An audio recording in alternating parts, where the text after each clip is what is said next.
cigarette smoke till it's in my head, take it all away. Yeah, I'ma light it up just like a cigarette smoke till it's in my head, take the pain away.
Cause we be on a tough love.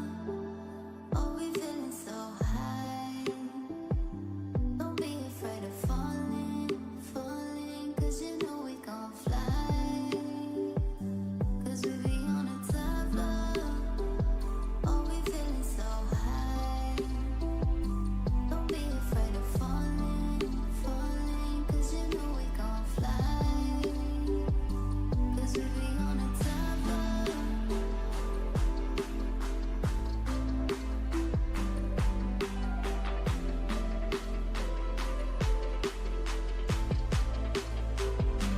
Cause we be on a tough love. Oh, we feeling so high. Don't be afraid of falling, falling. Cause you know we gon' fly. Cause we be on a tough love.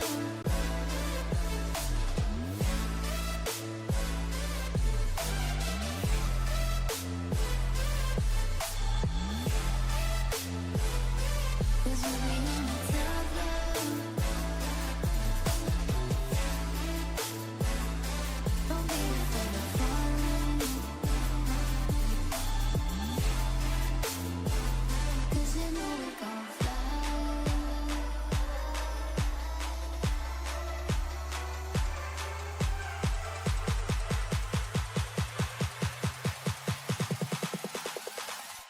Cause we be on a tough love.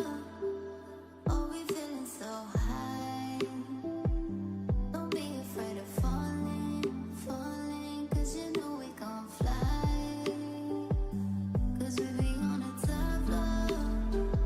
Oh, we feeling so high. Don't be afraid of falling, falling. Cause you know we gon' fly.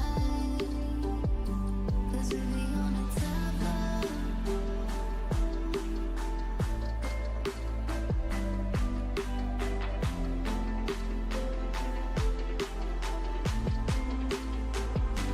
Cause we be on a tough love.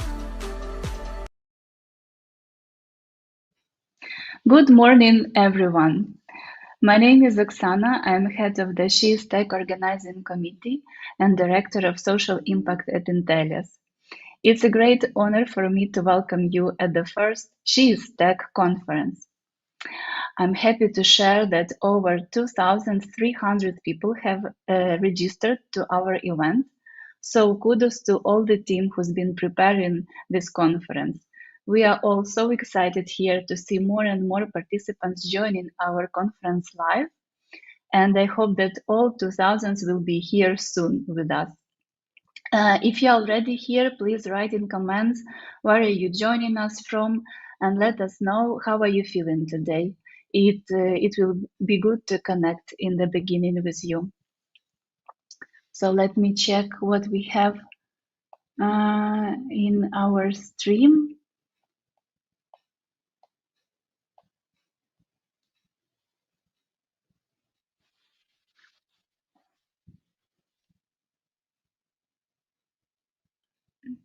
Okay, so I will continue while you are writing down how you are.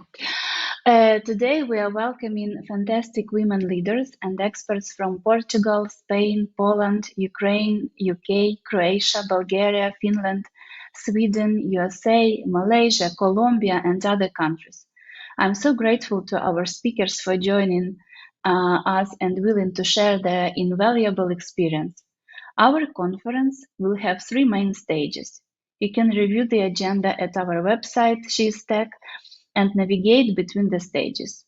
Choosing where to go is going to be a difficult choice because all of them are great, but let me help you a little bit introducing you our agenda. So the first stage is called workplace stage. Here we will explore strategies and best practices to bridge the gender gap in workplaces. It's a professional platform with the insightful speeches and thought-provoking discussions, and it will be interesting to everyone who works on transforming their organizations and creating a better workplaces for women. We will learn from each other experiences with our speakers, representing diverse areas of expertise, from talent acquisition to professional development and ESG. The second stage is focusing on leadership. We all have heard about glass ceiling and sticky floor and other barriers that prevent women from growing to leadership positions. At this stage, outstanding female leaders will share their own stories about overcoming barriers and building successful careers in tech. Here you will discover answers and ways to empower your careers in tech. And the third stage is about communities. I think a lot of you witnessed the power of communities. They unite like-minded people, amplify their voices, and encourage change. And I believe that communities play a very special role in tech industry because whatever country you go, there is a woman in tech community. Because building tight-knit communities of women can be a powerful tool of changing the industry and making it more inclusive. We will listen to community leaders and learn about their successful projects. But before we start, let's go back to the very beginning for a second. The idea of organizing this conference has been hanging out in the air for a long time. At Intellias, supporting and empowering women has always been one of the strategic priorities. Since signing the Women Empowerment Principles by UN Women in 2021, we've been consistently creating a better workplace for women and contributing to overcoming the gender gap in the tech industry. And during our journey, we met so many amazing experts and impactful organizations that at some point it felt natural to bring all these leaders together for a meaningful conversation about leading the tech industry towards a better gender balance. This conference unites many wonderful people and some of the finest organizations who support women in tech. And I would like to thank our community partners, SODA, Geek Girls Portugal, WeTech, Porto Tech Hub, Women in Agile Bulgaria, Wiz from Spain, No Fluff Job, Enbosoft, DNA 325, Talenti, ProIdea, Hackye, Invest Porto, Women Who Code Kyiv, Because Talents Matter, and Ladies at UX Lisbon. I'm also extending our gratitude to the amazing media partners of SheIsTech, including Dow, Dow.eu, TeamVisor, Just Join IT, Joberty, Netocratia, Great Place to Work Spain, Marie Claire Ukraine. It's good to have you here and see your genuine support of gender diversity and female leadership. And a special gratitude goes to UN Women for supporting SheIsTech and promoting gender diversity in the tech industry and beyond. Please give a warm welcome to Sabine Fraser-Gunesh, an honored representative of UN Women Ukraine. Sabine has over 25 years of policy and programming experience in good governance, gender equality, human rights, civil society development, and conflict prevention and resolution. Until February 2023, she was the chief of the UN Women's Leadership and Governance Section, and previously Sabine spent 4 years in UN Women's Regional Office for Europe and Central Asia, where she served as policy advisor on governance, peace, security, as well as acting head of office in Turkey and Albania. Sabine, thank you for joining us. The floor is yours.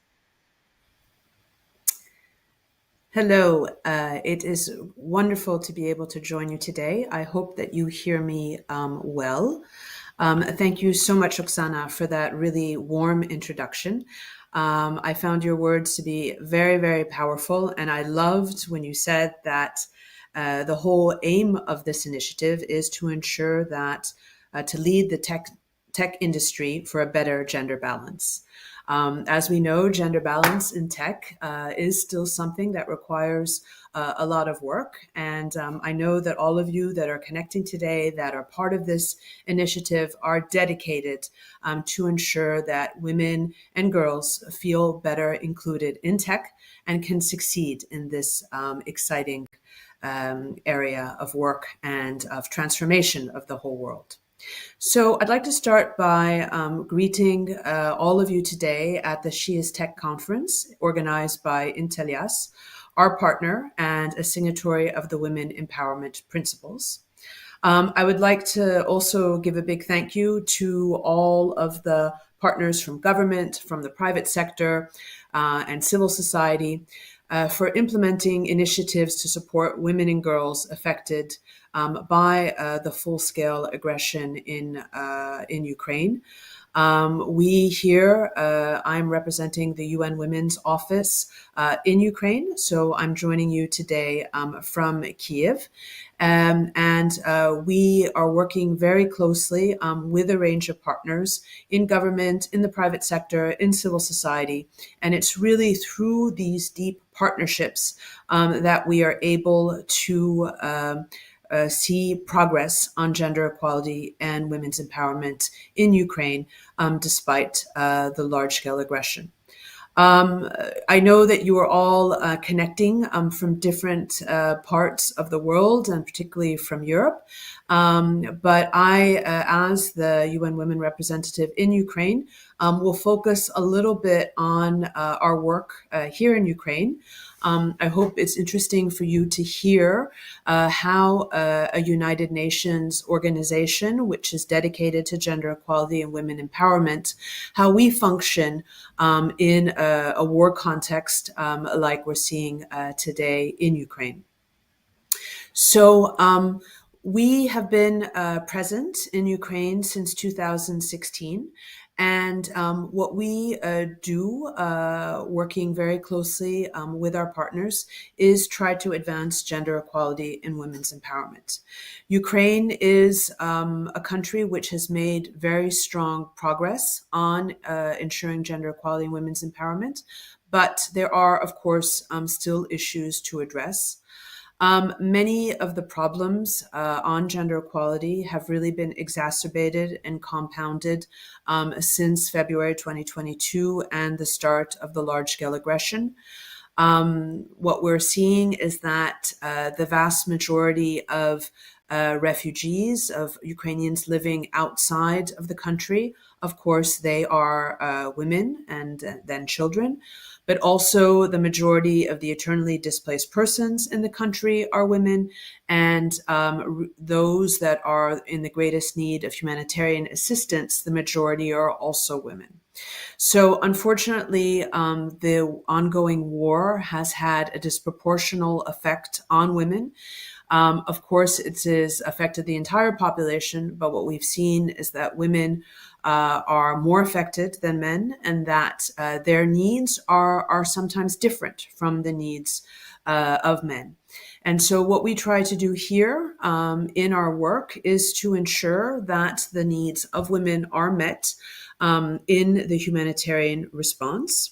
So what we have is something called the Gender and Humanitarian Action Working Group, which UN Women co-leads together with a national women's organization.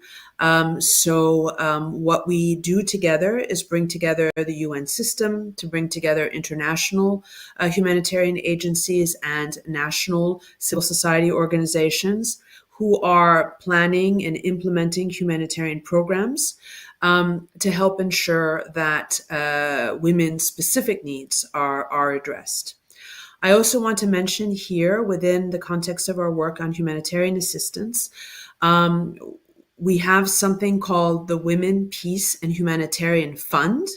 So it is a fund which last year allocated $8.5 million to approximately 42 projects in the country to support women through humanitarian assistance.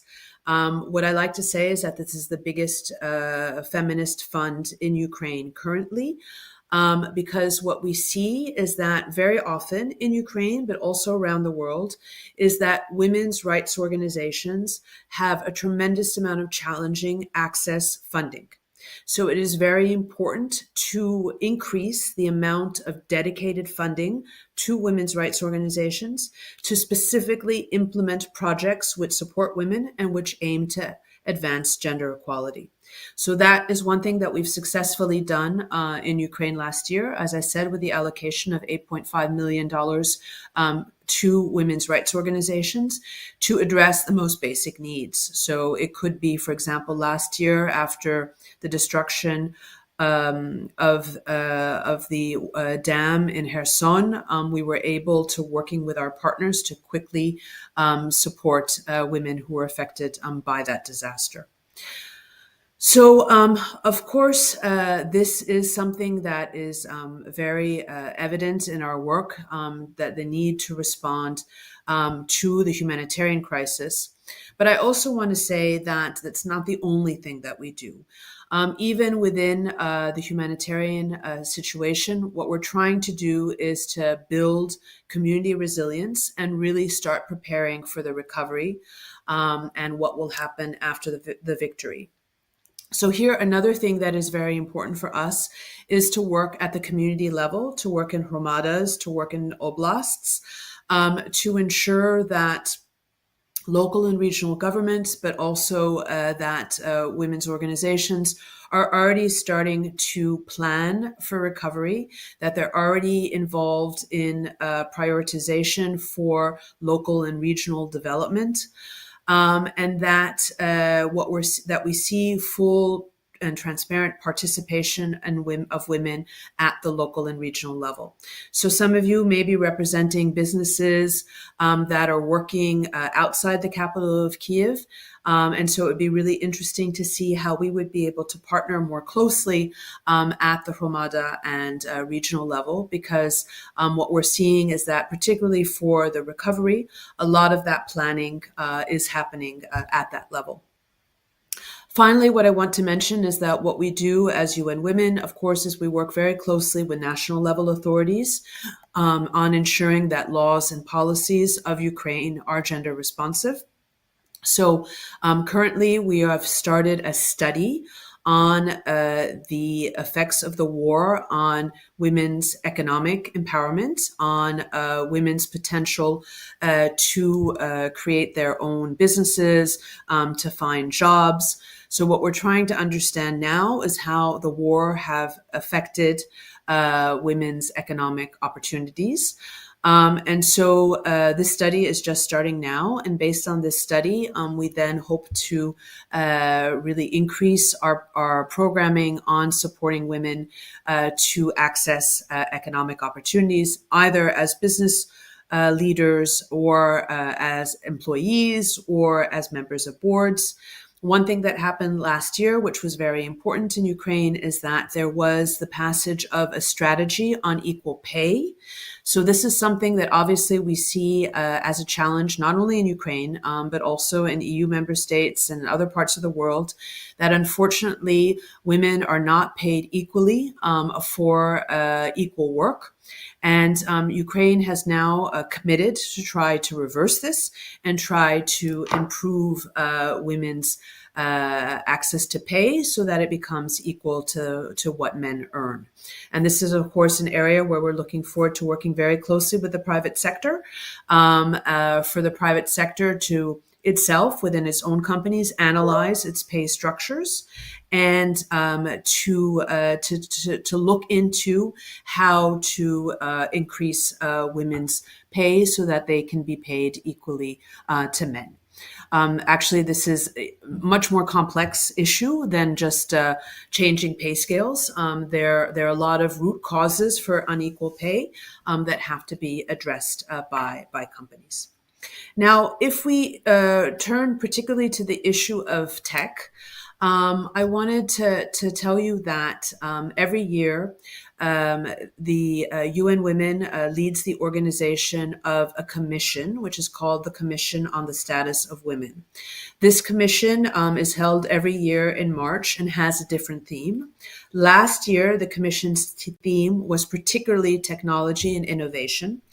So the Secretary General of the UN published a report which has a very deep analysis on gender and tech around the world, and very concrete recommendations on how to ensure women's better access to tech, to ensure that women feel secure on online platforms and within the tech sphere. And it also gave recommendations on how tech can be used to further advance gender equality and women's empowerment. So for those of you who are focused on this topic, I strongly recommend that you look at this report of the Secretary General of the UN that came out last March. But then in addition to that, at this Commission on the Status of Women, every year we have agreed conclusions.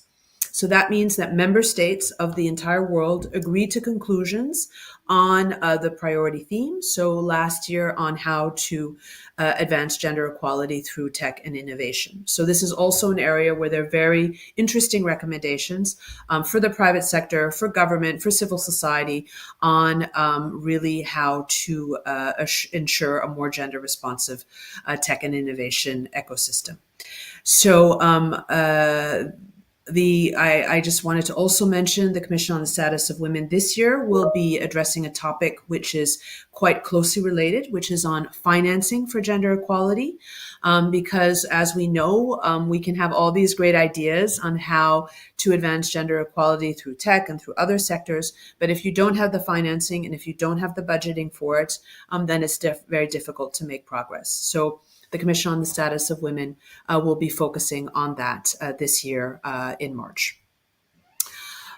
So I don't want to take too much time for this introduction, but just to say that for also what we know, particularly for Ukraine, but also for other countries in the region, that it is very important to look at the European Union and its directives.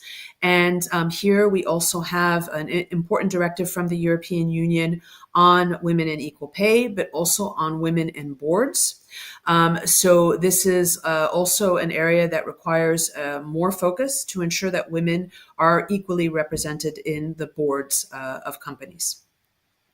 Finally, I also wanted to mention the Women Empowerment Principles. This is a community of approximately 9,000 companies around the world who have signed up to these Women Empowerment Principles. These are principles that companies take on to themselves to analyze how their companies internally and externally can advance gender equality. In Ukraine, we have 30 companies who have signed on to these women empowerment principles, including Intelias.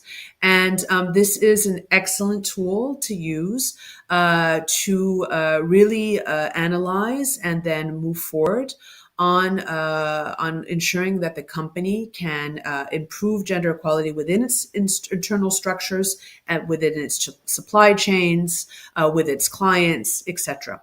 So this is another area that I strongly recommend that you look into these women empowerment principles. And if you are coming from a company, that you consider signing on to these principles.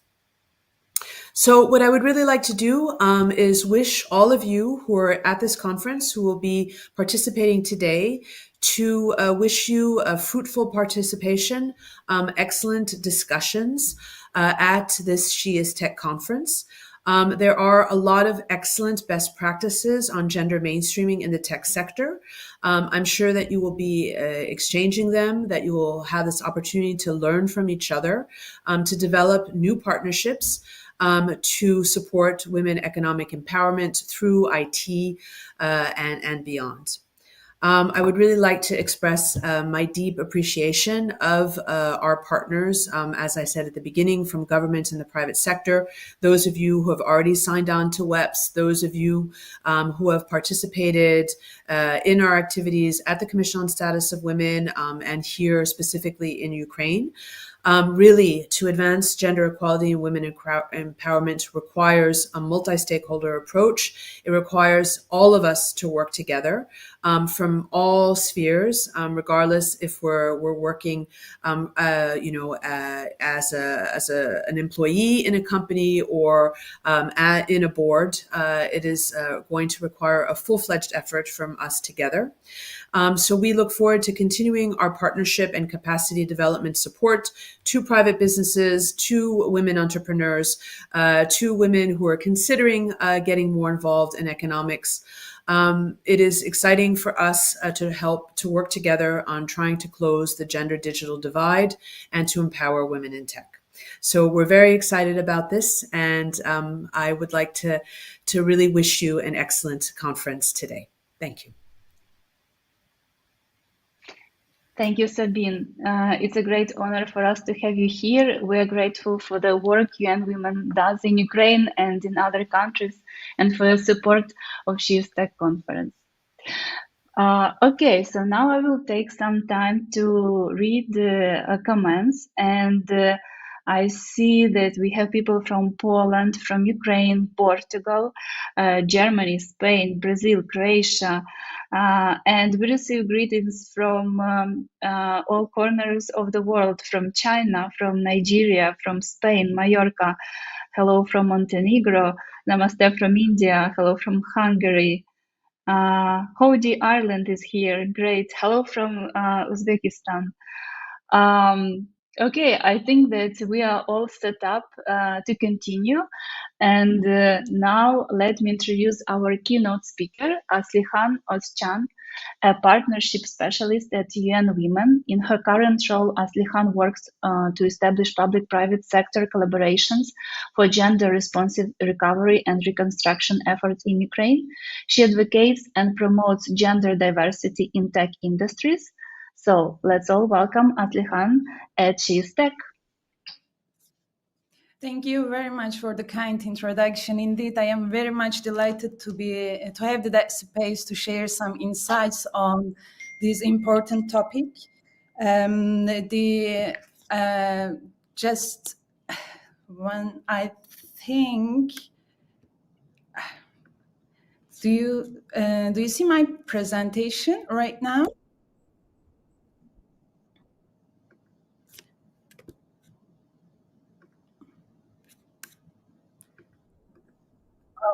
Yeah, that's I think my bad luck to start a tech conference with a technical issue. If I can have a couple of seconds. My apologies.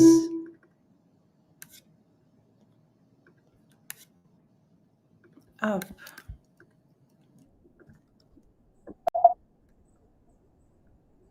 Okay, all right.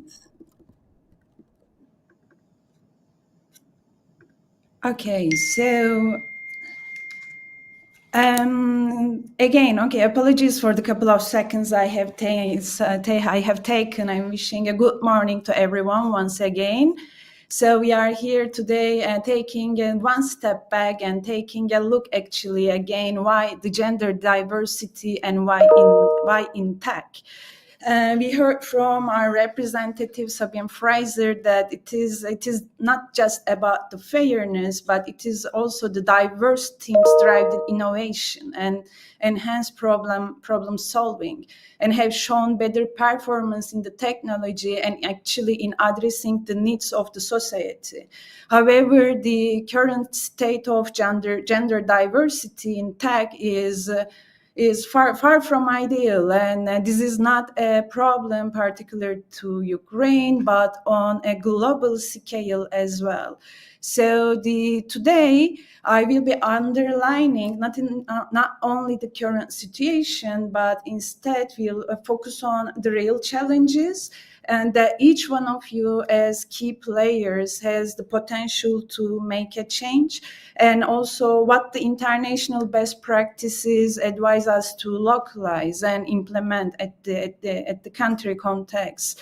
And this brings us to the concept of the ecosystem approach, and which we hear very often in the tech sector as well, which is about understanding and recognizing that actually no single actor can solve the gender issue in the tech sector alone. And it requires a collaborative effort, it requires a concerted, interconnected effort from various stakeholders that forms the sector. And maybe let's start a bit exploring today and like these challenges and roles a little bit, which I hope will provide an umbrella overview of the important topics that you will be covering today in three different mainstream areas. And but please bear in mind that also the upcoming strategic actions, although because of the structure of the presentation will seem assigned to different roles, we are actually, in reality, most of us are wearing more than one hat.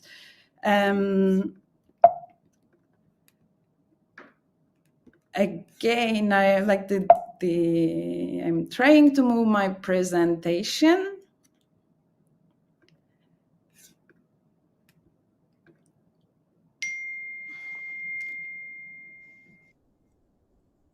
Share it again. Of course. Of course. Let's hope that.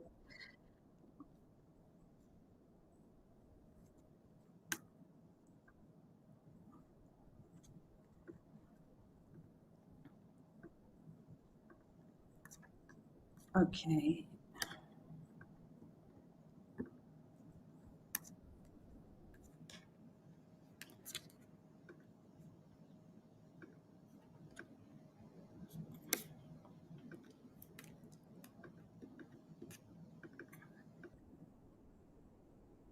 I think I got it now. Hopefully, here we. How about now? All right. So, who is in the game? So, in this landscape of tech industry, of course, we have various actors, starting from educational institutions, tech companies, startups, NGOs, advocacy groups, investors, venture capitalists, media and influencers, professional networks, individual professionals. And I do believe among this audience right now as well, we have various representatives from each one of these areas, professionals as well.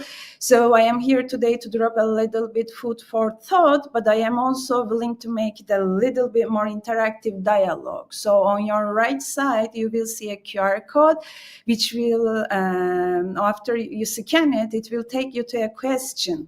only one question that will actually indeed serve as a bridge between me and you.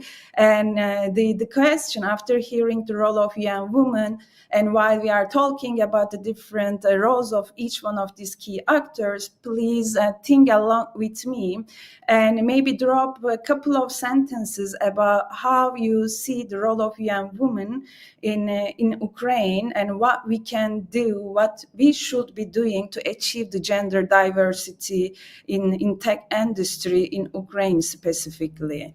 And maybe let's start with the educational institutions, which is at the core of everything in every sector when it comes to achieving gender diversity. One of the observations that we have, particularly when it comes to education, it is actually the organizations, the institutions, they are facing difficulties when it comes to encouraging female participation in STEM-related fields. This sometimes happens due to traditionally rooted stereotypes and also the lack of role models. It is just unfortunately deteriorating the situation. And most of the times in reality, this is rather than the lack of role models, it is the lack of visibility to given to the successful models.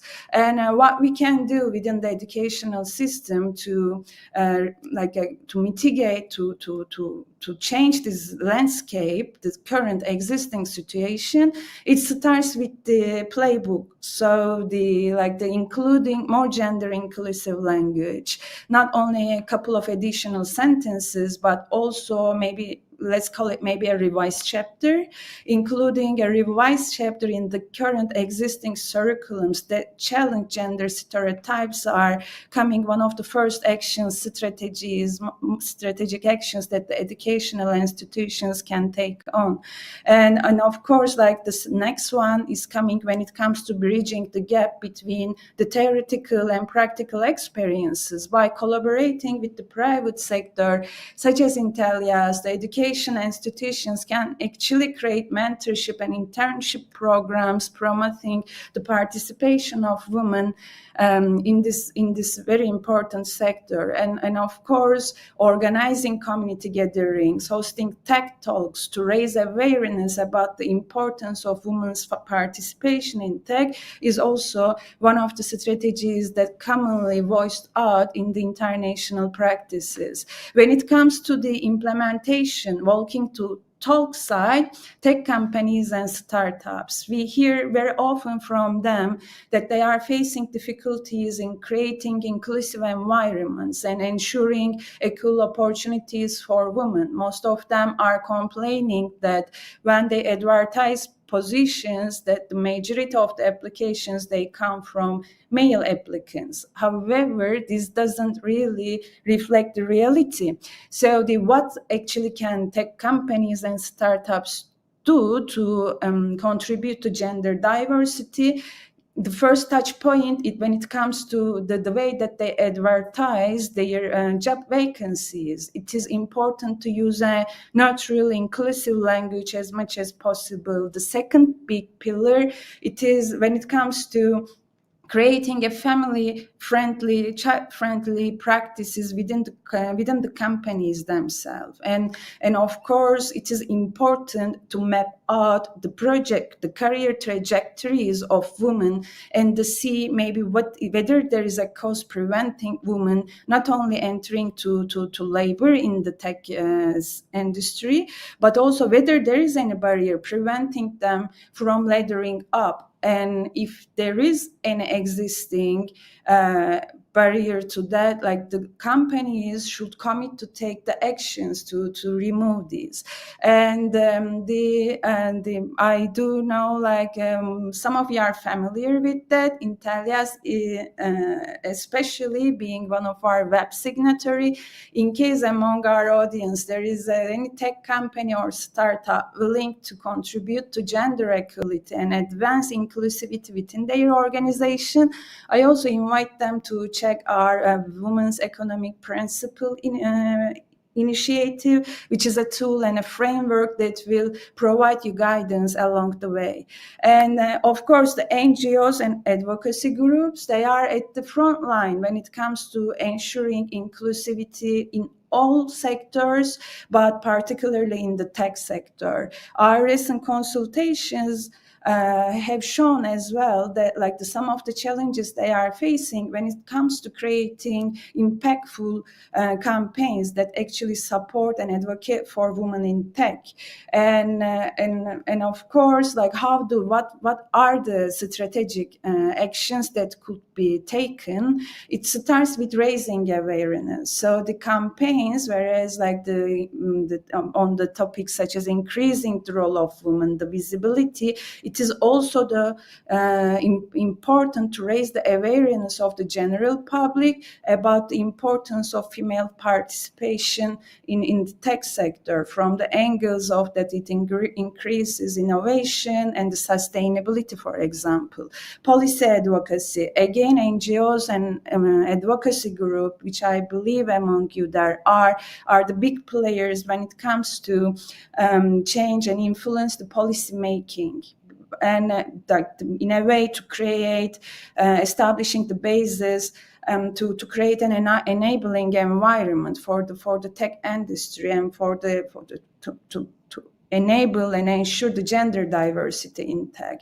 And another action that comes very strong when it comes to NGOs and advocacy group, networking events. They are not only gatherings where people exchange business cards, but they are indeed where you find the collaboration, they are where you find the inspiration, and they are the venues where all the previous strategic actions actually translate into the community level. Investors and venture capitals. So this is an emerging area in Ukraine, although the legal ground is pretty complicated. There is an increasing demand in exploring, but one of the difficulties remain persistent, again, not in Ukraine, but globally. And it is the underrepresentation of women-led startups in the portfolios of investors and venture capitals.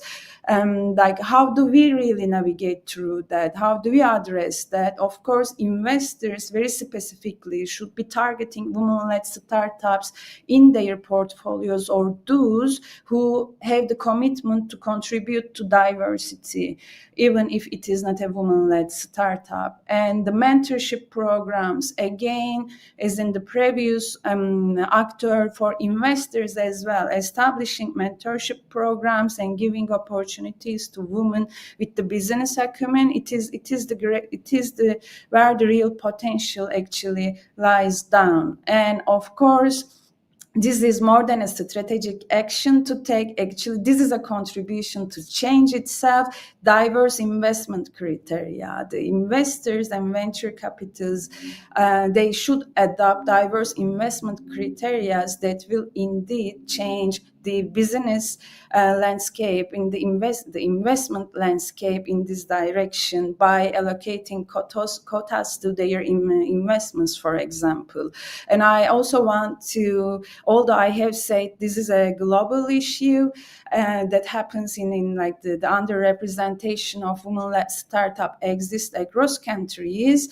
The last week during the World Economic Forum, I had the chance to meet an Ukrainian venture capital firm from whom I actually learned that in one of the examples in this particular firm, although very low, the percentage of women-led startups in this specific portfolio was 10%, which is pretty low. But when you look at the global data, we know, for example, in the States, that the average of the investments done to women-led startups, it remains around 4%. So this is also one of the areas where we still need to work collaboratively to bridge this big gap. Approaching towards the end, one of the other big players are media influencers. The potential they have is beyond each and every tool that you can employ in your businesses.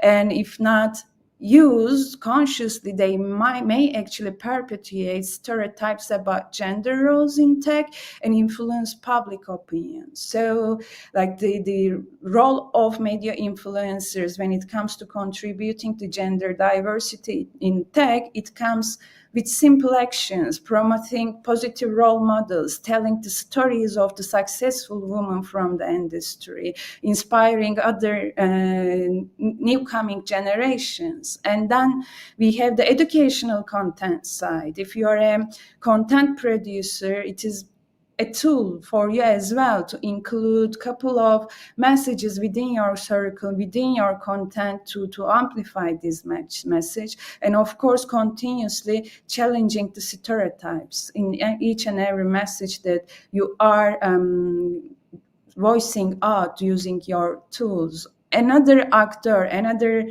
player in this network is, of course, the professional networks themselves and the communities, informal communities. So what we see very often is, unfortunately, the lack of focus, but I prefer to use tailored initiatives to support and promote women in tech industry. And again, this looks like the duplication of like a couple of strategic actions that we have previously mentioned, but also please bear in mind that each player in each strategic action will be bringing their expertise from a different angle. So when it comes to professional networks, it is important to regularly organize women-centric networking events to bring the newcomers together with the seasoned tech experts, again contributing to mentorship programs and not only matching a woman entering to the tech sector new recently with a seasoned tech expert, but also creating the enabling environment for them to exchange this knowledge and experiences and the guidance, and of course promote success stories, give more visibility to those who have already achieved or on the way to achieve, not only to highlight their successes, but also incorporate the challenges they have faced into the success stories and also present the solutions, how they have really navigated through them. Individual professionals, I think this might be the majority of the audience right now. So our studies also show that the professionals, they often overlook their role in promoting gender diversity in the workplace, in the ecosystem itself, or in the communities as well. So it starts with you, it starts with us, with each one of us. So we should keep in mind that we should be the strong advocates for diversity, and of course, like these individual professionals experienced in the sector, they should provide and offer mentorship and support to newcomers.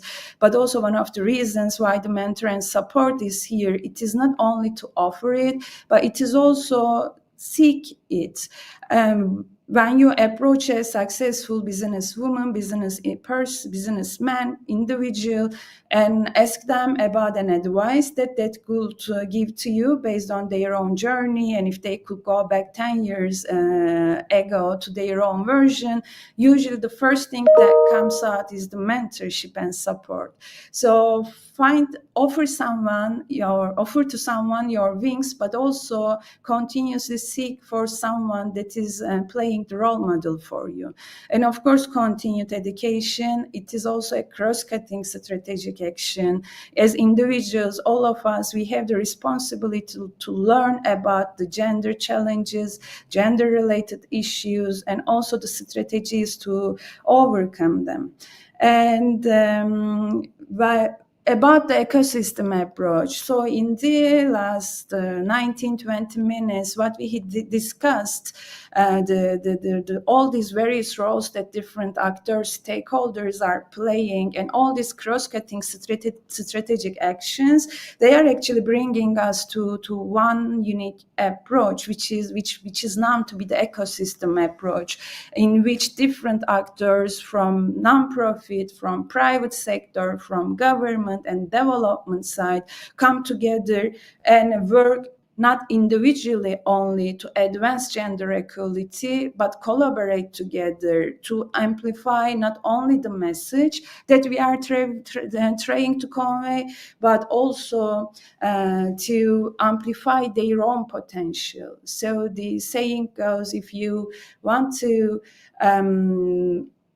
really create a sustainable impact, bringing more women and ensuring gender diversity in the tech, just collaborate. And I do hope that today, when in these three different streams, when you are hearing from all these excellent speakers, please bear in mind as well, not only as an individual or organization, what you can change within on your setting to contribute to that, but also how you can collaborate each other. I am hoping that you will have the safe space to explore this today. And I would like to finish my presentation here. And here the second QR code. It will take you to my communication contact detail as well. So it's in case the presentation has triggered some thoughts, or if you have any further questions as well, please feel free to reach out, drop a message. Thank you very much. Aslihan. Thank you, Aslihan. Your presentation definitely has triggered some thoughts and questions. And we have a question in our chat. Is there any complete list of women empowerment organizations, network communities? Maybe UN Women keep tracks of such organizations, or maybe you could recommend where to look for such registry. Mm-hmm. We do keep our database, which actually we are also working on a tool right now to make these resources more accessible to public audience more openly, like that kind of a database that will be updated on a daily basis. But another resource that you could go, the Dia Business website, they have a specific section on women's economic empowerment, and over there they are listing all the actors, like from the government side, from the development side, including UN agencies and non-profit organizations. They are contributing to that. So I do believe this information might be also useful, and maybe we can share our own database as well with you, with Intellias, for further distribution. Okay, sure, we can do that, and we can share the links later in our Discord chat community, and also we'll send a newsletter after the event with materials. So we will keep you posted, and thank you, Aslihan, again for your insightful words. So now we are approaching the beginning of the 3 stages, and I'm happy to introduce hosts of each stage. Olga Mozhakova, who will host the leadership stage, Kristina Baskunyan, a host of the workplace stage, and Oksana Vakshinska, a host of the community stage. Each stage will be thought-provoking. I wish you all to have a great time. And those who will be at the workplace stage will see each other soon at Lightning Talk about the power of employee resource groups at 2:30, where you'll learn about the best practices from Slack, EPAM, Revolut, and Intellias. Thank you all for joining us, and wishing you to have a truly barrier-breaking experience today.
Hi, welcome to the leadership stage at SheIsTech. My name is Olga Mazhakova and I'm thrilled to be your host today. Let's dive together into the heart of women in tech leadership.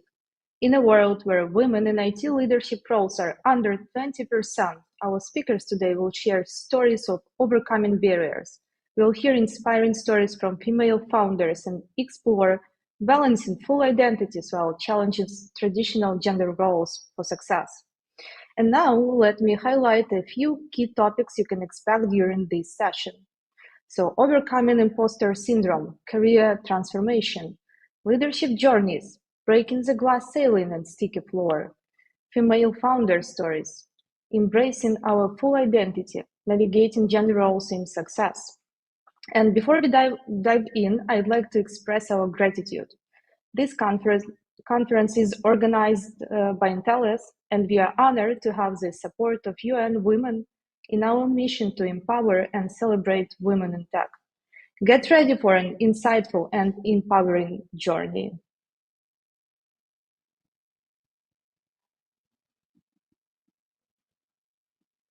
And now we are waiting for our first speaker. Hi, Esther. So let me introduce our first speaker. So please welcome Esther Liska, an international speaker, mentor, and the founder of the Glow Women Club. With over 20 years of expertise, she is here to share insights on conscious leadership. So Esther, how are you today and where are you joining us from? Hello, good morning, everyone. Good morning. I'm so excited to be here, and congratulations for this organization of this conference. Well, I was born in Venezuela, so a long way from here, but I live in Portugal for the last 20 years, and also lived in England for 6 years before I came here. And there, when I was in London, when this all started. So I'm very excited to share a few things about my story in order to show that it's possible to make some changes. Yeah, great. Once again, thank you for joining us today. And Esther's talk is titled Why Lead with Half of Your Power? Journey into embracing both feminine and masculine power in a business and career. So before we dive in, keep in mind that you'll have the chance to engage directly with Esther during the Q&A session after her talk. So drop your question in the chat and we'll get as many as we can. And now, Esther, the floor is yours. Thank you. Thank you. So good morning, good afternoon, good evening for everyone that is here.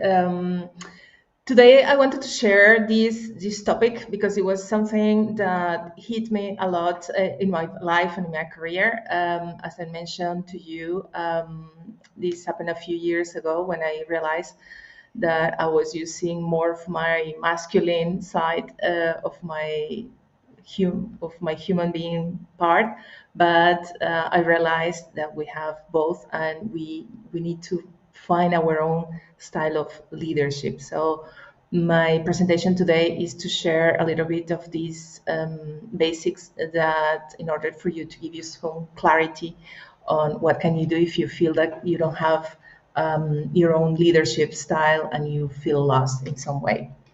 So a little bit about myself. I work today as an executive coach for corporations and also for individuals who like to train and realize what can they do better in their jobs, in their career, or even in their businesses. I work for 6 years in the corporate world when I lived in London, and then they there realized that my mission was to work with people, with individuals, and they started a new life in Portugal 20 years ago, and since then never stopped working to promote more women leadership and more women entrepreneurship, and that in fact I specialize on that. I created the Wells program for women, and also I wrote my book on Glow with Confidence, which is a book for people who would like to discover, who are unsatisfied of the leadership models that there are, and they're looking to find their own models. So I'm going to share a few bits of part of my methodology. So I want to share this little text from my book, with regard to what is my vision on conscious leadership, because we are not talking. I want to evolve the topic about women leadership. I think we should talk about conscious leadership because that embraces women and men. So to talk about leadership is to talk about the evolution of humanity.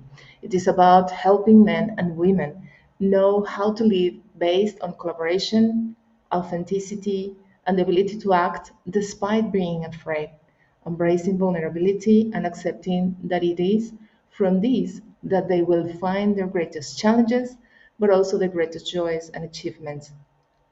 It is now the time to be whole human beings, embracing our unique characteristics and going beyond our categorization as masculine and feminine. So let's do some reality check. I know you are kind of fed up of listening to all these statistics, the small amount of percentage of women in leadership roles, especially in the IT sector, and that's why we're here. And I'm here to tell you that this is not only in the IT sector. Actually, a few months ago, I was called to work for a corporation as a leader for a leadership training, and the organization that was organizing the training, who intermediates with the company, he said, "Esther, I'm sorry, this is only 1 week that we're going to work with them because they always, they look for always for male trainers." And this is not the IT sector, it's another sector. And I said to him, well, I'm really shocked that nowadays we still listen to these phrases. Okay, I think that we need to work even more and to raise more awareness of these topics, because this is not only in the IT sector, unfortunately. But I'm glad that we are here today to talk about this topic, because we need to create more awareness. So this is the reality we have. And when I want to introduce this topic about why lead only with half our power, is to raise this awareness that we do need to do our part. And the best thing that I see that we can reach more people is to lead by example, and also to inspire other women, especially in younger generations, because they are the ones that coming next. So wherever is your place now, think that you are the changing agent. So whatever you can do in your circle of influence, in the circle that you work, you are doing a great start. Okay. So what is it about? When I said power, a lot of, especially women, think of power as something that they reject. I found that a lot of women is like they're afraid of having power, or if they have power, they feel that they need to behave in a manly way in order to be respected, or in order to be seen, or be acknowledged. So I'm here to tell you that you don't need to become something that you are not in order to be seen or in order to be heard. And when I talk about power, I want you to be clear on the difference between authentic power and false power. And here in this slide, I'm talking about the authentic power is what is based on your presence.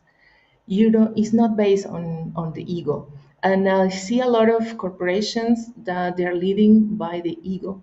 And ego is what is making this atmosphere of not feeling safe to participate, or you feel threatened, or you feel that you don't belong. So the more you train, and you not only train, but to be aware that is your presence that makes the difference, not your ego, you're starting a change. Second, you look for the true power, the authentic power is when you look always relationships with both parties wins. It's a win-win relationship. And we call this power with. as opposed to power over, which someone has to lose in order for someone else to win.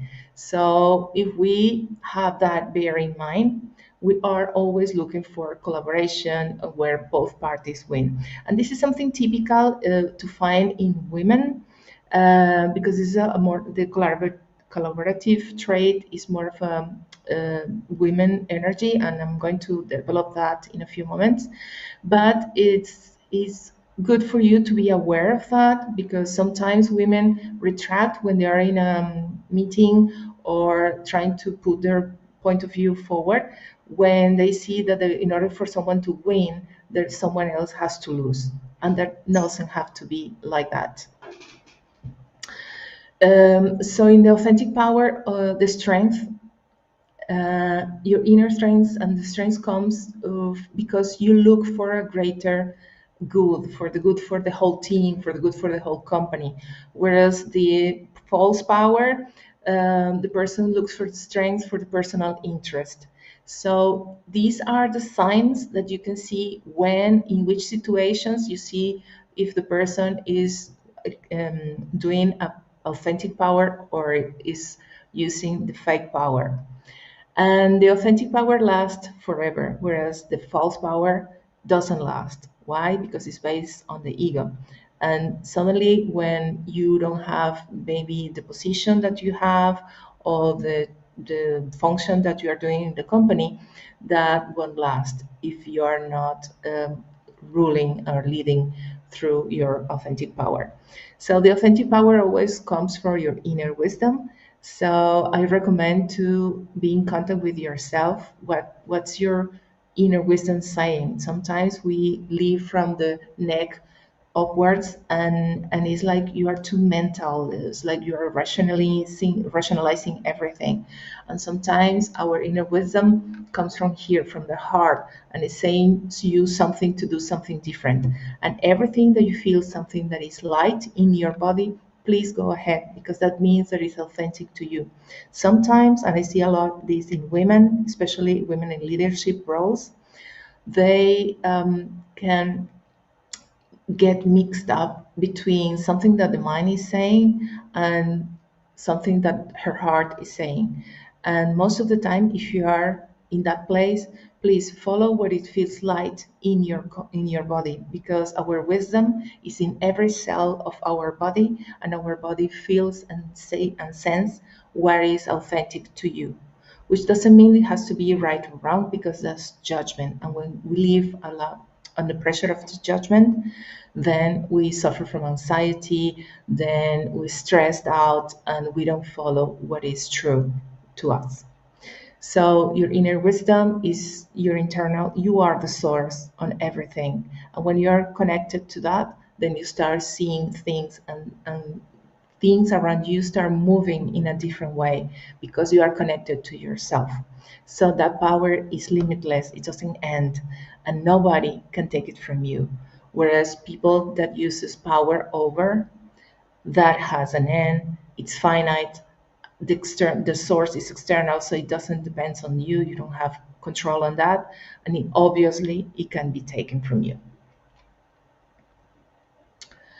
So let's go deeper in this concept of power with and power over. So think of someone that practice leadership model based on power over. So power over is when someone wins, but the other one has to lose. And another one based on power with, where both people win. So what can you learn about about your own relationship with power? Do you feel that you reject power? Some women feel like if they have power, they're going to be mean, or they're going to do something wrong with that. So think about all the things, because in your subconscious mind, if you have these beliefs, you'll always be rejecting power. So maybe you want to advance in your career and you have an opportunity, but you are going to create a block in order not to go ahead, or someone were going to take that place instead of you. So think about your own relationship with power, and think of models that you see around yourself.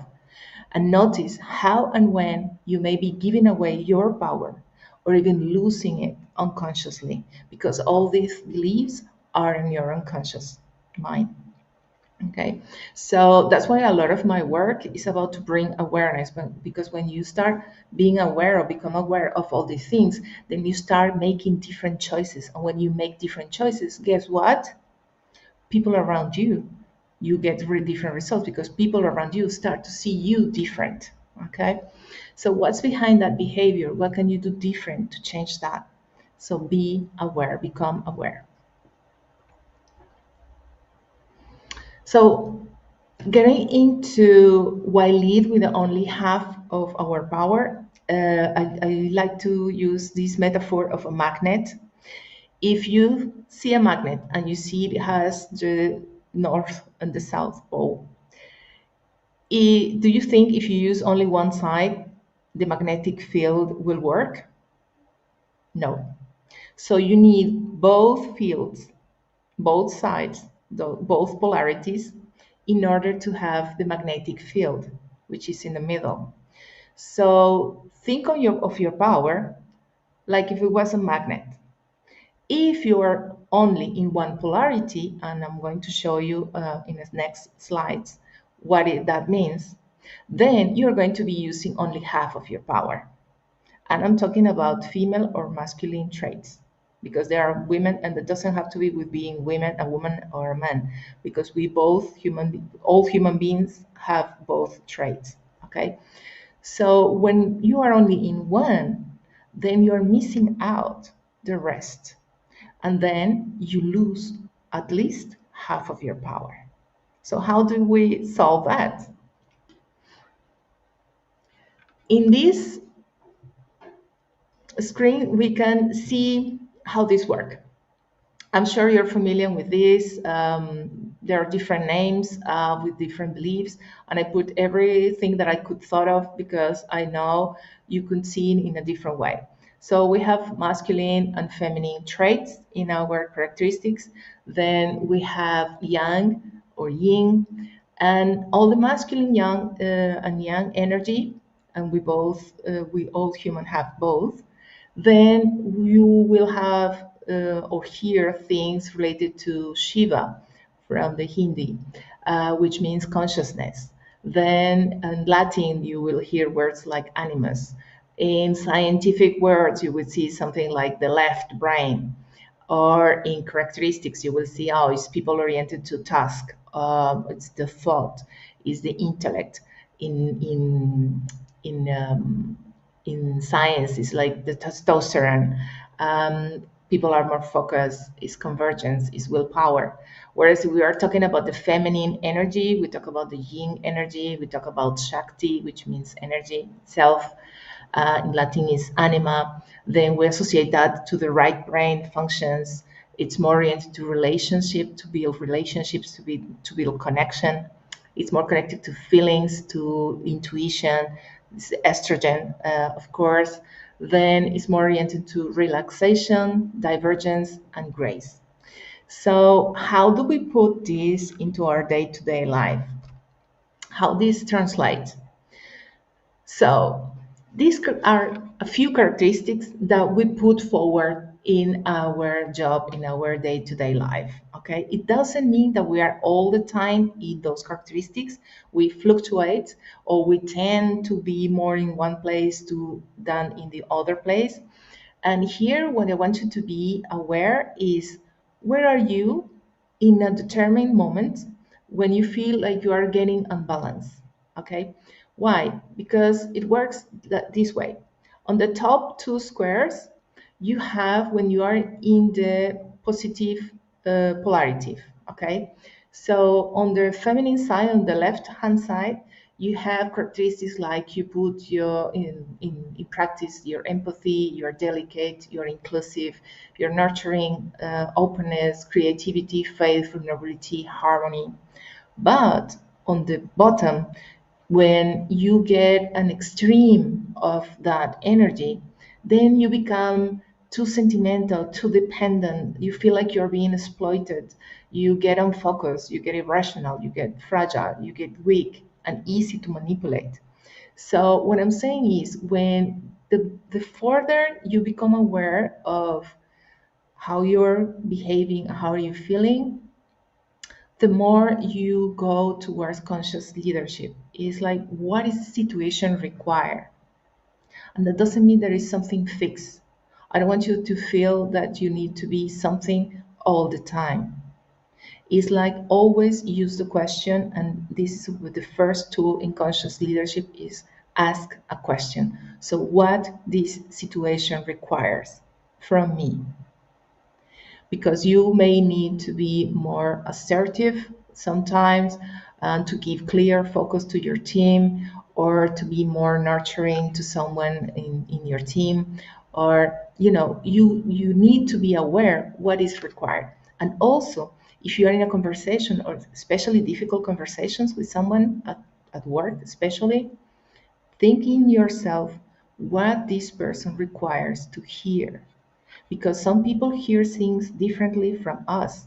And then we need to be trained how to be aware of what the other person requires to hear.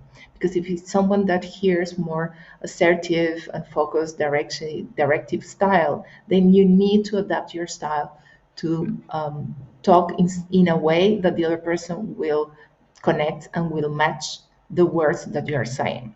So on the right side, you have the masculine traits. And in the polarity of clarity and the polarity of positive, you have clarity, assertive, focus, direction, order, discipline, structure, strength, and convergence. But if you are too much of that, then you can go to the extreme on you, whether you go to become some maybe aggressive, and people get cruel or get too mechanical. Sometimes it becomes arrogant, insensitive, violent. They look for hunger of power, and in the bottom, they feel empty. It's like a spiritual emptiness. So the more you see all that with clarity, the more you have the tools to start doing some changes.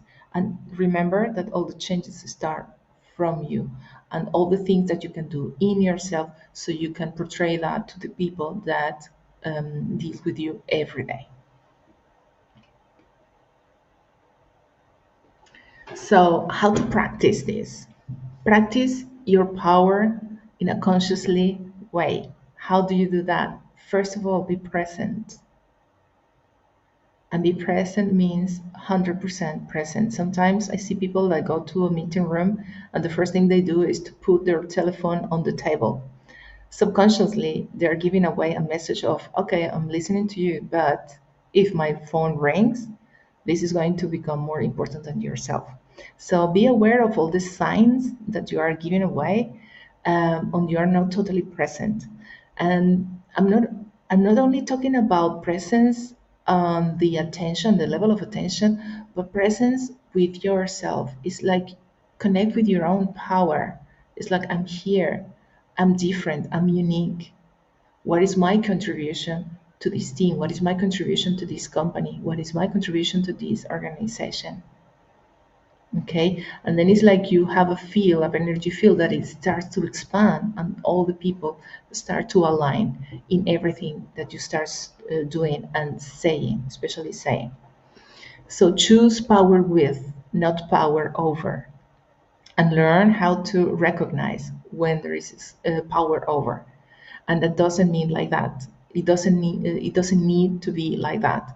And I think women tend to have these characteristics very clear. It's like, we look, and that's why we need to rebalance the world, because we look always for collaborative solutions. We look for everybody get involved, and that's what I'm happy to be here to sharing this, because we need more people in the companies with this collaborative vision, because we have a lot of aggressive energy and ego driven thoughts in companies.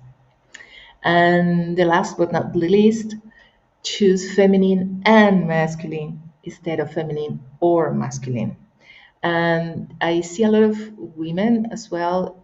Sometimes It's like they choose to be more masculine in order to fit in. And I'm here to tell you, you don't need to do something to fit in. You don't need to fit in. You are as you are.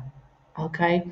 Is think of this when you are saying to yourself that you need to be something else to fit in, it's like you are mutilating part of your body in order to enter in a car. Let's say that you are going to have a drive, and because the car is so small, then you need to cut parts of your body in order to get in order to fit in that car. So think again, if you feel that you need to fit in, think of if you are trying to fit in a reality that is small for you, and maybe you need something greater than that space where you are.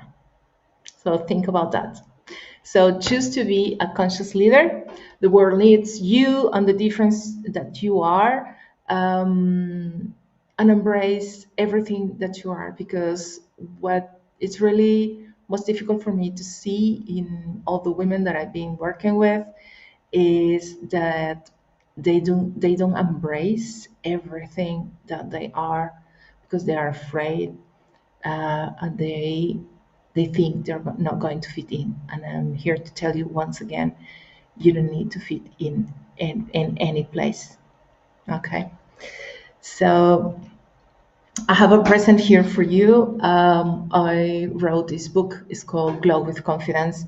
It's 132 pages of my methodology to how to become more confident about yourself, how to find your own leadership model in which area you are. So this is for especially women that don't feel that they don't, you haven't found the right kind of leadership style for you, because this is about yourself. This is about you finding your own leadership style. And this is about my journey, how I did overcame the lack of confidence, and also how do I find my place in the corporate world, and also as a trainer and founding my own organization and my own company. So this is a gift for you. This is a special gift for the people participating in this conference. If you read the QR code, you will find a web page, and then you leave there your name, and you will receive the PDF.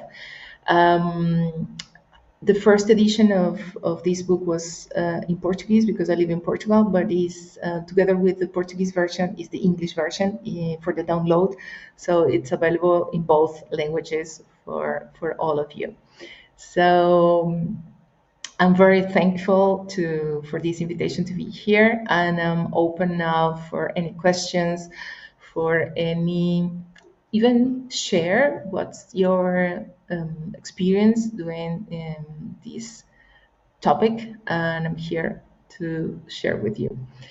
For the people that haven't had time to take the QR code, maybe I can share that with the organization and pass it on to everyone. Yeah, sure, we'll share everything. So thank you, Esther, for sharing these valuable insights, and special thanks for your presence, beloved presence, everybody like. So now it's time for questions, and we have already some from the audience. So our first question is, what are some common challenges you've observed women face when trying to integrate their personal values and authenticity into their leadership style, and how do you advise overcoming them? What are the challenges overcoming in the leadership roles, did you say? Yeah, in practice, like what are the exact challenges women face when they try to integrate their inner authenticity into this corporate world? The main challenge is, this is something that I lived in my own skin. Is like at the beginning when I started working in corporations, I don't know if you say in English, overlooked. It's like I was feeling that nobody was seeing me, and you feel like It's like you speak and they don't hear what you're saying. And sometimes when you are inside of an atmosphere which has a lot of male energy, it's like people in that atmosphere, they only hear each other if they speak in the same kind of vibration. I call that vibration, which is in a very strong way. So what did I do unconsciously? I started to talk and behave more manly. It's like I spoke, stronger and stuff. And this was more than 20 years ago when I was working in the corporate world. But then, because I didn't feel that that was me, I started my own journey, finding out why I was so unhappy going to work. I got sick on Sunday because Monday was coming in and I need to go to work. So the main challenge that I faced was not feeling that I could be myself. And also, I did to do a lot of work on building my own confidence, because when I started to do that, then the way I spoke, I didn't need to elevate my tone of voice, because if I speak in a way of assertive, I can reach the other person. And also take your time. Take your time to hear and to take the decision or to speak. Because sometimes we need to feel like the pressure of have to rush to say something. No, take your time, think. And sit in a place in the table that you are seen, because I tend to, it happened to myself, to sit in a, in a back place. No, sit in front, sit, look, occupy space. Women also use your body in the way that occupy space. It's like sometimes I see some women like entering the room like this, like they're shrinking. No, because if you feel that you are shrinking, that you are small, then the message, the unconscious message that you are going to portray is like you don't have nothing important to say. So use everything. It's like the 5 chapter. Now that everyone has the book available, the 5 chapter is all about communication. Is like how to convey a message to overcome these challenges of not being heard or not being seen, and grab the opportunities. Thank you. And Thank you if very I have much. time to share something, I heard a story once that a journalist from the CNN was wanted to cover a story that something that was happening in France a few years ago, and she was at her office thinking how she would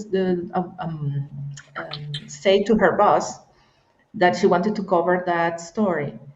And because she was so doubting about herself and how to do that, suddenly her male colleague ran into the boss office and said, "Look, this is happening there. I want to go." Blah, blah. "Oh, yes, sure. Thanks for taking the initiative. So go."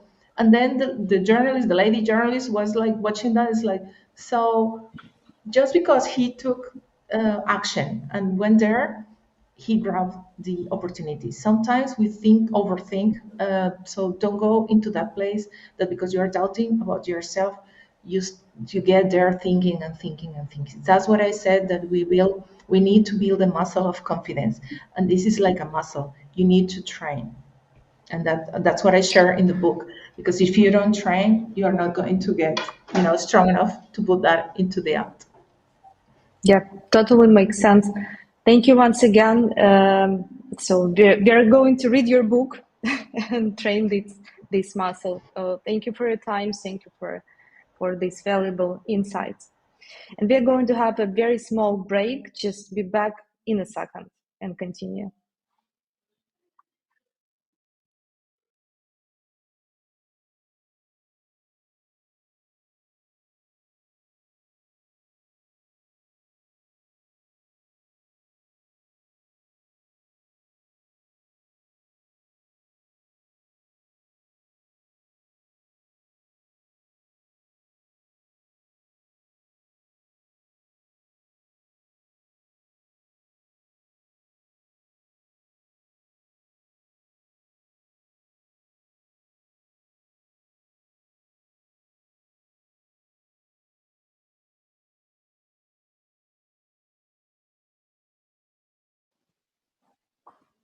Hi again, and before we proceed, we want to express our gratitude to our media partners. Though Team Lizer, Just Join IT, Joberty, Netocracia, Great Place to Work Spain. So your support is instrumental in spreading the empowering messages from today's event. Thank you. And we are waiting for our next speaker. Hi, our next speaker embodies resilience. Hi, hello, and leadership in every stride. So please welcome Kateryna Nakonechna, Chief Commercial Officer at Global Messages Services, a dedicated marathon runner, founder of the running club Armor Me, and co-founder of nonprofit organization and Help, committed to the rehabilitation of the military. Hi, Kateryna. Hello, Olga. Hi, community. So, hello from Jakarta, Kateryna, by the way. Here is 35 degrees of heat now. I guess your AC is fully on, right? It's not possible to be such a good looking in a jacket and experience such a heat, right? Yeah, no, the biggest challenge was because of the time difference. The biggest challenge was that the conference is not at 2 a.m. You know, so. Oh my gosh! No, thank you for this extra report. Yeah. Thank you for joining us. It must be hard at 2 a.m. So, Kateryna, your talk today on embracing our full identity versus trying to fit in sounds very interesting. And before we dive into that, could you please share with us a little about what inspired you to explore the dynamics of identity? So I will tell you about my briefly about my experience. So I am working for more than 15 years on the managerial positions, and I'm also managing people, and I have the education in the first higher education in psychology and linguistics, and that's why the sphere of psychology is very familiar to me, and I'm always interested in going into this sphere and in developing some knowledge in this sphere, because working in sales and working with people always need some more deep knowledge about the psychology sphere, about the leadership sphere, about how to manage people and how to do it in the best way. So we'll start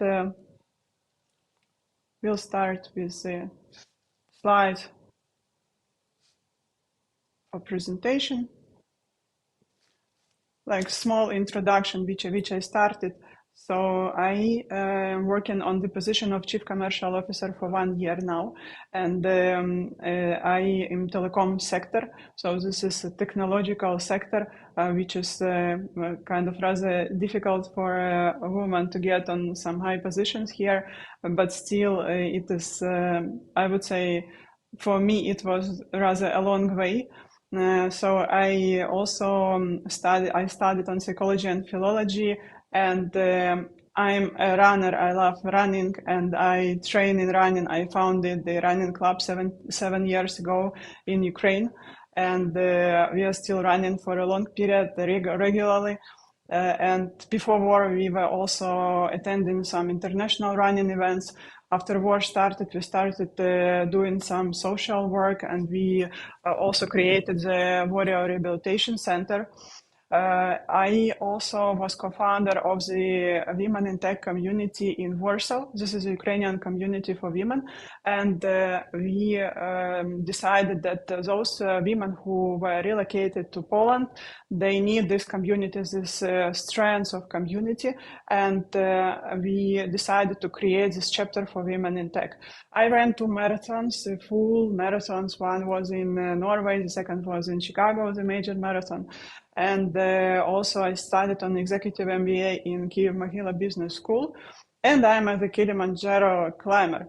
So asking why I'm inspired with this topic is because I would like to share my experience, which I gained for all of this period with you, because there are some practical things. So we will be talking about the foundations of developing authenticity and developing your understanding of your own core and role, and what makes this foundation, because these things will be something what will be the foundation of the further actions And I have a friend when we were on some event, and she was introducing me. It was the first time that we were together on this event, and she was introducing me the first time to the colleagues, like, oh, this is Kate, and she is a chief commercial officer of $500 million organization, and she is a marathon runner, and she is a Kilimanjaro climber. And I was standing and listening and thinking, wow, did I do all of these things by myself?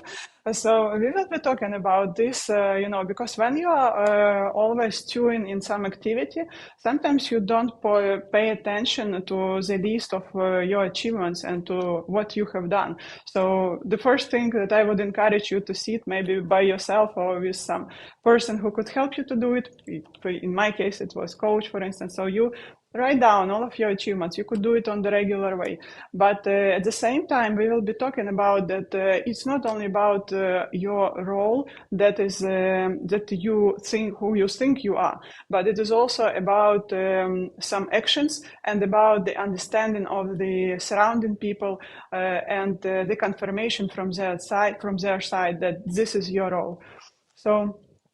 And if you scan this code, you will go to all of the social links of mine. You will see all of the details of my activity.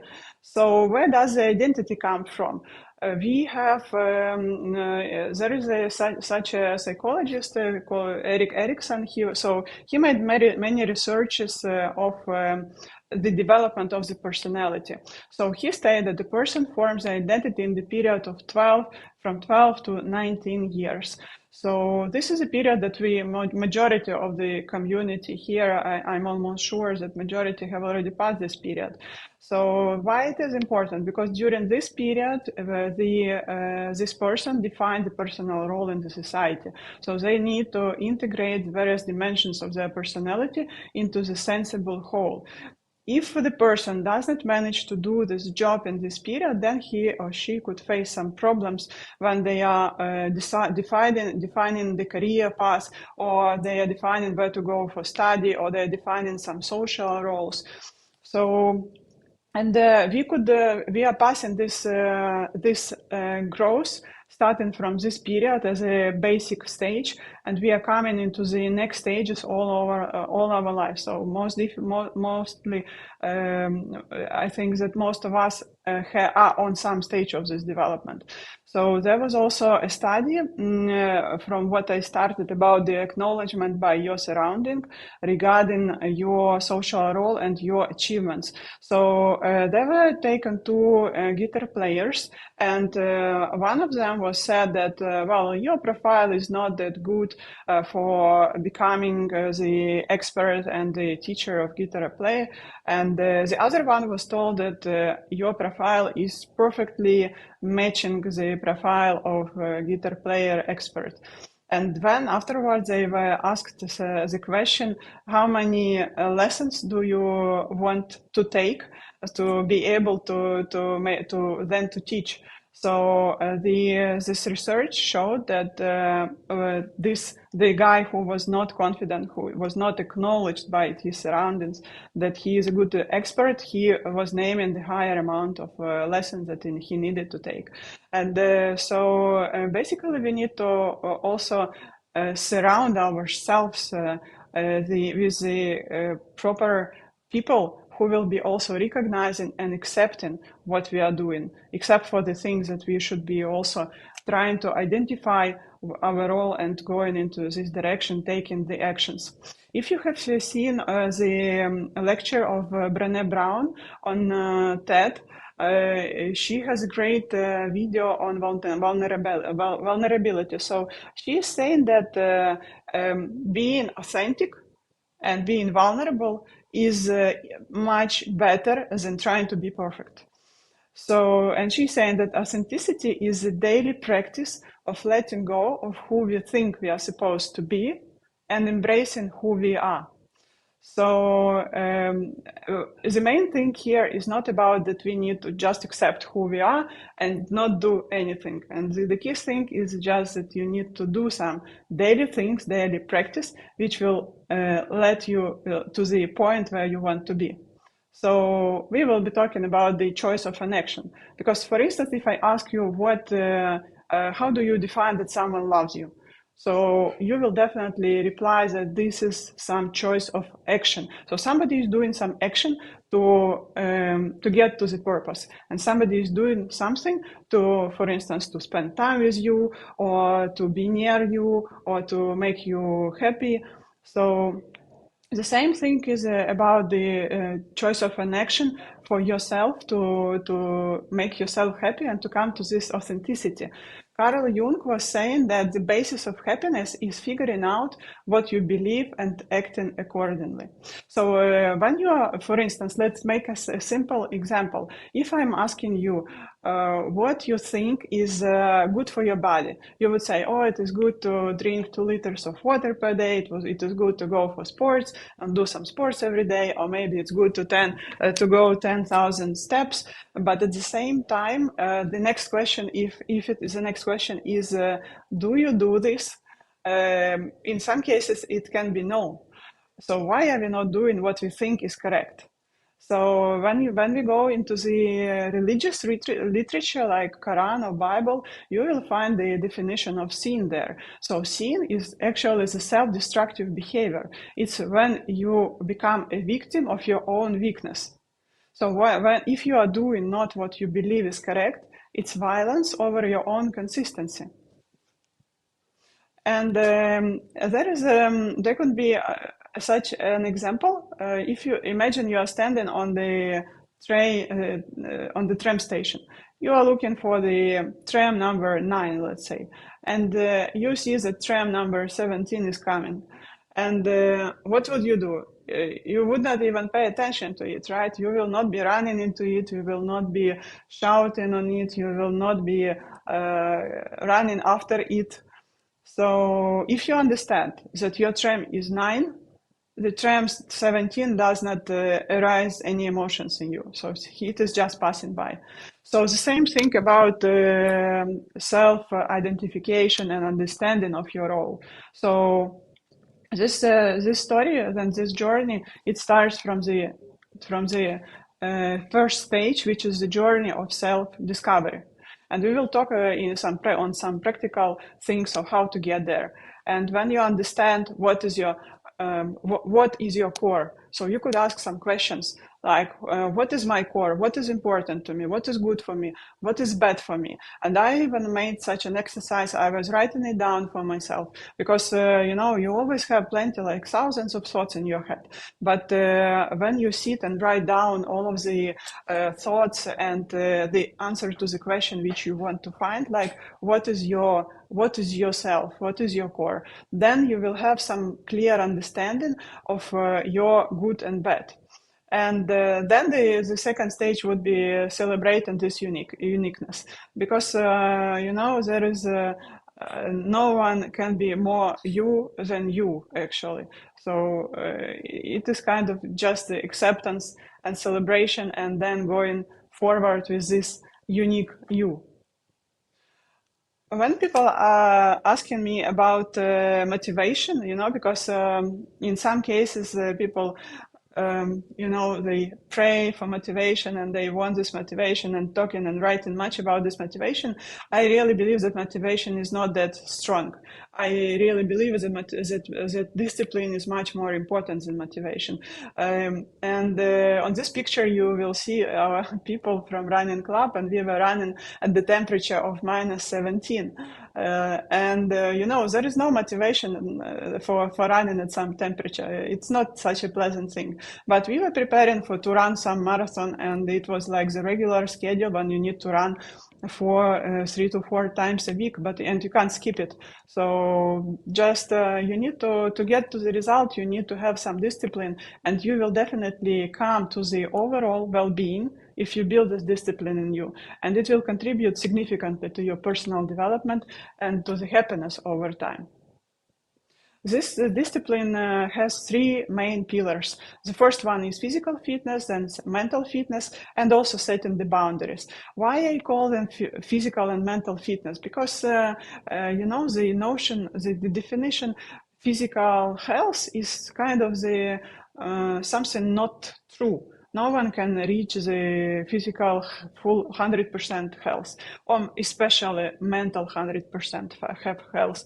So I would say it's fitness because it is a process which you always build day to day, and which makes the foundation of all of your other achievements and discoveries. And also setting the boundaries, because if you don't set the boundaries, somebody will do it for you. Any employer, any company would like you to devote all of your time to the company and to the targets and KPIs and everything. But it is you who need to set the boundaries. If you don't do it by yourself, then somebody else will be using this opportunity. And we will be talking about the main things which make this foundation strong. We will not stop on the main things. So definitely, I know that you heard about all of the main rules of well-being, but I will tell you about mine three major ones. So I have read recently, several months ago, I have read a book by Anna Lembke, and it was a book, Dopamine Nation, and she was talking about the dopamine work, how it works. So actually our body, it balances itself. So it has such a situation that in case, maybe you also noticed it, that if you have some mood rise, like you are very positive, for instance, on some period, something pleasant happening, and then the next period you have some kind of the drop in mood, and vice versa. So, and also the same happens when you are scrolling your social networks. So our body, it is always liberating dopamine. And when you are scrolling the social networks, you just using this dopamine. So your body is not working enough to just cover all of this spent dopamine. That's why you feel so much exhausted after spending too much time in the social networks. But there is also good news here, because you could also do the other way around. So you could use this mechanism by deliberately going into some deficit. For instance, you could make some deficit of food. I don't know if somebody made intermediate fasting, but after some period of non-eating, you have plenty of energy. The same with cold. Maybe you have seen now athletes are going into this ice bath, and the effect of this exercise is like drug. So you have the same effect for several hours as if you were using drugs. So I have started doing it in the cold shower. Also, running is something is my must. So it's like meditation, and also I'm encouraging you to use muscle work, because women usually are very keen on this yoga and being lean and being small and wearing exercise. But muscle will help you to be strong and to be efficient for a long time. There are many researches on this topic, and definitely I'm investigating this topic because I'm doing sports for like 20 years, and I have tried all of the directions, combinations, and everything. So this is a very, very important thing to develop. And about the mental fitness. So there is something which is interesting. I have found out several years ago, which is vagus stimulation. So this is a nerve which is connecting your brain with your digestion system. And what you could do, you could use also this tool. And you could Google it. It has many tools how to stimulate it, including the cold shower and including sleeping on the right side. And the other tool which I'm using lately is Wim Hof method of breathing. Especially for people living in Ukraine, I always recommend to start using this practice. It gives you very strong tool how to improve your mental state. So definitely you should try. It is simple. You could Google it and it will be of help. And of course, planning. So you should be doing this planning definitely, because you have now you have all of the tools. Like I plan everything. I plan work, I plan sport, I plan meals, I plan rest.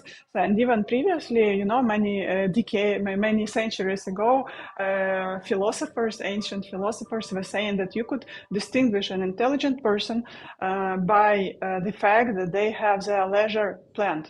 So I encourage you also to plan your leisure, to have some plan of some visits, studies, education, meetings, networking, whatever you need to do it to achieve some goals. When we are talking about the challenges, how you could come out of your comfort zone. So Neil Donald Walsh, the American writer, was saying that life begins at the end of your comfort zone. And, it is always difficult to go into this fear zone. When we opened the Warsaw chapter of WomenInTech, we invited as a speaker CEO of Microsoft Microsoft Poland to speak for Ukrainian women. And her lecture was about this going out of the comfort zone. And, she was encouraging women to not being afraid to, even if they are afraid to go into this, to come to the higher positions, not being afraid to come to the IT and technological sector, and to go and not to be afraid. Because after this, you will have the learning zone, and after this, definitely, you will have a growth zone. I was practicing this kind of the out of the comfort stage when I was changing my work to my current position. Previously, I was head of the department for traffic in the biggest Ukrainian operator. And when I was leaving, before this, I was for 3 years there. And when I was leaving this position, I was because I was hunted by the current company, and people who were working in my department, they were saying, "No, where are you going? The average period of people working in this company is 6 months, so you will not survive there. It will be too hard. You will lose everything." But my understanding of myself was that I can't work in the situation when everything is calm, when everything is predictable, when I don't learn anything. So still, my decision was to go. So now I'm for 7 years in my current company. It was not 6 months as somebody predicted. So I'm for 7 years, and now I'm on the position of Chief Commercial Officer, and I'm traveling a lot now. I'm in Jakarta on business trip, and yesterday I met a woman, by the way, here by business. We were meeting. She is the CEO of the operator, and she yesterday got to the rating of Forbes 50 over 50. And she was joking when we were asking. She was joking that I actually wanted to get to the rating 30 under 30, but 50 over 50 is also okay. So yeah, I'm encouraging you to go out of this comfort zone, trying to learn and trying to grow in any possible situation. So how could you do it? This could be the first step, because for me it was kind of the discovery. I made the test. So there is some company which is called Gallup, and it is like the global HR, I would say. So they're developing different tests and different learning systems. So I passed the test, which is called 34 strengths. When you are passing this test, it's not only giving you the top 10 talents of yourself, but also giving the description of what you are strong at and how can you manage the strong trait of yourself. And this helped me a lot to understand who am I, why I'm acting like this, what should I do in case, as a small example, one of my traits is competition. And when I was decoding all of this information with my coach, I was complaining, I don't want, competition sounds very bad, and I don't want to be competitive. But, it was not about this competition in a bad sense, but it was about the competition when you feel that you are strong enough to compete. So I will not compete if I feel that I'm not good at this sphere. But at the same time, it describes you the other side of this medal. Because if you are competitive, it will influence also your personal development and personal relations development. So the other side is just to keep your competition only for some professional development, because competition does not help your personal relations. So yeah, and find some person who will be presenting your achievements gracefully and present his or her achievements the same way.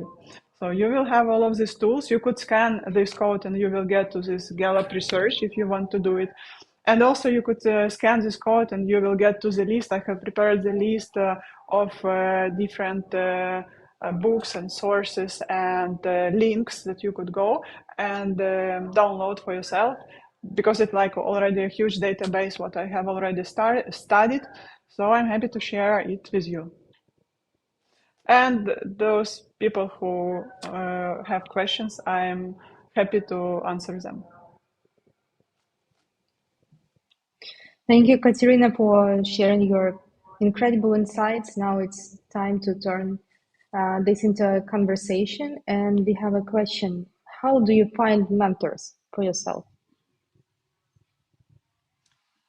So this was one of my challenges, by the way, and I was always like dreaming about finding the mentor, and I found mentors by advice. So, and I have tried several mentors. So it's not always that you find it and it suits you just at once, but better to have it by advice. So I was thinking, okay, I trust some person, and I would ask him whom he has as a mentor. So I came to him, asked. He did not have the mentor, but he asked his people whom he trusted, and they told the same. He told me that they named the same person. So I just contacted this person, and we are working now for almost 2 years. With the same mentor, so he or she suits your different needs. Wow, that's incredible. Yeah. And probably we have time for one small question. So, as someone with roles ranging from CCO to non-profit co-founder, how do you handle diverse expectations and identity perceptions? And what advice would you offer to professionals struggling to stay true to themselves in various roles? So it's these roles I'm doing simultaneously, so in parallel, and I understand that it is my input into the situation in Ukraine. So I can't go to the army. I have some power, for instance, to work for the economics. I have some power to work and to help people who were injured in the war to be recovered. So we created a system which is we have created the program even and the system which is making some recovery the recovery activity for these warriors who suffered. So this is my input, and it's about the understanding that I can't not do it. So this is like my social responsibility and my internal understanding. So I just devote some time from my schedule to it. Thank you very much, and thanks once again for your incredible talk. And now it's time for a small break before the next speaker. Thank you.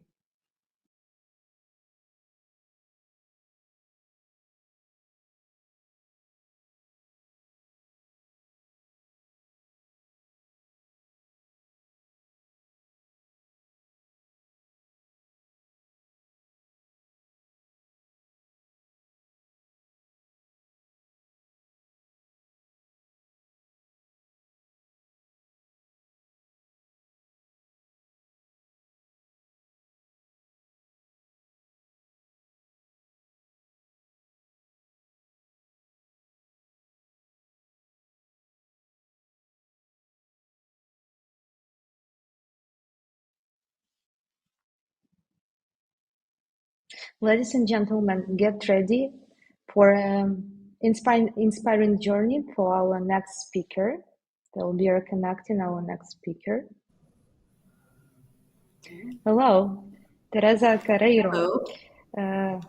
Hi, so from a software developer to co-founder of Critical Manufacturing, Teresa's tech career is a 30-year playlist of challenges, success, and adaptabilities. We are very glad of having you here today, Teresa. Thank you. Thank you. I'm also very happy to be here today. Thank you. And Teresa, your talk titled Life Happens, a personal playlist of a tech career journey. and it sounds like a captivating exploration. Before we dive into that, could you share a sneak peek into how life's rhythm has influenced your career and your musical preferences?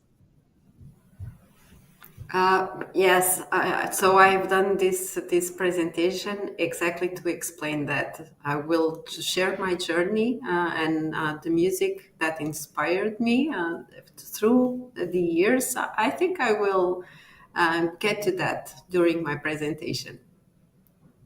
Awesome. So now, without further delay, let's turn the spotlight to you. The stage is yours. Okay. Thank you very much. Thank you.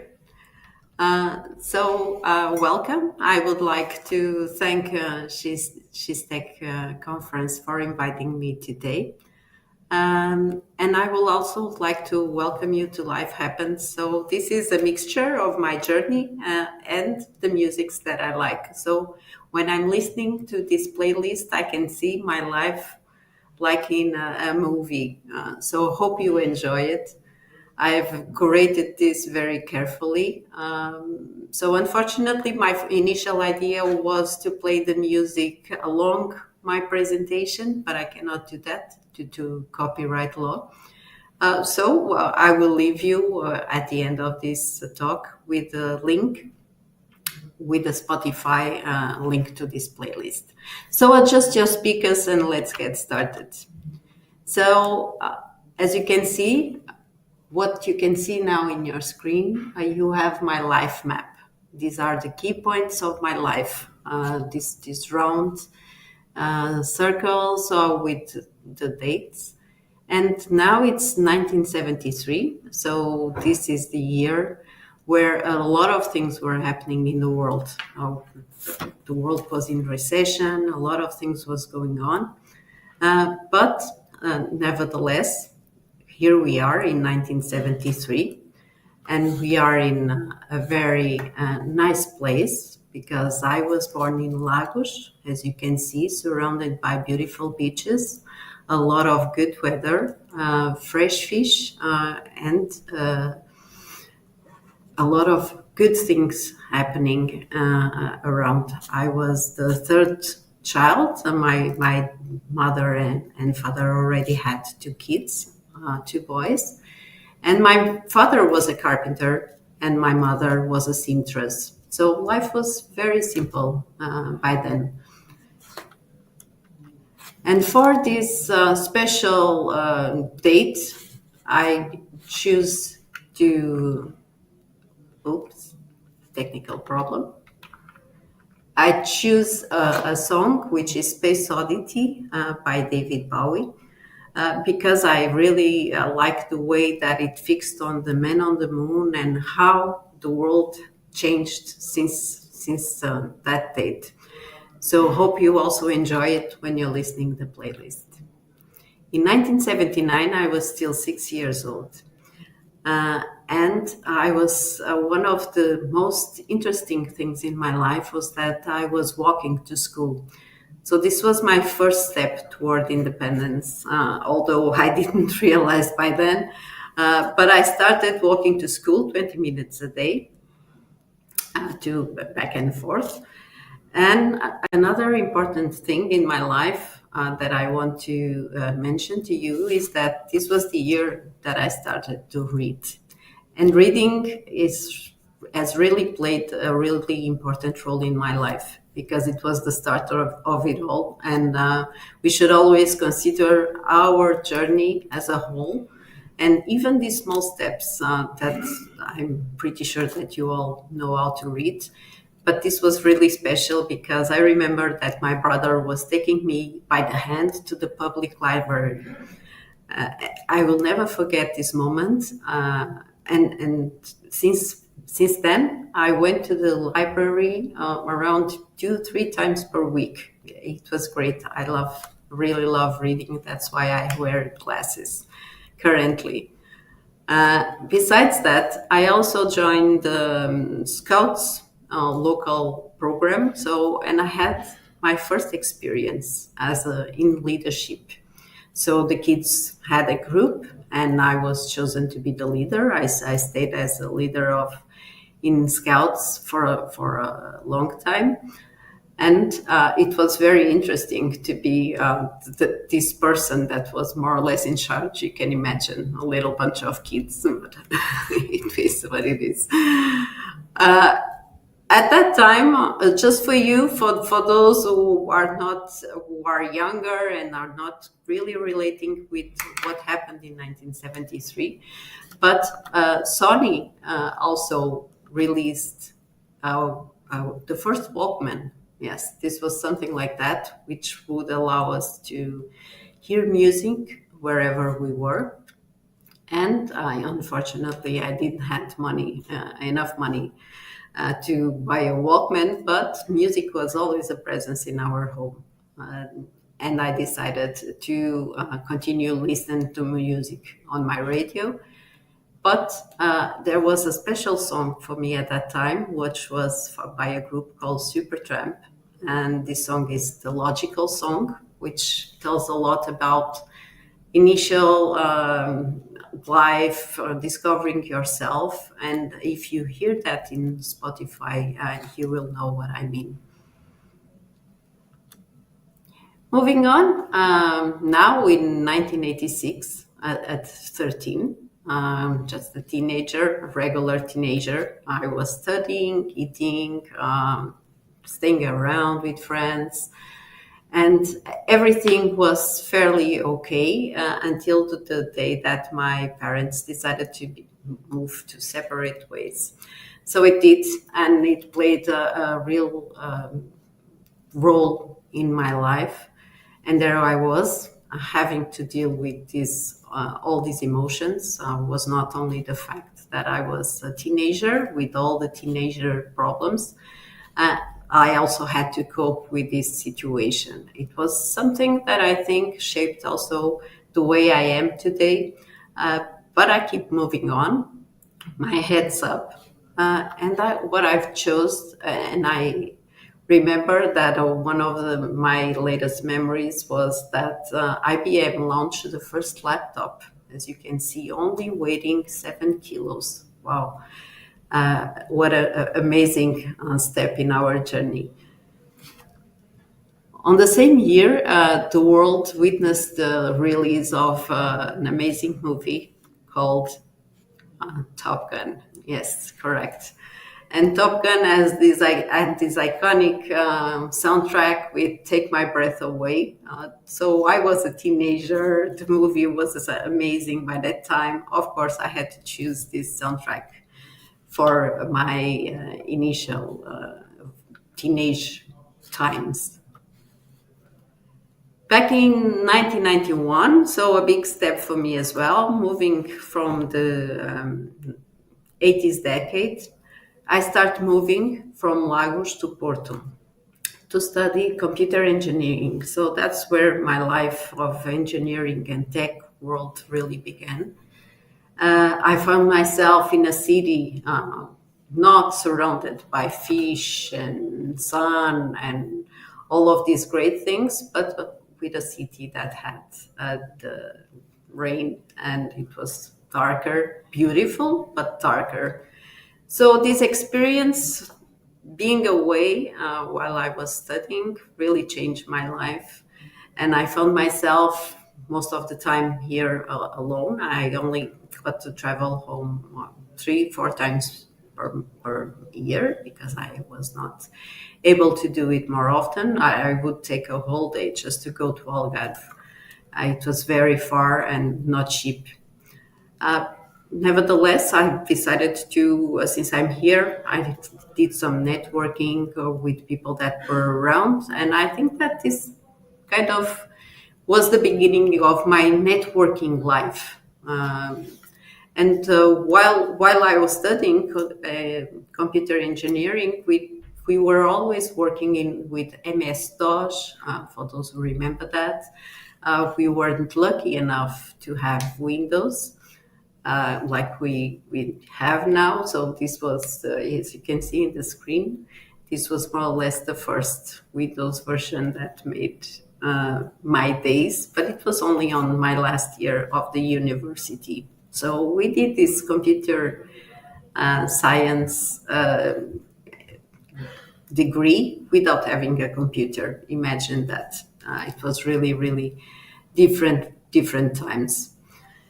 But this helped me also to grow a lot and to develop my networking skills and my social skills. And for that, a song that was really, really playing by that time and really caught my attention was this music from REM, Losing My Religion, which I think is very adequate also to share this period of my life. Okay, moving on now to 1994. So I started working. It was the first time that I looked for a job, and I started working. I was recently graduating, ready to do some software development. So my initial life was that I was a software developer. And I started initially in a company, then I moved to another. So some back and forth. I was a software developer for 10 years. And in 1991, I had the opportunity to also work to a well-known company here in Portugal, but always as a software developer.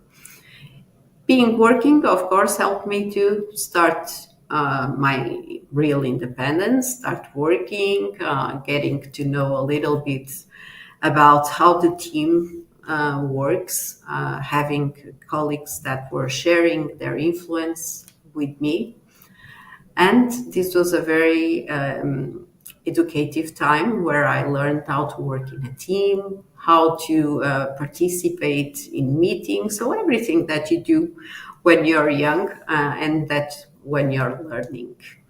For this, I have chosen the music from Nirvana, Come As You Are, because I think it was really the start of my journey, although it was a very, very good experience during these years. So I'm in the 19s now, and I still have the 20s to share. So I will maybe move a little bit faster, but I think you can get along with me. So bear with me. In 1997, this was a very interesting year and very special to my heart because I got married. And I was working, I got married. So this was very special because I had the opportunity to share my life with another person that we are together for about 27 years now, which is a lot. I know I'm a bit old. We had the opportunity to build a lot of memories, give and receive trust, have this emotional support is very important. And I think that this music from The Verve, Lucky Man, really illustrates this. I'm sure you will remember when you hear this in my playlist that this was the year that I got married. In 2003, 2004 were times that, so I was still a software developer in these companies. I was married, but 2004,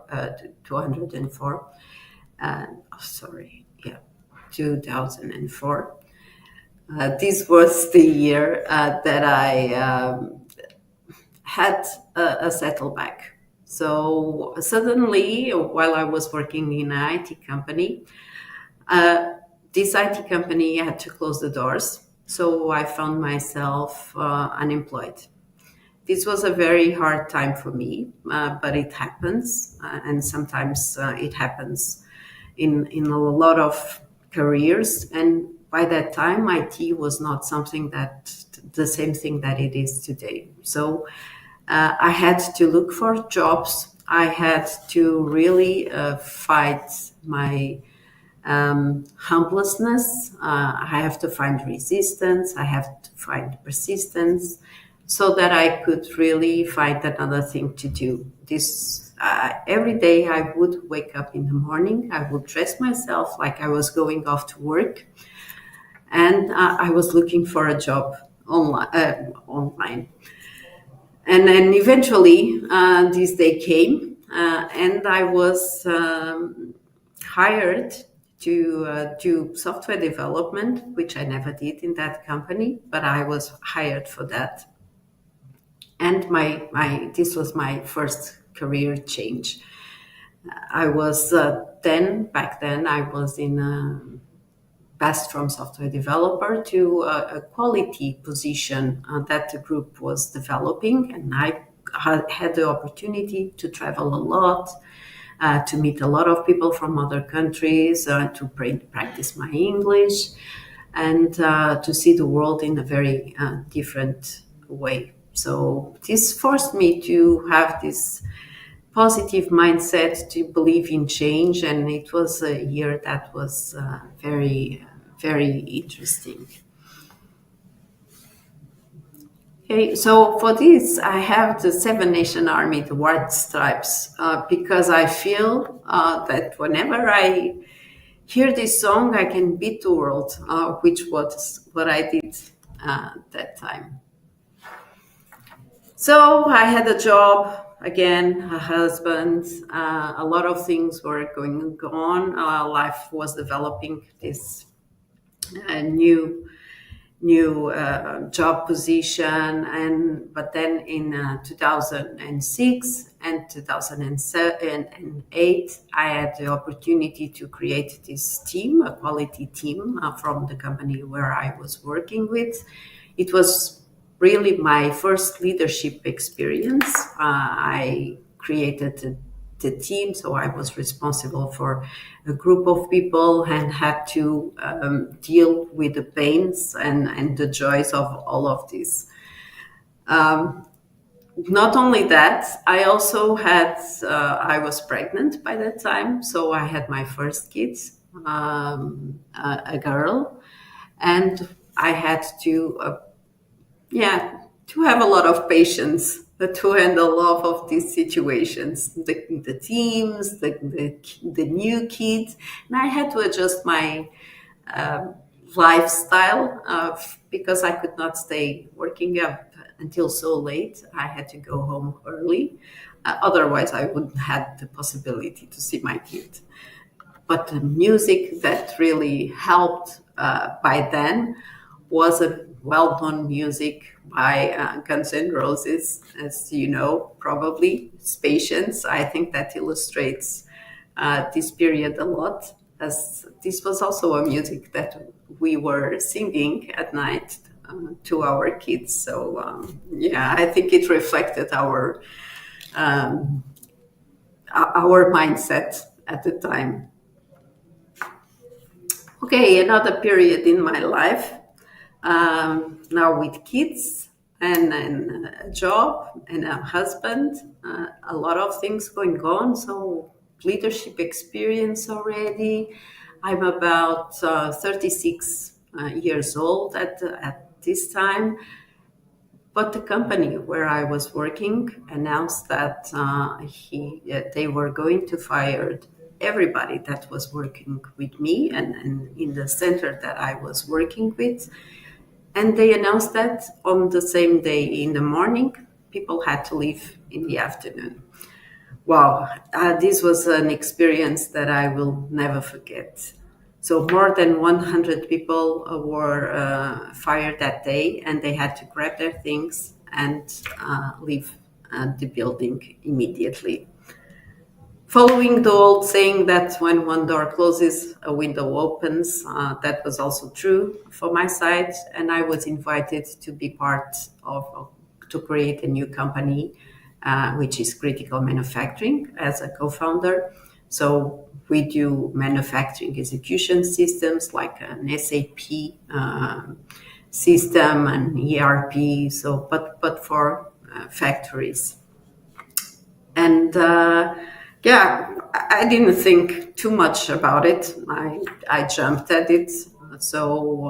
And who knows what this new company would bring. Yeah, we officially started. I had to be the first Scrum Master of the company, moving from a world that was more waterfall. I moved to the agile mindset. I was very curious about this. I heard this some time before. I investigated a lot and read a lot about these agile methodologies. And this really helped me to move into this first job in critical manufacturing. Since then, I've playing a lot of things. And this wasn't enough for me, so I had a second kid at the same year that I founded critical manufacturing. And this was really something that was very challenging, I would say, very challenging at that time. But nevertheless, I got a feeling that tonight's going to be a good night, or that year was going to be a good year. So if you hear this music, just turn on the volume and enjoy the ride. It will be worth it. Okay, so new company, 2 kids, husband, a lot of experience. I was in this company now in critical manufacturing, doing a lot of things. And there I was in this agile world. So I was attending a conference of agile. And after that, I was after that, I was also invited to be a speaker. And this was a great deal for me as well, because it reflected my first talk in 2012. Yes, correct. When I turned 40 years old. So I did my first talk when I was 40 years old. And I was scared, of course, like I'm here today, also scared. Although I have done a lot of talks since then, it's also a moment that I can feel it, and hope you can feel it too, because I think it's worth it. I prepared myself. I studied. And agile just became a topic that I was very interested in. So I started also sharing with other companies what we were doing at critical manufacturing with agile, sharing a lot of experience in this field. As honoring my first talk, I chose Florence Welsh, and with the music Shake It Out, so a favorite of mine. And so to remind ourselves that we need to take it slow and shake it out. Hope you enjoy it. Well, in 2013 and to 2018, I was mostly focusing on developing a lot of things here at critical manufacturing. And I also was playing really a lot of roles. I've created the quality area to handle our audits, our certifications, and our processes. I always believe that the processes must be defined according to what you already have, not be imposed. So I work on that a little bit. And I also created a people team. So let's call it, for the sake of everybody understanding, a human resources team. We call it people operations. And I was creating this team. Why was I doing that? Because it was not even I didn't have experience doing that. It was not even in my background. I remember that when I went to university, I had to choose around 6 options to follow or to go to a university. And every option that I choose was a different thing. So I think that said a lot about me back then, because I was not sure. I was never sure about, oh, I want to be this or I want to be that. So I could see myself in a very broad spectrum, and my life was showing me that maybe this is who I am. So I don't need to be a software development. Maybe I can create a people team. Maybe I can create a quality team. Maybe I can be a lot of things. I can be a team manager, a scrum master, a manager, a director. And all of this experience, of course, changed me a lot and really made me the person who I am today. So a little bit of luck sometimes happens, but not all the time. Nevertheless, I chose the Get Lucky music team from Daft Punk, which has a great sound and that can keep us cheered up all the time. At least I do. Okay, 1919, just let me check here the time. We are doing good. As you probably noticed, I'm quite skilled at saying yes, looking at the opportunities, go for it, embracing this new experience. And in 2019, life was fine. I had all of these teams doing a lot of things, and but I went on vacation. Vacation went really well. I had a routine exam, a medical exam, and this routine exam did not went well. So unfortunately, and you probably seeing that this is a moment that of sharing here as well. But it turned out that I had breast cancer. Of course, that this was incredibly a sad period for me and very challenging. And the most difficult part was telling the news to my kids. This was very difficult. And if I'm here talking today like this with you, it's because I'm glad that it has already been almost 5 years. I'm doing good. And life goes on, whether we are sick or not. So, but this was a very difficult time for me. And this time I choose something that it's not so cheerful as the other musics. I choose The Lonely Day by System of a Down as a memory of the day I learned I had cancer. Hope you don't feel too sad about this. I'm here, I'm talking to you. So let's move to more exciting years, not exactly exciting because you know what happened in 2021.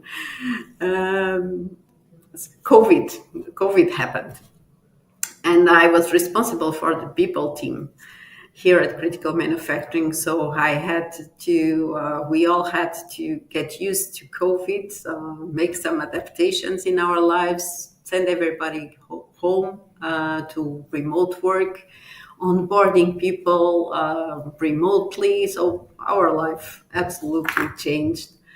And I was still recovering from that cancer thing in that year. So I just had a surgery the year before, by the end of the year before, and suddenly I was still recovering. And here it is, COVID. It was really an experience, and I could not help but to choose Back to Black by Amy Winehouse because it was really some dark times that we all faced. Well, COVID eventually passed, and 2022 was really a special year in my life, and because I had a break. So I needed to process everything that was on my mind by then. And I did a break, and this was one of the most interesting things I've done in my life. So, but then I decided to also focus on volunteering. So I already had played some volunteering work but I have to decided that I was going to volunteer, sharing my knowledge to a lot of things. I did meditation, journaling, walks. I took care of myself, and eventually I went to work again still in 2022. But I was called for this new business area that we were going to develop. So subscription business related with sales and marketing, application development. So I again changed my career. I was now in a sales and marketing area more related with that. And doing different things. I had to study a lot, and this was really this is something that I'm still getting used to it. Continue to study, continue to update myself. And the music that I choose is Mr. Brightside by the Killers, which is one of the favorites of my kids and also a family favorite. And you can hear it in our playlist where I share it, and it's a very brightful. It's a very brightful music. Okay, and we are almost ending. I'm pretty sure that I already going eating my slot, but I would like to leave you with some of the things that brought me today. So I think I always stay curious, and this led me to explore, knowing more about things, and wanted to push myself harder. And I also like to learn. I read a lot of articles, books, and a lot of things that with subjects that interest me. I think I'm kind. I'm kind to people. I like to think so. So I consider myself an empathic person, a good listener as well. I also like to talk, but yes, sometimes I listen. Believe me. And I also followed my instinct. So there is a lot of things that I do. I don't think too much. But this is the way I am. I like to step out of my comfort zone. So I think that Kateryna was saying, stepping out of the comfort zone. I've done that my whole life. So I would like to thank you. And this is the code of the playlist. If you listen to it, and if you like it, just say that you like it. I will also share this in the Discord chat. Okay, thank you. Thank you all. Heartfelt thank you, Teresa, for your truly inspiring talk. And it's not possible not to be sad about the cancer and the information that you share. But thank you for being so brave to do what you are doing, to be here with us and to share your experience. Unfortunately, we don't have much time for questions, but I really want to share with you that people in the chat are need your playlist very much. They're extremely requesting for it and telling that you are very inspiring, and your playlist should be even more inspiring. Thank you for that. Thank you. Thank you, and thank you for also taking this little extra time. Thank you for your understanding. Thank you. And now we are moving to a next speaker.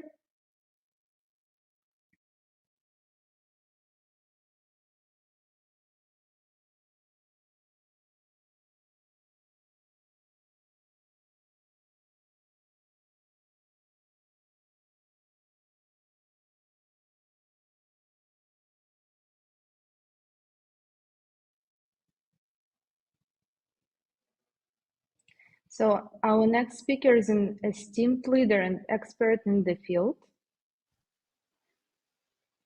So please join me in welcoming Olesia Kyrylchuk, Senior Director and Head of People Asia, East and Pacific at EPAM Systems. Hi, Olesia, welcome. Hello, please let me know if you hear me because I'm far away in Tokyo. I hear Can you some hear me? breaks now. Yeah, now a little bit better. Olesia, can you say hello once again so Can you we hear? check? Yes. Hello, hello. Can you hear me? Yeah, now it's good. Now it's good. So, in your insightful talk, Women's Leadership Across Cultures, Olesia will share valuable perspectives gained from her vast experience. So, before we dive into talk, I'd love to hear a bit more about your experience, Olesia. So, can you please share with us a memorable moment of challenge you faced while promoting women's leadership across different cultures?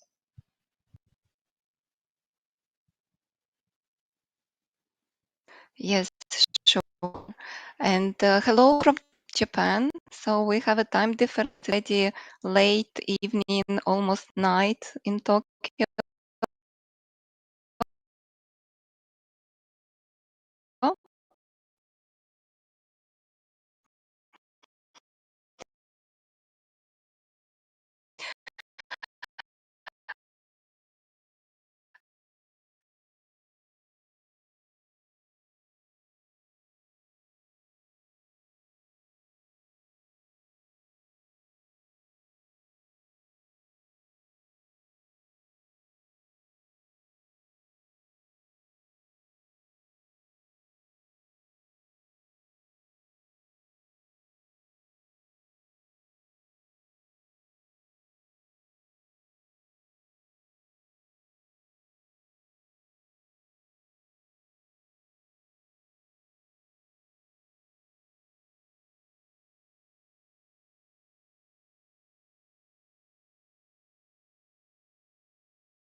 Mhm.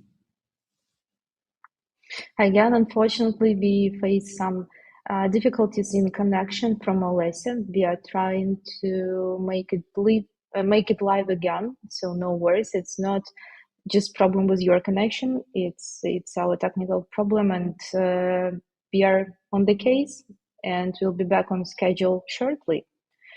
Thank you for your patience. So enjoy this small break, and we'll be back in several seconds.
Мгм.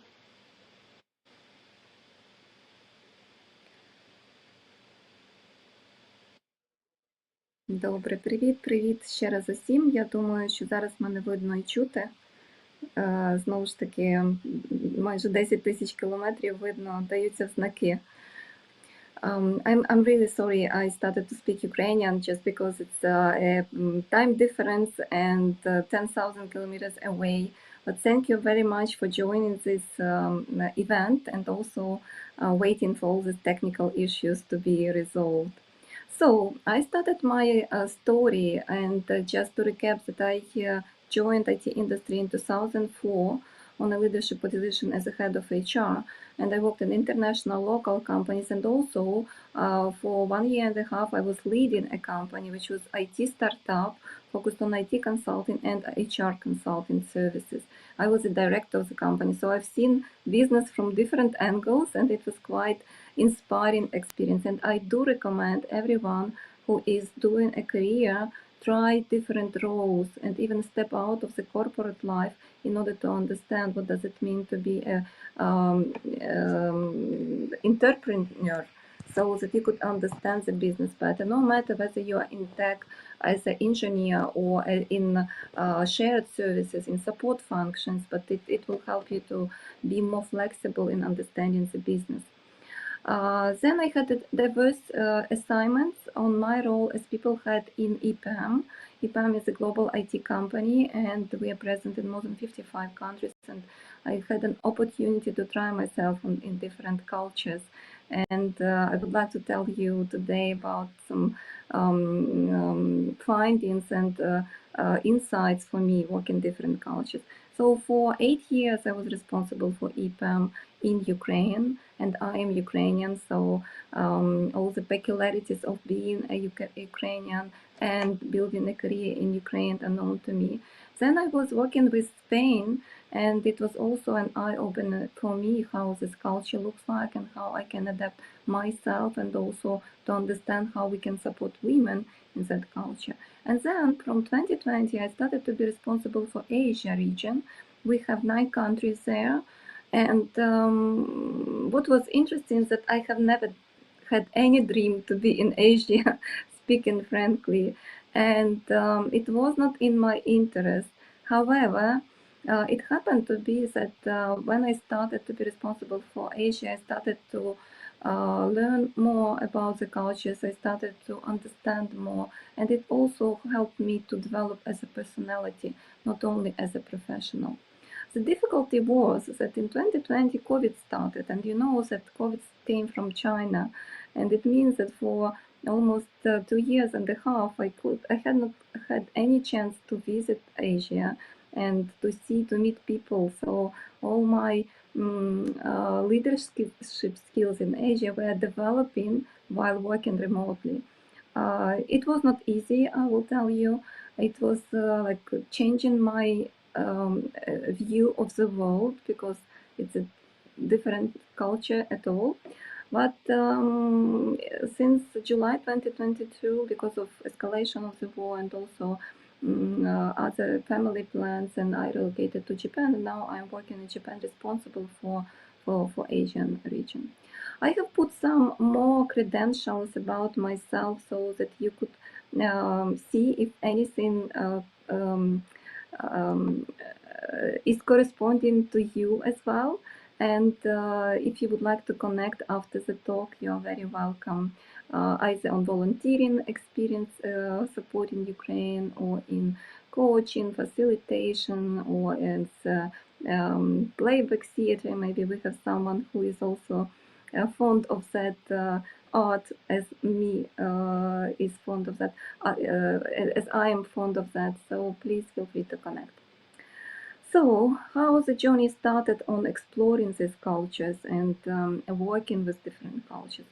First of all, and this is what I recommend to do everyone who is starting to be responsible or to work with different from people from different cultures. First of all, I used an instrument which is called Hofstede Insights. It's culture comparison tool, which is available, like basic functionality is available on the website. I mentioned it on the slide. And I started to compare what is the difference between my understanding of the world from being a Ukrainian and what is how other culture understands the world, whether it is Spain or Japan or China or Thailand or Singapore or Hong Kong. So they are so different. And speaking frankly, it helped me a lot not to be to act as I acted in Ukraine, but step back with my approaches that I used in Ukraine and try to see and to learn from the culture, not just add it immediately, but first I try to fit the culture, and then when I understand it better, I could add to the culture. So as you can see on the slide, the countries which I am like, most experienced because I was in Spain longer time and Japan a longer time, quite similar in some areas, but different in other areas. And if you can just put a comment, what do you think was the most how to say interesting to explore because it was different, and you can put it in a comment. For me, it was this one: motivation towards achievements and success.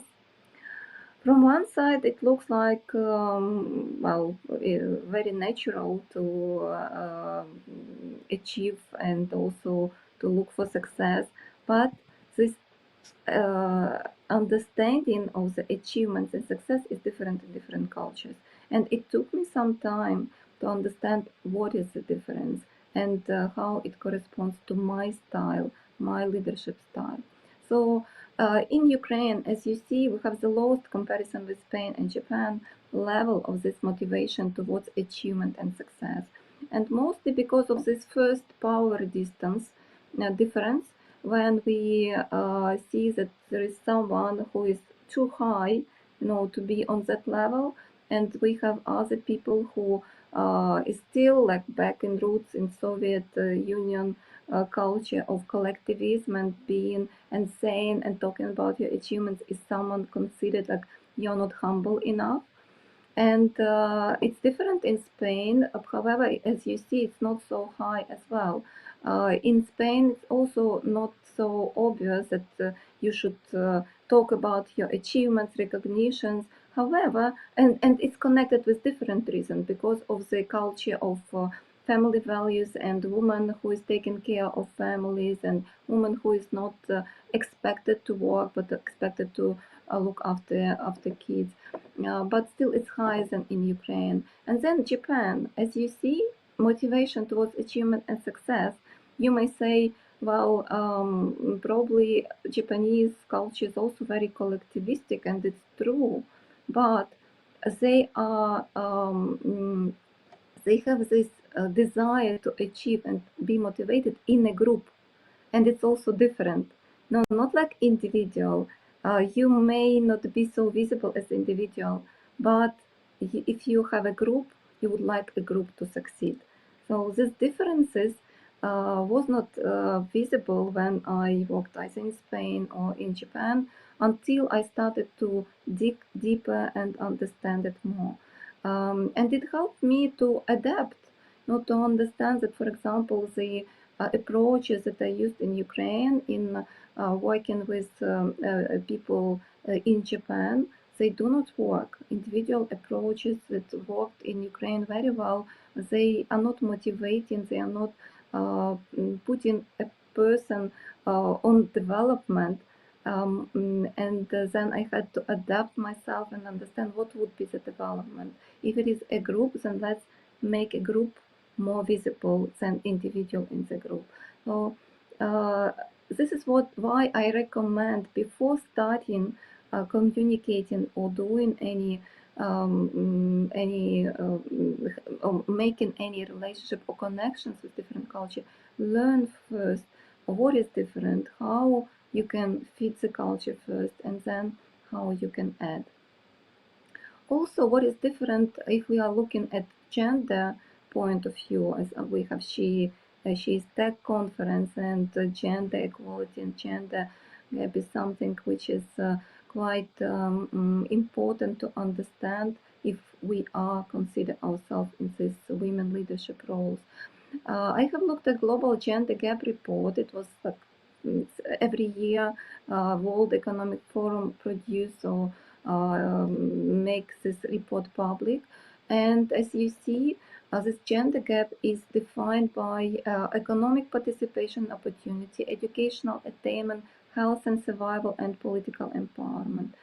And guess where Ukraine, for example, has the highest or the lowest gender gap and the highest index in this gender gap report. The highest meaning the very small gap.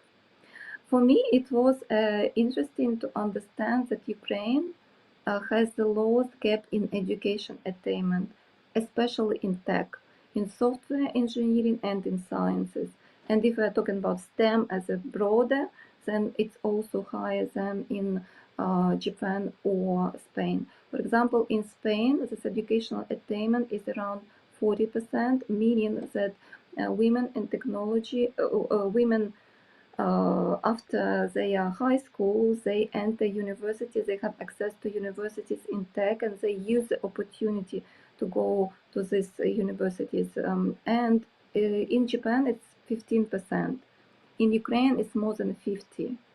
So it was an eye-opener for me, and also it helped me to understand and value the environment that we have in Ukraine on supporting women in tech, more than in cultures where I am currently working in.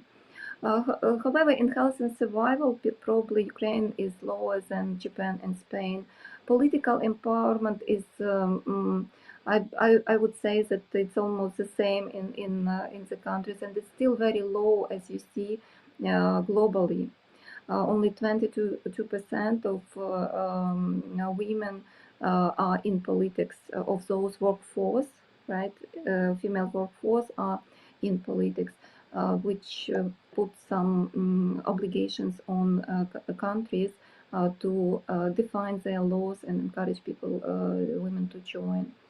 What is also interesting that current global gender gap is around 68%, and it improved since last year only 0.3%.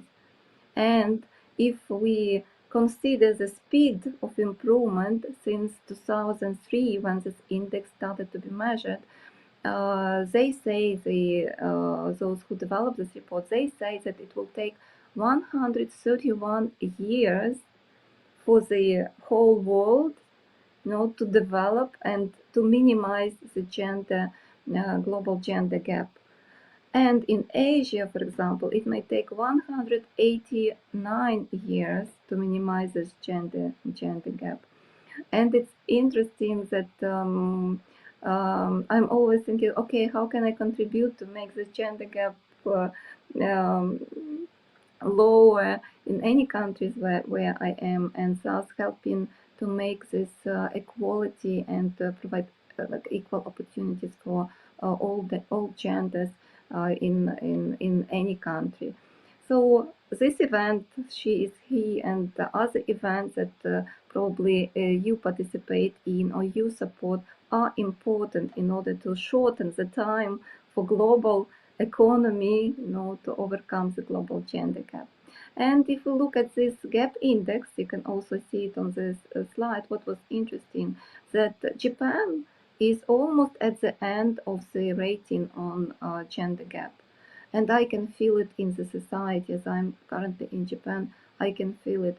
If we're talking about Japan, for example, one of the obstacles for women to be more active in their career and development, especially in tech, is expectations that the society set on women, and the infrastructure, let's say, like the environment which is created. For example, it is expected that women participate very actively in the life of school. It's called parent-teacher associations, and It's not once per month, it's almost every day. It's expected that women would participate in the activities that their kids do or do something with their kids. And it's quite hard for women to take a full-time job. A lot of women are taking a part-time job, and it definitely impacts their career and their progression in profession. In technical, for example, recently I was teaching in the Tokyo Technology Institute. They said that they started to advertise and develop a special campaign to encourage women after high school to join the university, because they would like to encourage girls to take this career in tech. And they faced the issue that even if they created maximum opportunities for women to join Tokyo Technology Institute, and the exams are not easy to pass, but they have developed a system for women to be accepted. Still, it didn't impact much on the inflow of the candidates, females, to find themselves in a tech field. Just because of the society and probably some biases which exist here in Japan. At the same time, I know personally women in, for example, Mitsubishi Heavy Industries who are holding a position of general manager in space division, and people who are leading big companies, finance companies here in Japan. So it's not so like black and white, but still quite interesting that Japan, as a developed country and a member of G7, still almost on the last place, somewhere at the end of the rating. Spain is top 20, so as you can see, and this freedom of being a woman in Spain is much higher. Sorry, is much higher in Spain than in Ukraine and in Japan. What is interesting in my company is that China, which is also like male-dominant country, and this patriarchal style is very, how to say, you can see it in work relations very clearly. It happened to be that in China, on all leadership positions except country head, but delivery head in several locations, and HR head, and also admin head, and key people on delivery positions, like software engineers, project managers, they are women, and they are acting quite successfully. And I always said to the country heads that you have like unique situation. It's not common in China, but in EPAM, China, we developed this culture where women can open up their potential in technology, and I'm proud to have it. What is also interesting in Asian cultures that some countries are having quite strong laws on supporting women. And by the way, if you see the rating, I was surprised to see, for example, that some countries from Asia, like Philippines, you see they are in the top 20 countries where the gender gap is lower, or some countries from Africa, they also here in the list, and it means that it is a political question as well. So from one side, we can do a lot on the level of companies, like corporations, but also the political will that should support development and of women in technology. It's a pity that there is no interactive questions, answers, but I hope we will have some time to talk afterwards, because I would like to finalize the journey that there are opportunities, and the world is moving towards creating even more opportunities for women in technology, for women on leadership positions. It's important to remember that it's up to women to take the stage. And I believe that today a lot of inspiring women shared their stories. in order to show that the stage is open. Just go and trust yourself. And no matter where you are, which culture you join, you bring yourself into the culture. So in order to be adapted, fit the culture, and add to the culture, start from yourself, start from personal development, expand your mindset, try to find the opportunities in order to try different things and learn about these cultures more.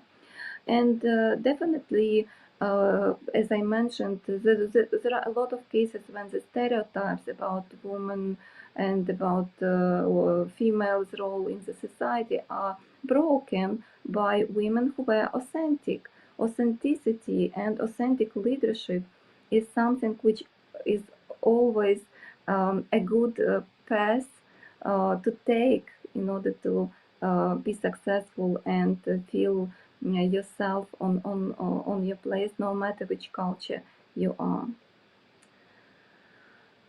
Definitely, I would like to talk more and more as thoughts are coming into my mind, but I would like to talk to you as well. If you have any questions, I'm ready to answer them. Olesia, a huge thank you for your enriching insights into women's leadership across diverse cultures. And of course, we can't let you go without a question without a collaboration. So, a question from the audience. In your extensive career, how have you seen the concept of work-life balance evolve, particularly for women in leadership roles across different cultures? Mm-hmm. Thank you very much. Interesting question. I will start from myself because I had a period of complete burnout. I was in a burnout. I didn't work for 3 months just because I could not. I thought I will never work in HR again, in spite of the fact that I liked my job a lot. Meaning that why? Because I was working 16, 17 hours a day and I was enjoying my work, and it brought me to a burnout. It was like back to not at EPAM but in other organizations. And how it changed my mind? Changed my mind into the way that there is no work-life balance. There is one life, and this life is mine. And if I do not set the priorities in my life, probably I will not be able even to understand what life is.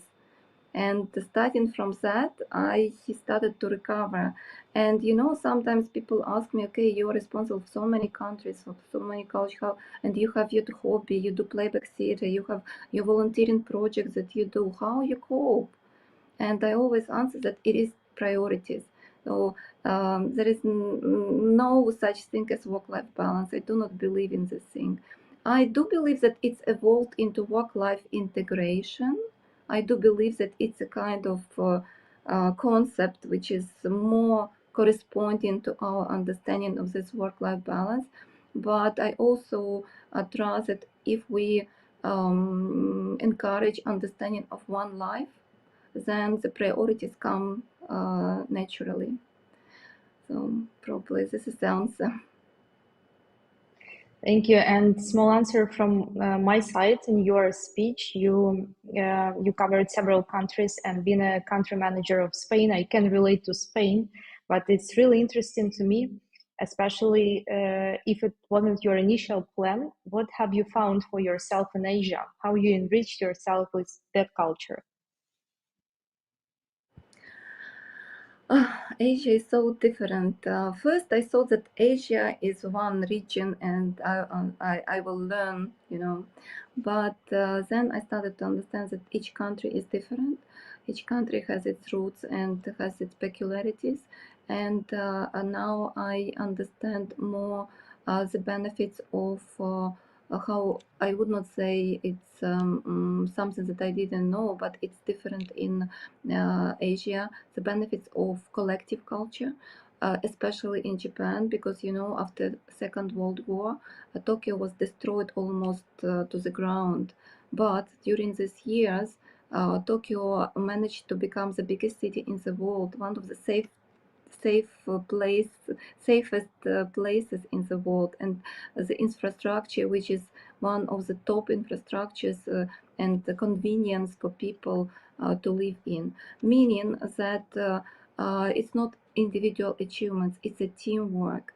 And I'm always amazed how it is done here in Japan, and it gives me a lot of how to say believe and trust that we can do it in Ukraine as well. When we do it all together, we can revive after this war period as well. So collective, I reimagine how this collective approach can work. Also, in Asia, there are several countries which I'm responsible for, which has a race approach. So they have 4 races, and they are like life is based on these races, like Chinese race, then Indian race, then, for example, Malay race, it's Singapore and Malaysia, and others. So in this country, I am others. It was interesting to feel myself as others. So this diversity concept is very different than in Europe, and inclusivity also is very different, as inclusivity, for example, for handicapped people is on much higher levels than I have seen in Europe, maybe in US as well. So this is what I have learned, and I'm still learning. Thank you very much. Definitely one of my next destinations to explore. So Olesia, thank you for your time today. Thank you for being with us and sharing your fabulous experience. Thank you. Thank you for opportunity to talk. Yeah, have a good event further. Thank you. And before we conclude this session, here is an exciting opportunity for you. Share your SheIsTech conference insights on LinkedIn using SheIsTech Experience tag, and you could win a Kindle. Results on 26th of January, 12 p.m. Central European Time on our LinkedIn page. So best of luck. Thank you for being part of SheIsTech. And now it's time to refuel, recharge, and perhaps grab some food. So we announce lunchtime now, but we'll be back soon, just in 20 minutes at 2 p.m. Central European Time for more awesome stuff. See you soon.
my soul.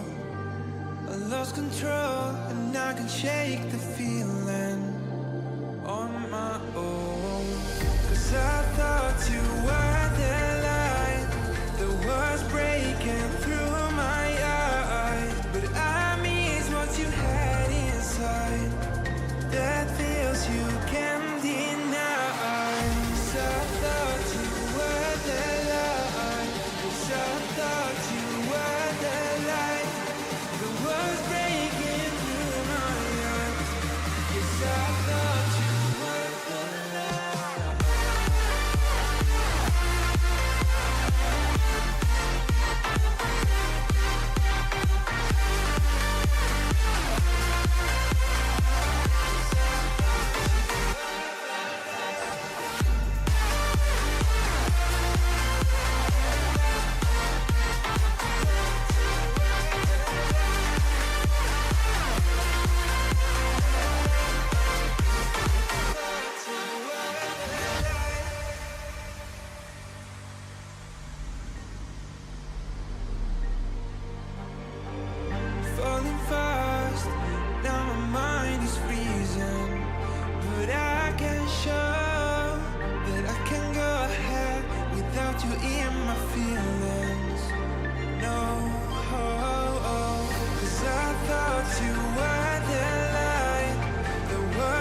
Welcome back to the stage, everyone. We hope you enjoyed your lunch break and ready for more enriching insights. My name is Olga Mozhakova, and let's proceed with our next speaker.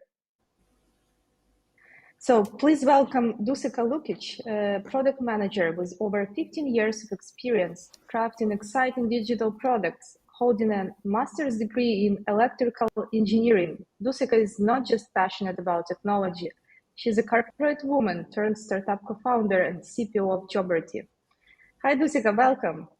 Hello, hi from Serbia. Hello. So the topic of your talk today is navigating the peaks, my personal leadership expedition to success. And before we delve into your presentation, can you share a pivotal moment or challenge you faced on your journey from corporate to startup leadership? Sure, that will be the topic of my presentation today. So I'm going to talk about all the mountains that I had to climb in order to reach, the stage where I'm at the moment. So thank you for this lovely introduction. As being introduced, I am a co-founder and chief product officer at a Serbian startup called Joberty. But because this is going to be my personal story, I would like to give you a little bit different introduction of myself, a more personal one, aside from my job title and what I know how to do. So I'm a mother of a 4-year-old girl. I'm 37 and married. I speak Serbian, English, French, and Turkish. I visited around 50 countries and lived in 6. And I was kidnapped by a rickshaw driver in India after my plane from Istanbul almost got crashed. Unfortunately, everything went out really well, and that trip was really a very positive one and a real life-changing experience. But to give you a little bit broader context of where I'm coming from, I grew up in a family of 2 mechanical engineers. So my mom and dad are mechanical engineers, both working on leadership positions as CEOs, directors, managers. And my older sister is electrical engineer. So it was just a question if I'm going to be electrical or mechanical engineer. I picked to be electrical engineer, but as you can imagine, as being very young girl, I was prepositioned to be or even to think as an engineer. And from very young age, I learned the power of science. So for me, being in science was something that I knew that I'm going to do. And growing up in Serbia, which, like every country in this Southeastern Europe region on Balkans, we had a very turbulent history, many wars, many things that were going on. And I believe that this setting and this cultural heritage has made me resistance to hardships. So I was able to endure during some hard times that I had later on in my life. So to give you a start, I enrolled into my bachelor studies in electrical engineering in Serbia. And then for my master's, I went to study in India and Turkey, and thus my knowledge of Turkish language and also this event with the rickshaw driver in India. And after that, I even enrolled into PhD studies. So for me, I was really much into science and into scientific work. But at the same time, my personality was as such that I had this also need for the business experience and business knowledge. So I've decided that whatever I'm going to do, it will involve also a business side to it. At that point in my life, as a young girl in Serbia, this was my definition of success. So it was being a woman in power at a distinguished international company abroad. And when I say abroad, to me, it was away from Serbia. It was somewhere in the US or the Western Europe. And being in international company was very important to me because it was something where I could get some intercultural awareness and where I could experience working in diverse teams.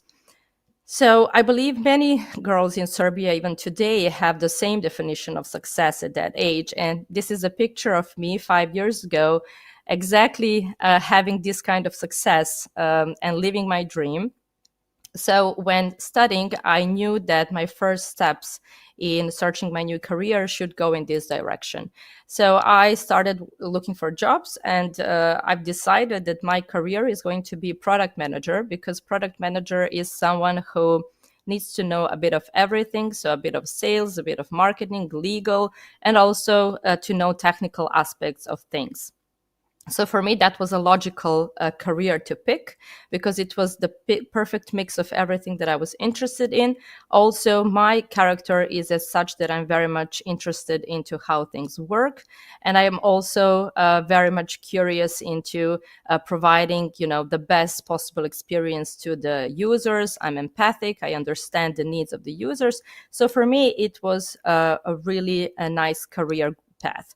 But I believe also being a product manager is a very good career for women in general, because it gives you really opportunity to excel at what you do, since it requires empathy and high, I would say, emotional intelligence. And I think women are more than capable of excelling in those areas. So for me, it was a really nice, also the balance between work and life. And this is what I've decided to do. So I started applying in big companies, first in Serbia with 10,000 and more employees. And then it started with international companies with 30,000 employees. And I ended up working for a big company in the US and in Germany. And this is when the picture has been made 5 years ago, where I completely lived my dream of being a woman in power at a distinguished international company abroad. But then something happened, and I believe that, at some point in your life, even though my definition of success was completely fulfilled and everything was as it should be, I felt the need to contribute more, and I felt the need to also, in a way, to show myself in all different aspects of my personality. So I felt pretty much like being just a small screw in a big system, in a big machine, and my contribution was not as visible as I wanted it to be. Also, when I look back, I was climbing the corporate ladder, everything was great, but my growth was pretty much like linear, and I was going step by step in time, but it was not going at the pace that I wanted it to go, and it was not, as fast as I wanted it to be. So for me, looking back, yes, I was successful. I was earning a lot of money, but I was not feeling fulfilled and my purpose was not on point. So I've decided that, I want to do something where my impact will be much more visible. And then, that was a crossroad that came into my life. And this quote that it's never too late to create the life you want to live, I think it's very important to emphasize, because we as women tend to put everything on some timeline, and we have some deadlines in our head, which are time frames. So you have some expectations that until a certain age, you want to be married, you want to have kids, you want to be this much successful by the age of 35, for example.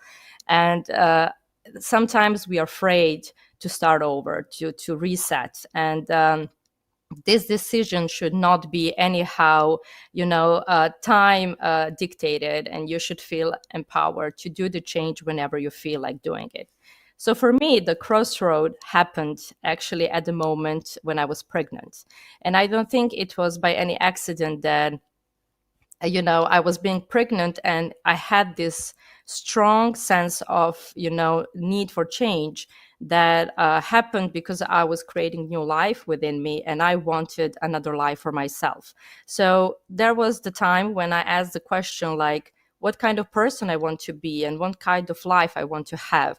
So at that moment, I've decided I'm going to step out from the corporate world and from everything that was known to me until then. So it was 5 years ago. I had already like 10 years of experience being product manager, being on leadership positions in big companies, but I wanted to build a better world for my daughter so that she can grow up in a world that is much better than today. And I wanted to make a huge impact. So I've decided, being pregnant, to start my own startup, being a co-founder. And I was also like a chief product officer. So I was in charge of a product, which the product is the whole soul of the company. So the whole company success was actually based on the success of the product. While at the same time, I was working as a consultant in product management, because starting my own company, I could not afford giving myself high salaries, just something very less.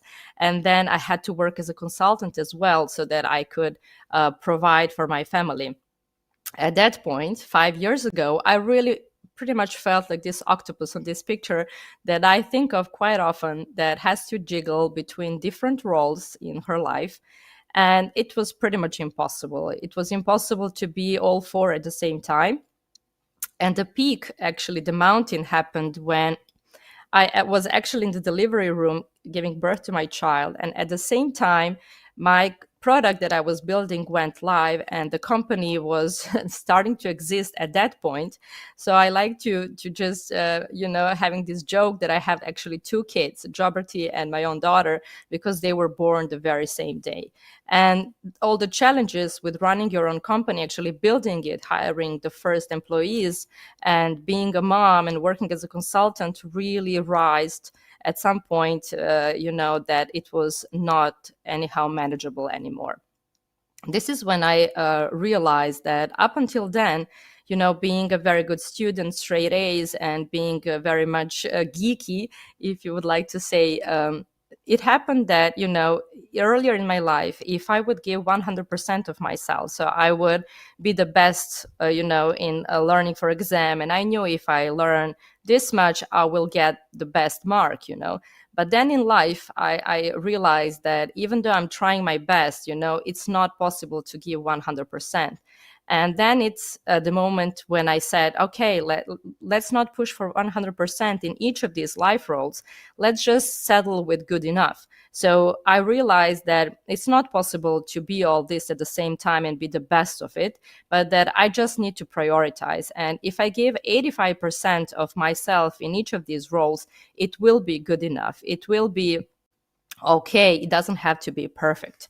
So this is another advice that I would like to share. And this is, everything is possible if you dare. I believe that women, of course, we heard today there is a very low percentage of women in tech. And then this number drops even more at the point when you need to take on some leadership position. Maybe you are, a mom at that point, and life gets much more complex than it is. And at that point, I think the world that should be underlined here is dare. You need to dare and to be so much courageous to make this step and to take the leap of faith. And, great things will happen. So for me, it was the moment when I was pregnant that gave me this tremendous strength to continue, even though I believe many women, and I don't blame them, would choose a safer option, would choose to stay with a safe income in the stable company, in the working environment. But for me, that was not an option. I wanted to go out and build something and have a much greater impact on the world. Also remember that you don't have to sacrifice all your life because of one thing. And, if you are having now multiple roles in your life, not your whole life needs to be sacrificed because of it. You just need to prioritize. And it took me really a long time to accept this and to be in peace with the fact that I'm not giving 100% of me in each of these areas, in all these roles, but that it is possible to juggle all of that.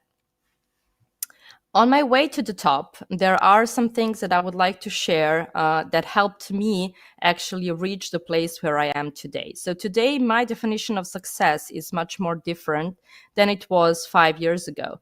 So for me, today, success is defined by the time that I spend with my family, also with traveling, with having fun, with also being aligned with my values and my purpose.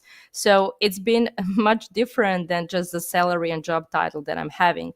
But also, I would like you to remember, like it shows here on this very nice card that I've taken photo of in my local bookshop, that the road to this success, and we define success on our own way, but for me, the road is always like this. It never goes like a straight line. It's always a zigzag.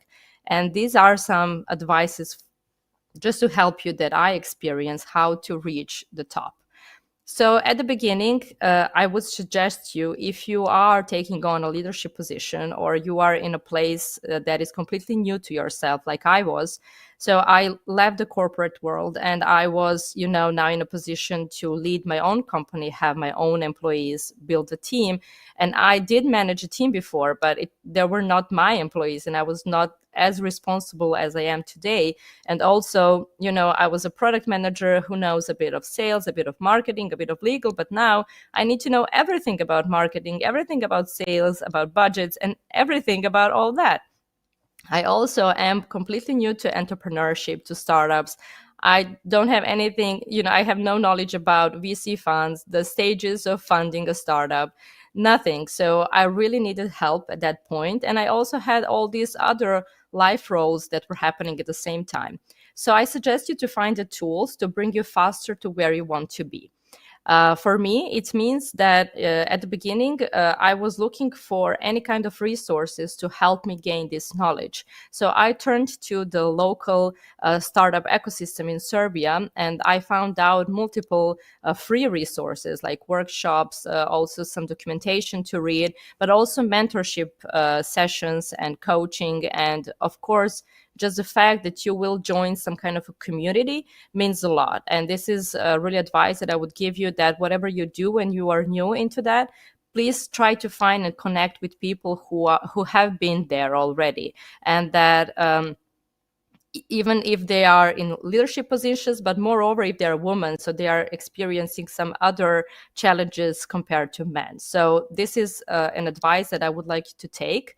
But then be very much careful about whose advice you should take. This is another, maybe a contrary advice to this. Why? Because you want to get to some point where you want to be faster. So in startup life, time is crucial and you have to move really fast. And it is something that can either catapult you into stars or made you forgotten. So time is crucial, but also in your life, maybe you are having other life roles and you don't want to spend all your time, learning something new or doing some practices that have been shared, but they are not helping. So give yourself a deadline that if this doesn't work until this time, just don't do it anymore and don't focus on something else.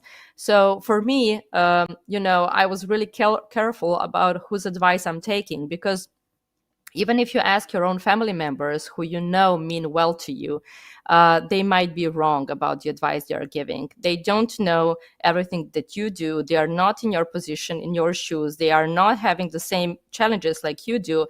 So their advice might not be relevant. So try to connect with people who have been there or are going through the same thing as you do, and then share experiences. This is something that has been extremely helpful to me. Context switch and focus shift. These are the two skills that I've mastered by being a mom and being a leader. And I think this is something that everyone benefits from.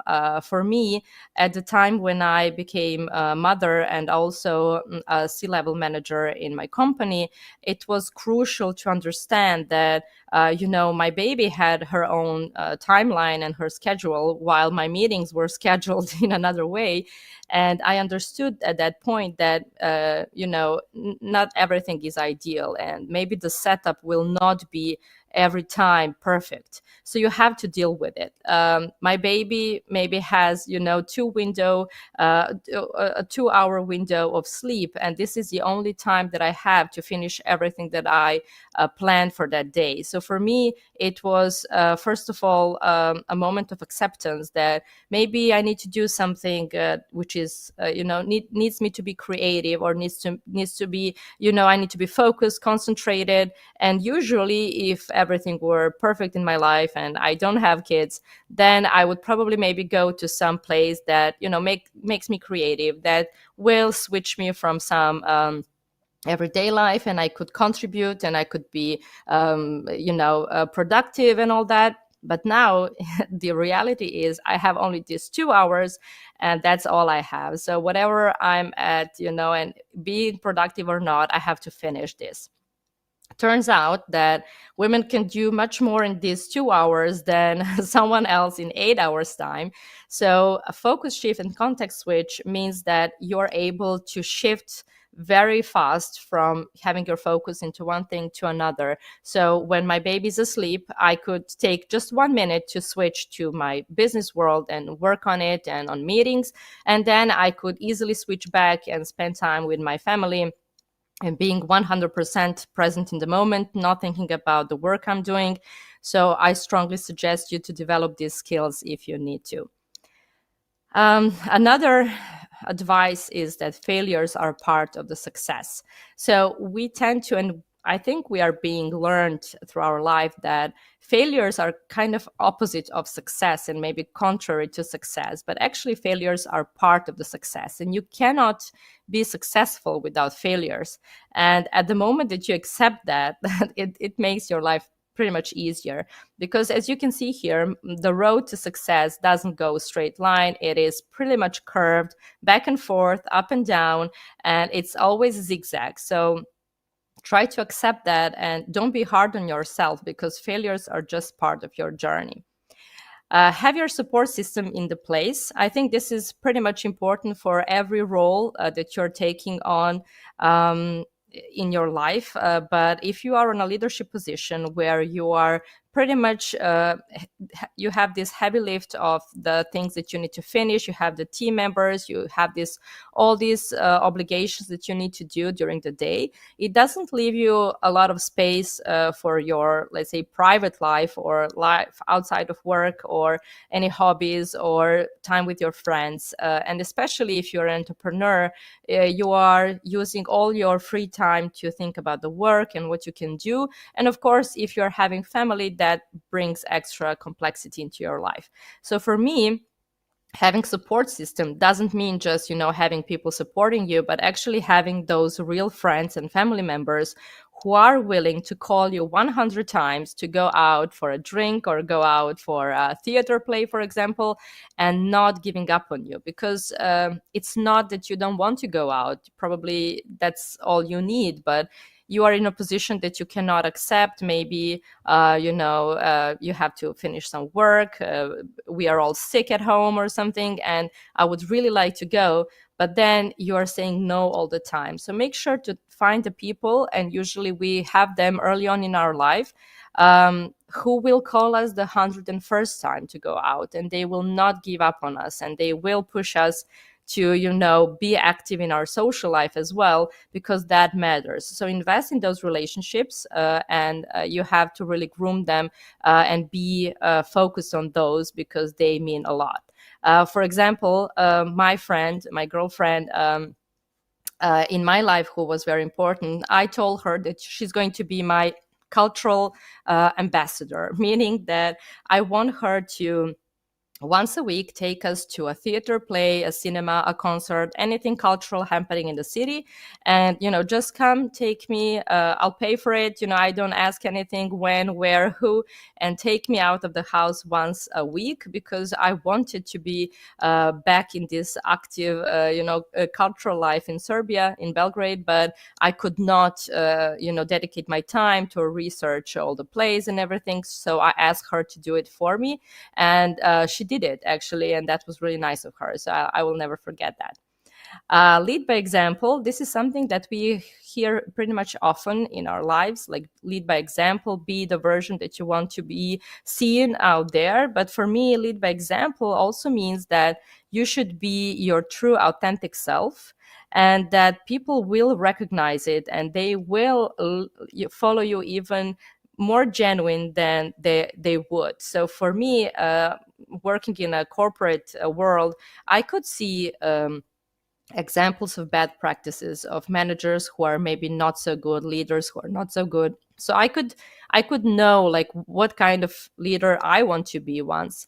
But it's not only that. I think being a mom had made me a better leader. It developed some kind of compassion and empathic towards my employees that I did not have before. I was really strict before with my team, but now I have much more understanding, and I understand that people are not always, at their best game. So lead by example for me means just show your true self, and people will appreciate it, and they will follow you even more. There is another skill that I was struggling here, and this is selective vulnerability, meaning that, as a woman, I don't want to have depression towards my employees, that I am too sensitive, too emotional, that I cry every second, and this is not the type of leader that maybe someone would like to see, who is oversharing and over emotional. But on the other hand, I don't want to look like a robot and being like a very strict dictator who no one wants to talk with and doesn't want to share with. So practicing this selective vulnerability, meaning that you do show your emotions occasionally and when the time is right, and then not showing them again when the time is right, I think it's something that is also very important when you are in a leadership position as a woman.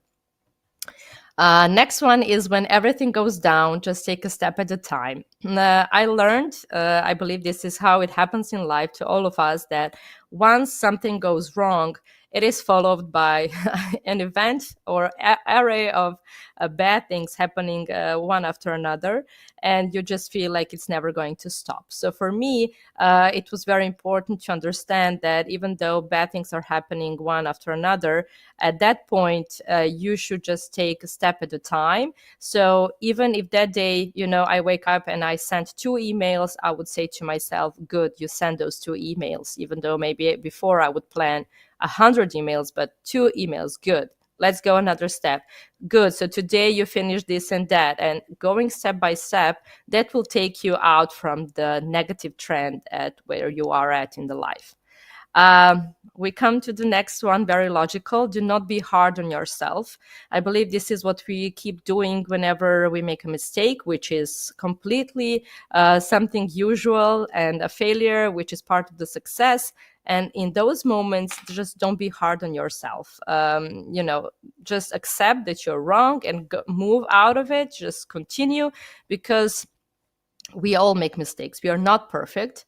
And, we are also doing some success stories, but we don't praise ourselves enough. So again, when you are not being hard on yourself, again, I have to emphasize that you should celebrate your own successes. So whenever you do a good thing, make sure to give yourself a lap on the shoulder and say, yeah, you did this great, and this was perfect. Kudos to you, and celebrate those wins. This is something that we keep forgetting. And then the last one is everything changes. So maybe you are in a very good position at the moment, and then next time you are just down and in a very negative position. And this is something that I, keep on reminding myself, that everything happens in cycles, that even today that I am very much successful, tomorrow I might not be. And this is not something that might be just, because of myself, but maybe some external circumstances will happen, a crisis will hit or something, and then we will go down. So for me to understand that all and both scenarios are happening in cycles, it just makes everything easier to accept.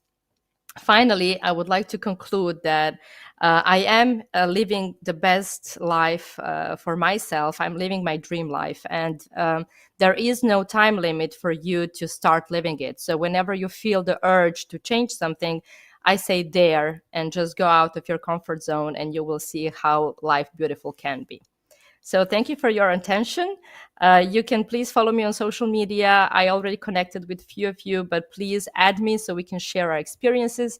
And if you have any questions for me, I will be willing to answer them. Dusica, huge thank you for sharing the insights. The rickshaw story, wow, impressive. It could be a plot for the movie, Yes. And I guess absolutely. And I guess we have a little bit of time for one question. So as Jobertis product manager and CPO, how do you envision technology shaping the future of work and its implications for employers and employees? Yes, so thank you for this question. Actually, the technology that we are moving towards is completely around artificial intelligence, and this is what we all experienced in our work. But I believe that all this focus to artificial intelligence had put away focus on people and on humans. And let's not forget that, some robots, machines cannot completely change people in the workforce. What I would like to see more, and some changes that we are already witnessing, is that companies are investing much more into sharing this kind of role models across the globe of women in leadership positions. And this is something that I think we always need to do, like having a conference like this and other events where we are sharing our experiences and making all our workplaces diverse and inclusive is the future where we are heading. And I hope that the technology will help also in that way, that will enable us with tools and mechanisms to actually listen better and maybe have a pulse on what's happening in the workforce and provide better working conditions for everyone. Totally agree. Thank you once again for being with us today. Thank you. Thank you. And before we move on, a special shout out to our community partners. Soda, Geek Girls Portugal, VTech, Women Who Code, Porto Tech Hub, Women in Agile Bulgaria, Wiz, No Fluff Jobs, Ebnosoft, Invest Porto, DNA 365 IT Recruitment, Talenty, Pro Idea, Hack Yeah, Because Talents Matter, Ladies That UX Lisbon. Your support is fundamental in making this event possible. Thank you. We are out for a couple of seconds and get back to our next speaker. Thank you.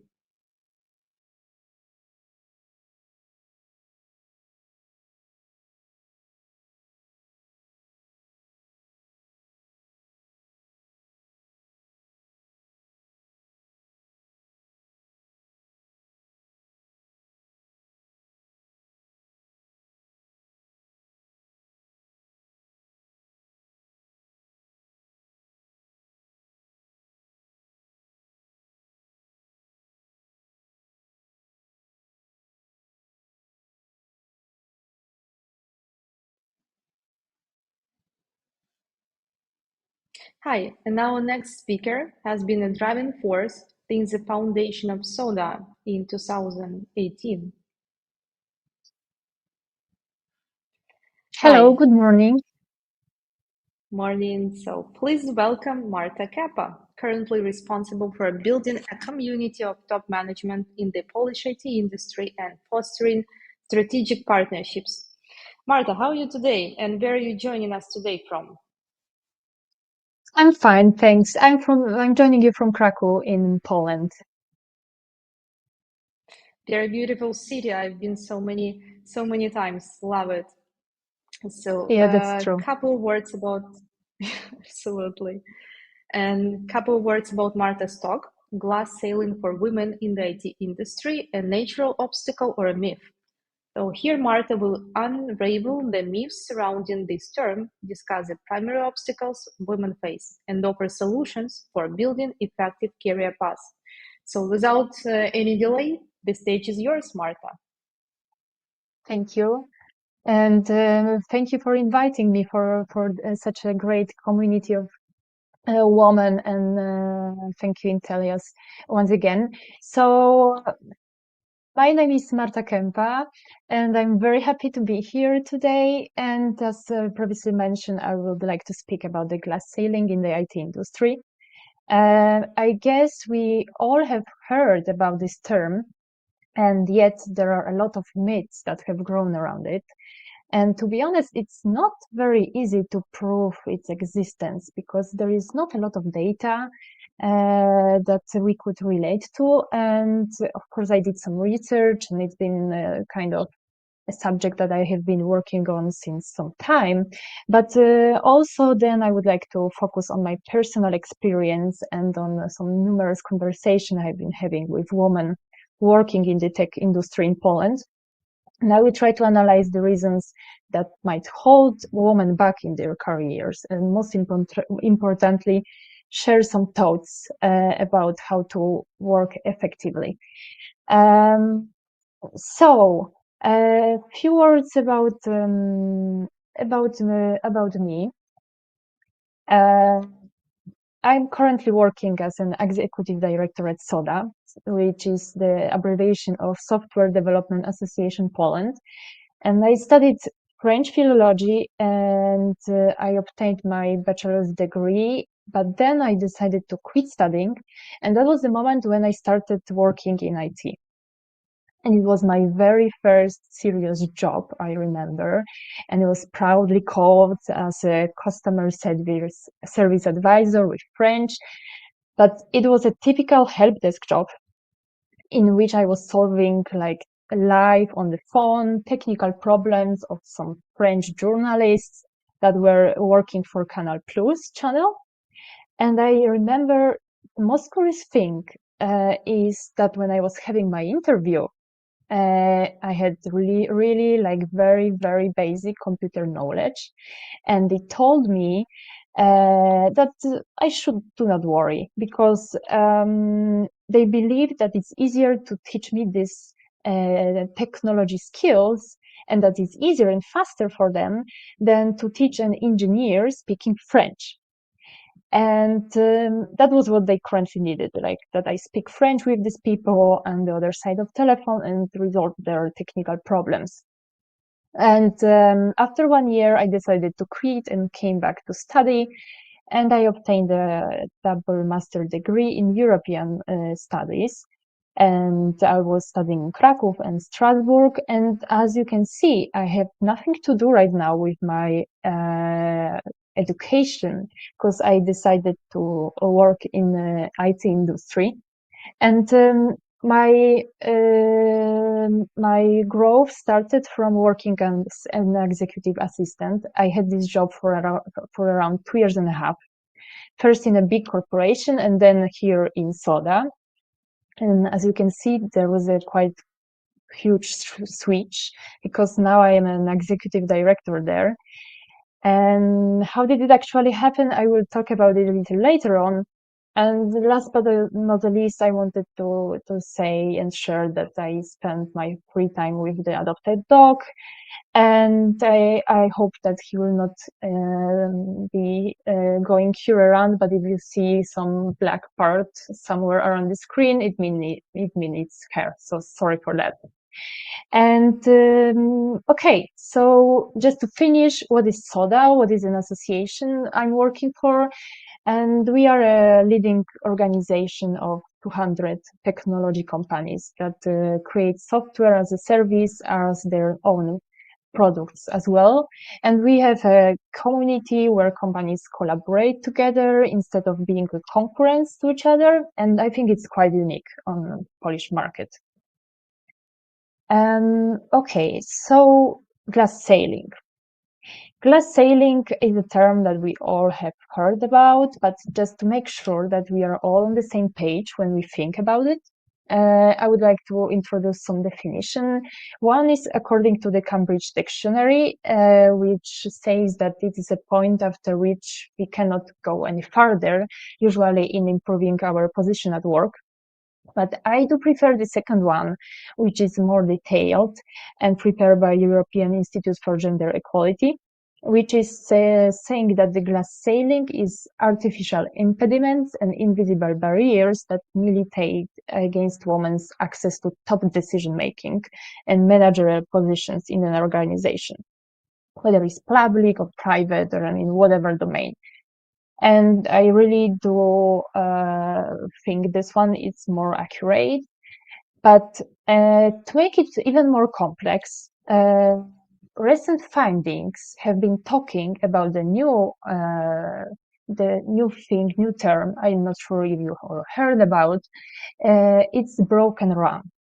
And broken rank is a term that is especially present right now in the research in the US and Canada, and is defined as a situation where someone is progressing quickly in the career, but in the early stages, and then it finds very difficult to get a more senior post. And it means that according to the study that was recently done by McKinsey company, it means that women are more likely to stuck on this kind of broken rank and failing to get a promotion out of their entry-level position as quickly as men do.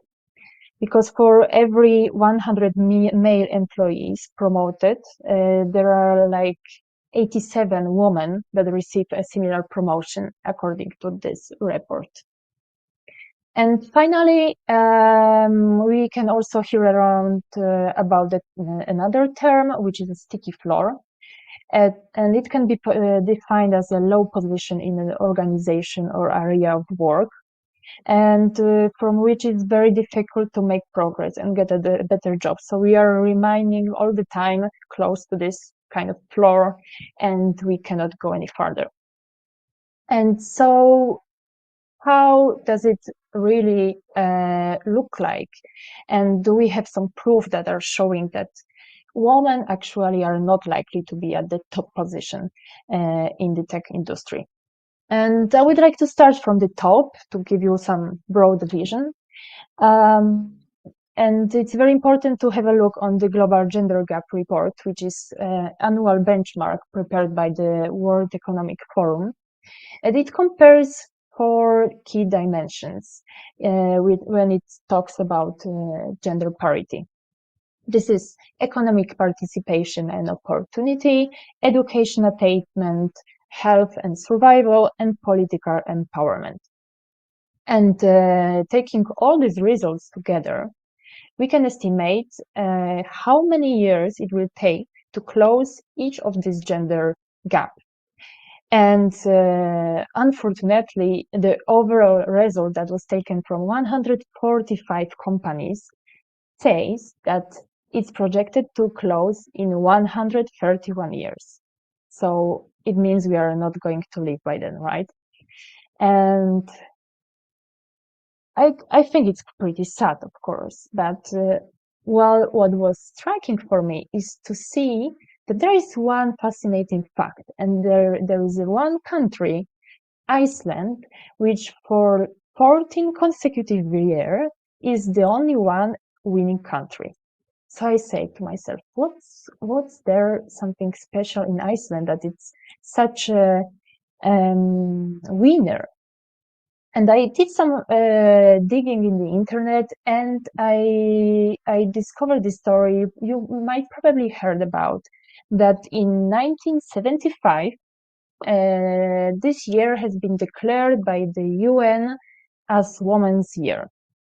And Icelandic women decided to make it even more visible than anywhere else. And they decided to go on strike, like general strike.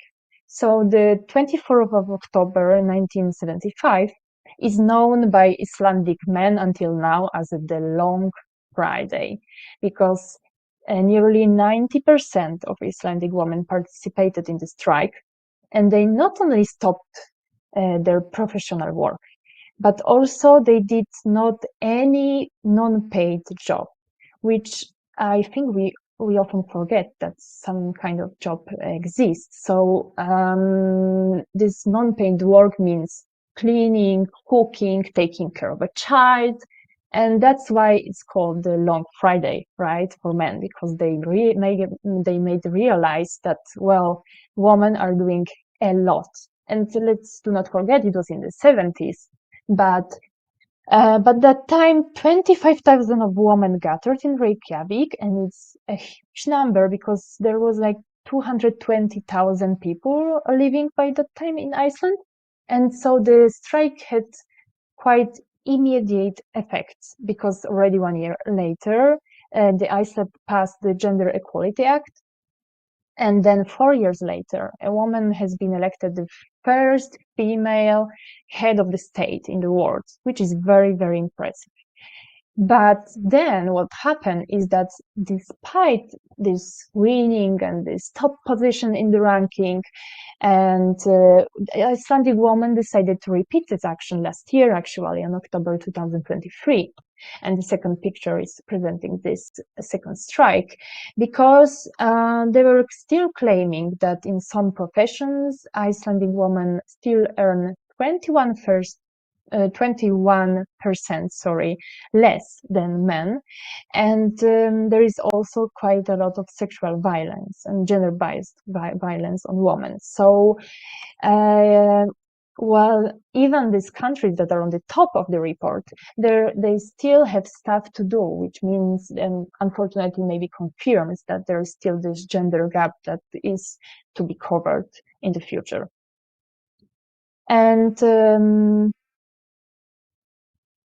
when we look at the data, which indicates the share of women in senior leadership positions, we can see that 32.2% of women were taking this senior leadership position in 2023. And this is nearly 10 percentage points lower than women's overall workforce representation of 42%.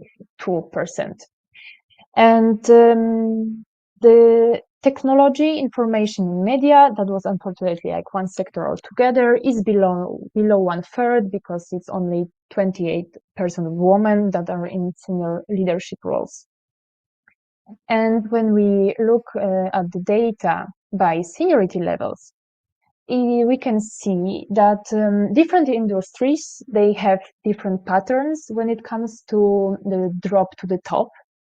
And the drop to the top is the degree of which female representation drops as seniority level increases. And so this representation drops to 25% in overall in all the industries that are in the report. Here is only a few examples of that. And when we talk about technology, information, and media, this discrepancy between entry-level position and managerial position is 9 percentage points, and between the senior position and C-level position is 10 percentage points. And fortunately, it's not the biggest one within all the industries. There have been wars, but still it's a 10 percentage difference, which is a significant one. And so we talk about this global share of women taking up senior leadership roles. It's been increasing from 2016, but very, very slowly. And we could also see a little drop in the first quarter of 2023. And the good news is that there was a progress in women's representation in senior leadership position in the technology and media, and that was one of the highest one across all the industries. Even if it might seem like a little bit stable here, when we look at the technology, information, media, which is violet color here, it's been increasing, but almost 2% points. So let's come back to the glass ceiling, and let's have a look on another report that is also prepared annually by The Economist. And this report is measuring the country performance on this index, and it talks about 10 different metrics, and it includes also the gender pay gap, parental leave, the cost of childcare, education, and of course the representation in senior management and political jobs. And when we see here, what we see here is also that Iceland is again the first country there. There are a lot of Nordic countries, and also Poland in 2016 has been very, very high. It was in the 5th position, but what happened, unfortunately, is that it dropped down to the 12th. Curious thing, it switched position with Portugal, that was 12, and now became the 5th one. And taking into account that in Poland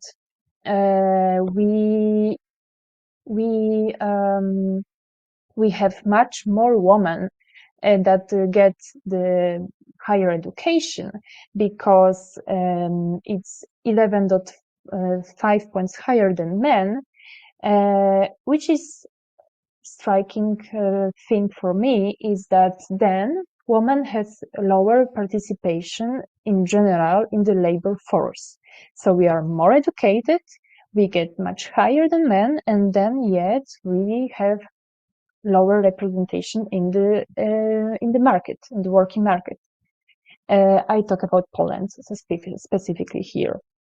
what is very good information is that in Poland, 43% of managerial positions are held by women, but only 24.6% are on boards. And we did similar, we did a report also in SODA that was evaluating salary in our companies. And according to the salary report which we made in 2022, women held almost 15% position as director and almost 14% on boards. Still, as you can see, all this data, and with all this data, we can admit that the glass ceiling, it clearly exists. And certainly there is stuff that we cannot change and we do not have influence on, but I do believe that there is still a part, as we as women working in the technology, we can do something about it. And here we come to this part of the presentation in which I would like to share more about my personal story and my personal observation made during my career. And when preparing for the speech, I've been asked by the organizers to bring up a more personal approach. And to be honest, at first I was stupefied and I said, why would my story be interesting to anyone? And you know what? I was caught by one of these habits that are very often holding women's career back, which is reluctance to claim your achievements. And it is definitely a behavior that is more present in women than in men, because we use the pronoun we instead of I, and we think that bringing up to somebody's attention the fact that I did something is not appropriate. And was it an obstacle for me during my career? Of course it was. And I was born in Poland, in the Catholic country, and with a still strong patriarchal culture. I was taught to behave well, to be modest, to think about others. And all of this is certainly a very good trait of character, but it's not very helpful when it comes to professional life. And a lot of women I've been talking to, they could fit to this person that I would call the quiet achiever. So we are very good in achieving stuff, in multitasking and thinking about everything. And we are this group of individuals that believe in power of talent and hard work. And we think, oh, if I do good work, it will just shine through. And guess what? It won't. And you might think, what's wrong with doing a good and quiet job? And it's nothing wrong, nothing, but also it will not guarantee you climbing the ladder in your company, because it doesn't seem any harmful habit at first, and seems like very minor, but it might have an impact in the long term. And if you think, for example, about an artist, I don't know, a poet, a painter, and one can make a masterpiece, but if he or she keeps its masterpiece hidden from the public in some drawer, then nobody will ever know what he or she is actually doing, right? So let's think about it like it's not about boasting, but about ensuring that your contributions are acknowledged by others. And of course, it's nothing easy, because we are having this little tiny voice in our heads telling us, oh, your work is not as good as you think. Why should I even show it more and more than it's needed, right? But well, if your goal is to be promoted and to go upper, you must speak for yourself. And because there is another habit that we as women have, and it will be for me expecting others that they spontaneously, just like that, notice your hard work and directly reward it.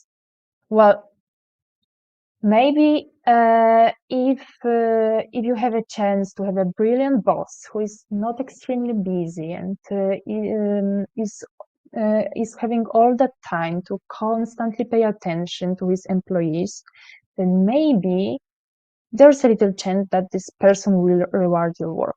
But let's be honest, this is very rare. And it's not because they don't want to, because it's more because the higher we are in the management role, the more vast and generic perspective of and vision of what's going on we have. And I know it from my personal perspective because I've been hired to Soda as a very first employee. There was no one else. And during the first years, I literally knew everything that was going on in every single project. And then over time, when my team has grown and I've been promoted to higher role twice, I'm not able to see every detail of every employee's work right now. It's just impossible. So what matters from the business perspective is the whole. And if the project is done, finish on time, that is what matters from the business perspective. And if I'm not personally involved in the project, I must ask my team who has done what. And now imagine I'm not having here a bad will, and still I won't know the actual responsibilities of everyone. So the assumption that a lot of women share, in my point of view, is that someone will surely notice my work. And this assumption is biased because, well, it's not like that, unfortunately, of course, right? And so my advice here for you would be to do not hesitate to promote yourself at work by a healthy way, of course, because it shouldn't be harmful to anyone else. We shouldn't acknowledge somebody else's job. And of course, we must be also sure that the task or project we've been doing is actually like the one that is important for the company and the one that is needed. So what's have been to take from these 2 points is that it's very important to balance the hard work and the recognition we get for it. And another habit that I needed to struggle with the most probably during my career is the perfection trap. I am a perfectionist in life. I do value a perfectly cleaned house. Like before this presentation, I needed to vacuum clean everything here to be like well prepared, have everything like shining. And even 3 hours before today's presentation, I was still thinking, oh, is it perfect enough? And then I reminded myself how hard I was working on my personal convictions during my career, and that being excellent is not equal to being perfect. And focusing on what probably went wrong in the project or a task, it's not good. And I mean, it might be good until it doesn't block us from going forward. Because if we see only imperfections in our work, it can simply stop us from the growth. And growth for me right now also means making bad decisions sometimes, because I believe that from bad decisions, bad decisions are better than not taking any decision at all, because you can still learn from it, and learning means growing personally and professionally. And I'm sure you all experienced this kind of project in which the team was stuck and the progress was stopped because the leading person was focusing on making things perfect instead of going forward. And so the perfection is this perfection trap is something that I was really needed to work on during my career. And I'm still not free of that, but that was one of the most important like rebellions for myself to make it clear and to start changing that. And to sum up, because the time is going very fast, so we can clearly see that the glass ceiling is still existing, and it might be a great obstacle for many women. But what is good is that we can all make the small steps to break it, and making the small personal changes might make something bigger. Like, I do believe that all together, with such a powerful woman community we have here, for example, today, we can make a greater change, as the Icelandic women did and are doing since 1975. And I would like to leave it as a big inspiration for all of us here today. So thanks a lot, and I invite you to connect with me on LinkedIn and follow me there, and I will be happy to share some experience and some comments with you over there. So thank you for your attention, and thanks again, Intelias, for inviting me here. Thank you, Marta, for your incredible speech, and especially for this part and this idea about promoting yourself. I'm sharing it with my women leaders team. It's very valuable. And let's try to fit one small question. So in your experience with soda and the Polish IT industry, have you observed any significant changes or trends in the attitudes of male colleagues towards the glass ceiling issue? I did. I think I'm also a good example of that, because we have a lot of men in the boards everywhere. And I have been personally encouraged by my bosses also to strive and to grow in the career, and especially the bigger companies that are more already having more teams and are more developed in the processes. They do pay attention a lot to make the gender gap disappear and to promote women. There are some initiatives around there, and also supported by the men as leaders. So I do believe there is a change, and it is visible, but well, we always need more, and I'm this person that will like strive for more and ask for more and do the most possible to have it. So it gives a hope, at least. Yes. Thank you for your Of course. time today. Thank you for being with us. And after a teeny tiny break, we'll continue with our next speaker. Thank you.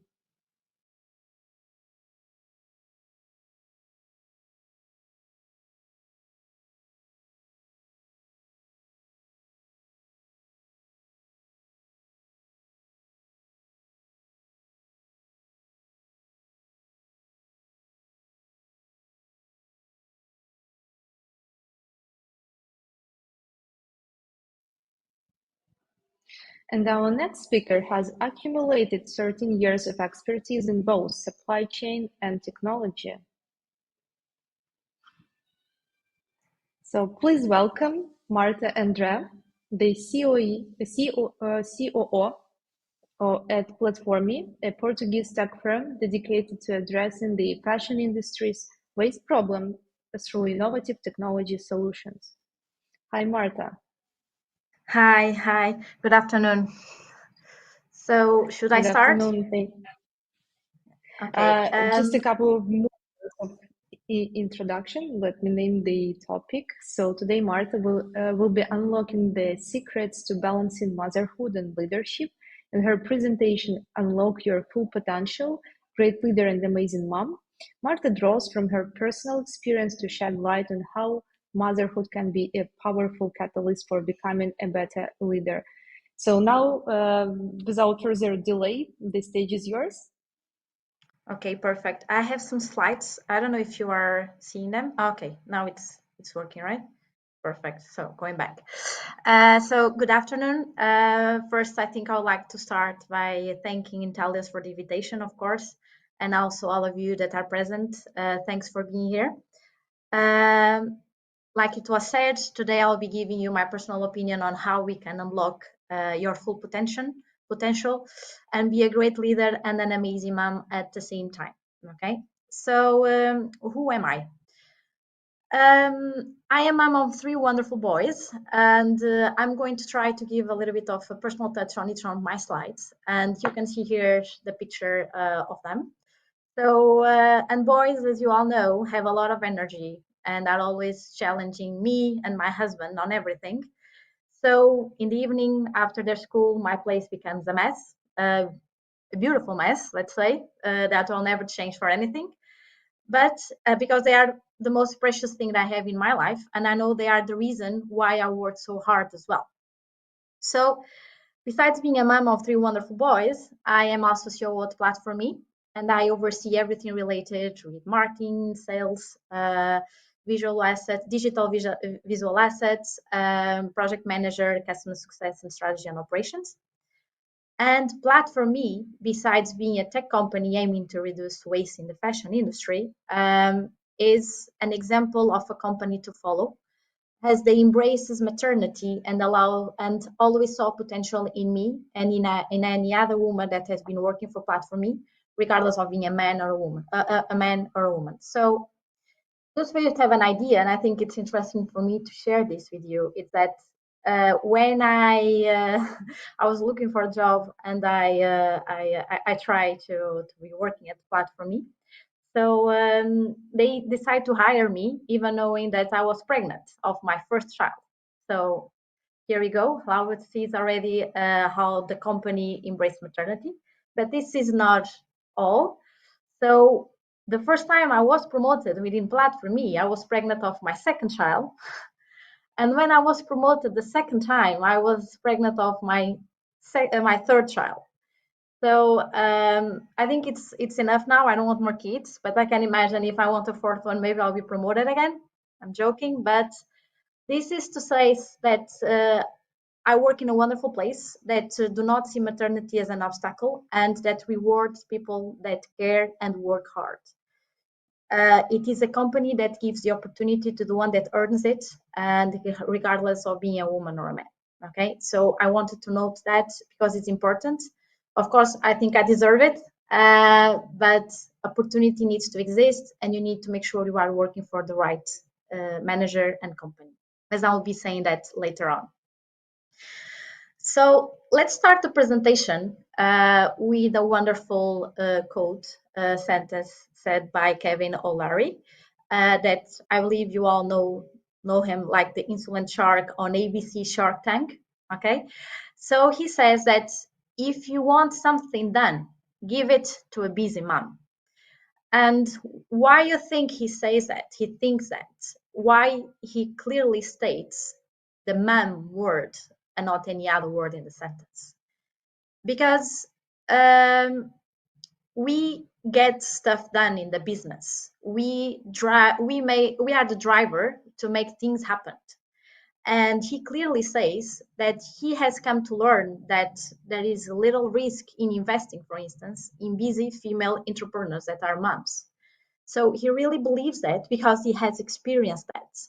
And I'm going to try to show you in my presentation. That is a small one, but I think it's the idea is to clearly try to show you that this is true, because maternity really try to give us more skills that will allow us to achieve that. And actually, those skills that are essential and high valued in the workplace. So those skills, what are they? So I try to summarize here the 5 skills that I think are the most important ones that I earn or that I boost them during my maternity, and make me a better leader and make me progress in my career. So those 5 are ambition, problem solver, productivity, commitment, and managerial skills. And now let's try to link maternity with career, with workplace. Okay, let's start with ambition. As you may know, as a mom, the responsibility of providing for children and ensure their well-being had translated into a new sense of ambition for providing always the best. I want the best for my kids. They are the reason why I work so hard. That is true. We ambition more, and we are always ready for any challenge and for any opportunity that can come in. Then, problem solver. We are survivors. Moms, we are survivors because we navigate daily challenges with practicality. We become masters in terms of time management, multitasking, and problem-solving skills, because now you'll be taking care of your kids, your husband, your family, your teammates, your team at work, and sometimes you'll be even helping your colleagues and your boss. So yes, you can do it because I can do it. And to be honest, I love that. I love this multitasking thing and problem solving skills. And you, I think you'll get used to that as well. The third one, I would say, is productivity. We really increase our productivity. We start leveraging our time and our relationships and avoiding any time wasting activities and prioritizing impactful projects. Now we clearly understand time is money, and we'll do anything to not lose time and to or be working or to be with a family or to be with your kids. So, and besides that, you also you cannot achieve everything alone. So you start recognizing the value of collaboration and teams. So now you are able to gather the right expertise, the right team member to execute what you need in your personal life and at your workplace in order to achieve your goals that you want, the goals that you want to achieve. Then the fourth pillar, I will go for commitment. When you become a mom, you start prioritizing stability and loyalty. And you will reward managers who value us with strong work performance. You will also become more resilient and more motivated to commit to jobs that enable us to do better professionals, to be better professionals and better parents. Because that person put his trust on you, on us, then you will do everything you can to make sure he will not regret it. And the fifth pillar and last one, I'll say it's managerial skills. As a mom, you'll be naturally involved into coaching your kid and to make them grow in the best way possible. And this will help you to gather the skills to become the great leaders and managers in order to do exactly the same for your team. We care about our teams as we care about our kids.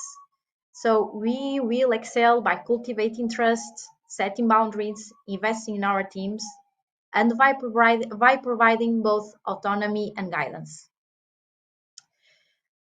So these are the 5 pillars that I think maternity will give as the boost for your career.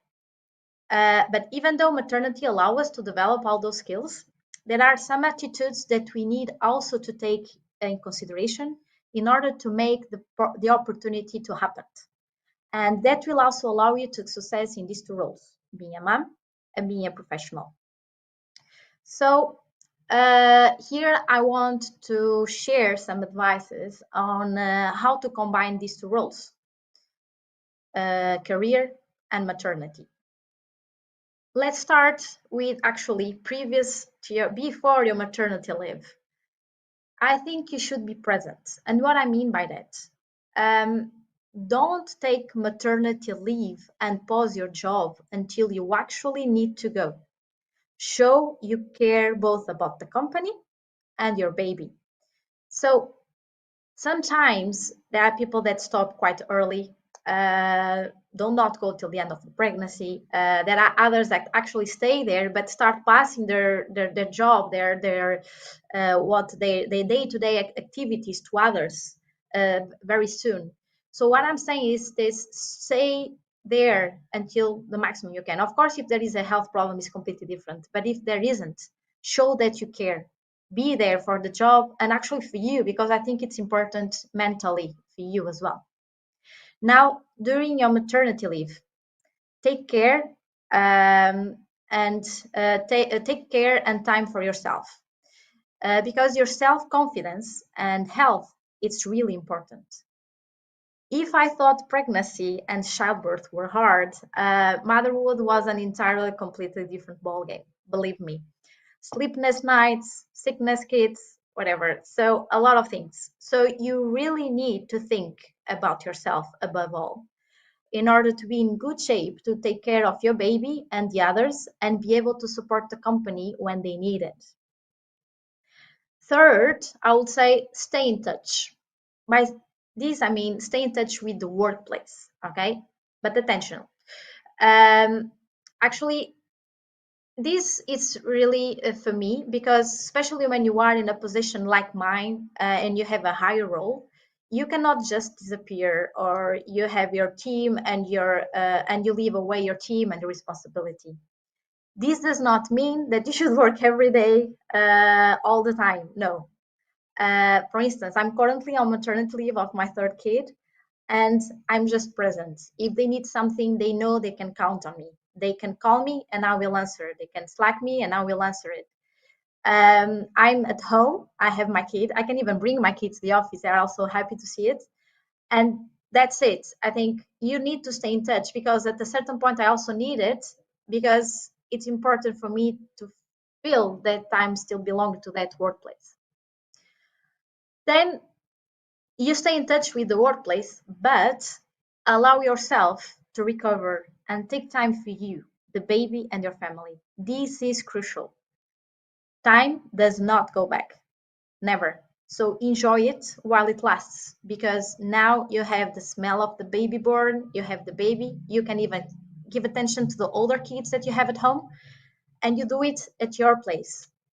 When you go back to home, to the workplace, it's going to be completely different. So profit when you can. Time does not go back. Fifth, think of coming back with a plan, and of course with support. Now you have your agenda to take care, your team's agenda, your kids' agenda. In my case, I have 3 kids, so it's 3 kids' agenda, your husband agenda. You need to master all of that. And to be honest, you cannot do this alone. So you need to make it work. And we mothers build our own version of a small village around us. So I'm going to give a small example of what happened to me. So with my first kid, things were not going very well, to be honest. So I was working hard, my husband as well. So he was the first one to arrive at school, the last one to come. I think he started to be bored. I don't know, start to try to avoid school anyway at a certain level. And the reason why this happened was because I had the traffic. So when I left the workplace flat for me. I needed to catch my car, go pick him up. I had traffic, so I'll take like 1 hour and a half to arrive at my place with my kid. So what we decided, it was to ask for some help. So we hire someone that is here now to pick up the kids at a normal time. And that allows me actually to gain some quality time with my kid, because the 1 hour and a half time that I had in the traffic, now I have with him. So I leave my platform at exactly the same time, but instead of being to traffic, I go home straight away and I have 1 hour and a half more with my kids. And this is an example on how to make it work and how to make you surrounded by the right team and to make a plan to make it work. And 6, learn to let it go. You need to trust your team. You need to trust your husband. You need to trust your mom. You need to trust, you cannot do everything. Let's face it. You cannot arrive home, be ready for, take care of 3 kids, do homework, prepare dinner, etc. And at the same time, you need to do this not only at home, but also at work.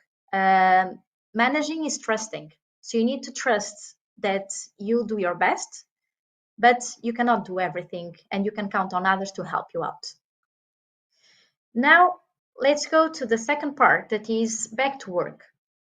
Some tips on this side is value your time. Time is money, like I mentioned previously, and you should not let anyone waste it, okay? So what I mean by this is, like, previously when I arrive at the office, I would like to go for a coffee with my friends, with my teammates. Now I try to avoid it. It's true, I go sometimes anyway, but the truth is I have time to leave the work and I have a lot of work to be done.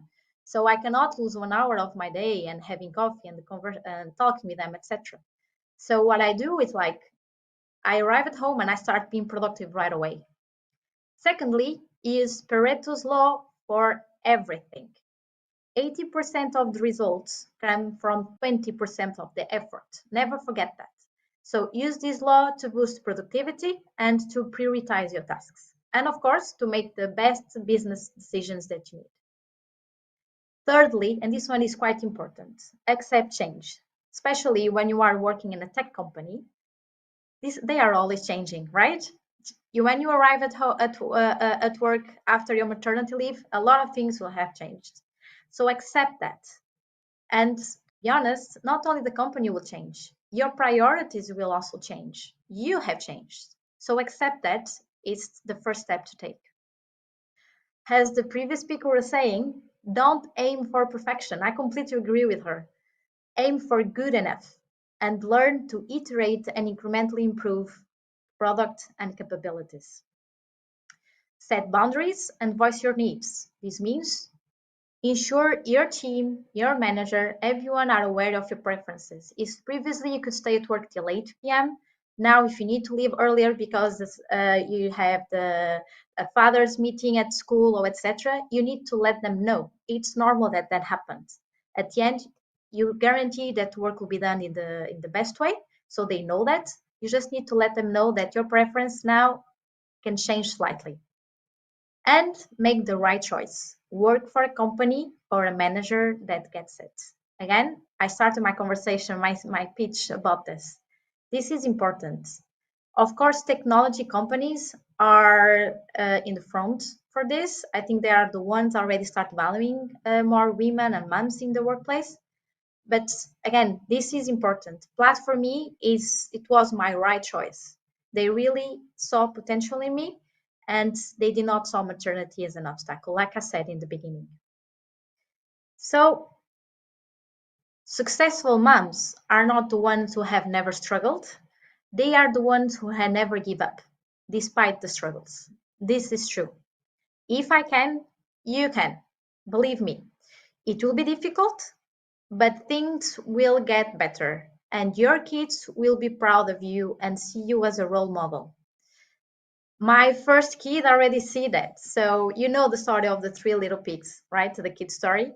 So he always wants to be the working hard pig, the one that builds the bricks house. And he says that because he wants to be like his mom, like his dad, working hard, because he knows he will achieve more in life. So he's still small, but he has already his principle in the right place, I think.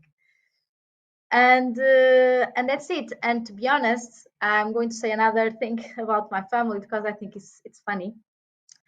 As my husband says, if you are waiting for the right moment to be a mom because you are afraid it will block your career or the time will never come, you will always be delaying it.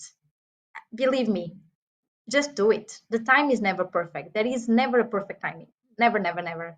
So, and this worked for me. So this is how my husband convinced me to have 3 kids, I think. But he is right. He's right, because I managed to have these 3 kids and at the same time have my career. I struggled, but I made it. I never gave up. And I think that is that you need to memorize that because you can do it. And again, I'm not the only one. There are very great examples of moms in tech to follow. Who heard about Sheryl Sandberg, right? Mother of 2 kids, chief operating officer at Meta Platforms. She was credited for making the company profitable, remember? So she's one example to follow as well. We have others, Ruth Parrott, CFO at Alphabet and mother of 3. Meg Whitman, CFO at Quibi and American politician now, and mother of 2. And Marissa Mayer, former CEO at Yahoo, a mother of 3. So if they can, we can. We should just never give up.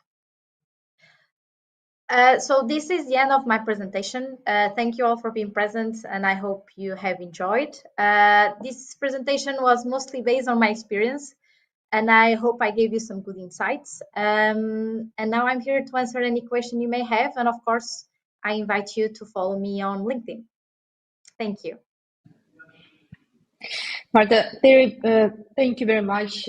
All your insights are valuable a lot, and to me as a working mother as well, and it resonates to people in chat. So let me read the question. Thanks for sharing your working mom journey, Marta. As a new mom, I resonate a lot with you. Any tips on how to find tech companies that are mom friendly? Asking because many tech companies are male-dominated and often have long, unpredictable work hours, which are not transparent during application interview stage. It feels like asking, what is the working hour like? You seem to be lazy. For your information, I was a product manager who got laid off during my maternity leave, so even though I excelled in my previous company, I need to prove my value again. Thank you. So tips on how to find tech companies that are mom-friendly. Yeah, that is difficult. That is a very difficult one. So when I found Platform Me, I was not aware of how they were, to be honest. But when I start working with them, I noticed that 50% are women, 50% are men. So they have already this balanced gender, and I think it shows already how they are upfront on this topic. I think it's difficult to find it. I think you will never know until you are on board. However, if you see already women in the board, women in the executive roles, it gives already a glimpse of what you can expect. Because if they can trust them, you know that if the opportunity comes, they will also see you as a person for that position. So if you go for companies that only have men in the board, men in executive roles, I think it gives already an example that maybe they will be more seeing men on that. But if you see women, I think it says a lot about the company, and I think you can try to bet on the company just being the right one, like I was saying. Makes a perfect sense. So I guess we have time for one more question. So, given your experience in the tech industry, how do you think companies can better support parents, particularly mothers, in leadership roles? They can. There are a lot of companies that even put in place some workshops, etc., to try to help you with the balance on it. But mostly tech companies are completely different from production, for instance. Why? Because you don't have a fixed schedule. So if you need to leave early to go and pick up your kid, you can. You just need to guarantee that work will be done, right? If you work in a factory, it's completely different. So what I will say is that tech companies, they provide that because they have a free schedule most of the times. They have more initiatives in terms of perks that will allow you to have access, like support in terms of I don't know, consultants.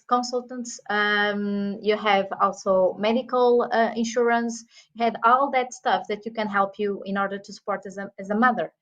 And the technology companies, again, are the ones that are in the front on this. So yes, I think conferences, workshops, they can do on that.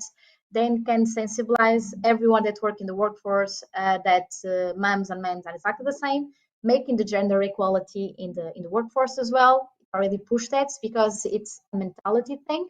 So if you have more women, the mentality of the women, the mentality that you cannot stay till 9 p.m., it starts to be a part of the company. Okay, so and of course all the other perks that will help you. Great. Thank you, Marta, for your valuable insights, and thank Platform Me for being a good example how it can Thank be. you. Thank you very much. And now we are going to have a small break and then proceed with our next speaker. See you soon.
And our next speaker is an executive leader with a remarkable 18 years of expertise in the Nordic IT industry. Please welcome Rana Erskart, specializing in corporate development, business strategy, and organizational transformation. Hello, Rana. Thank you so much. I lost my connection to the screen sharing, so I will try to get it going here quickly. But super nice to be here. Thank you very much for that. And so interesting to listen. Sorry? While you are searching for the screen, tell us where are you joining us from today? Oh, I'm joining from Stockholm in Sweden.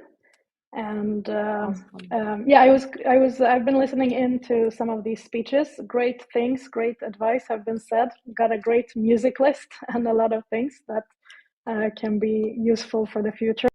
Some of my insights that I will share with you might be a little bit of a repetition because we have had such great content already. But so that is very, very good.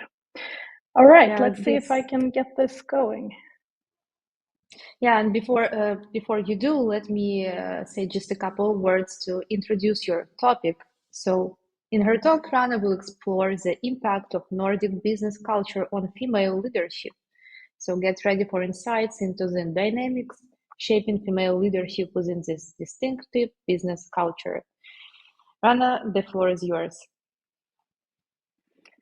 Thank you. Let's see if you can see my screen. Okay, so that's the problem. I lost it. 1 second.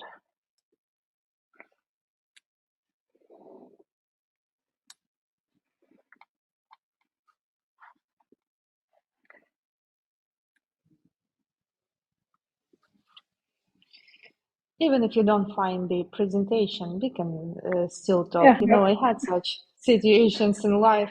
Okay, yeah. Do you see my screen now? If somebody can confirm, that would be great. Okay, thank you. All right, here we go. Okay, so who am I? I started with a degree in medical informatics, which is basically a mix of medicine and IT. I have been working in different business or sales-oriented roles in healthcare IT. It started very specifically in healthcare IT and public domain, and then it evolved into different leadership roles in organizational development, processes, strategy, sales operations. And right now, I'm super fortunate to be at this awesome impact-driven company that is called Beetroot. I am the co-CEO there, so we are two CEOs, which is a bit of a not super common setup, but it works out really well to have a co-pilot.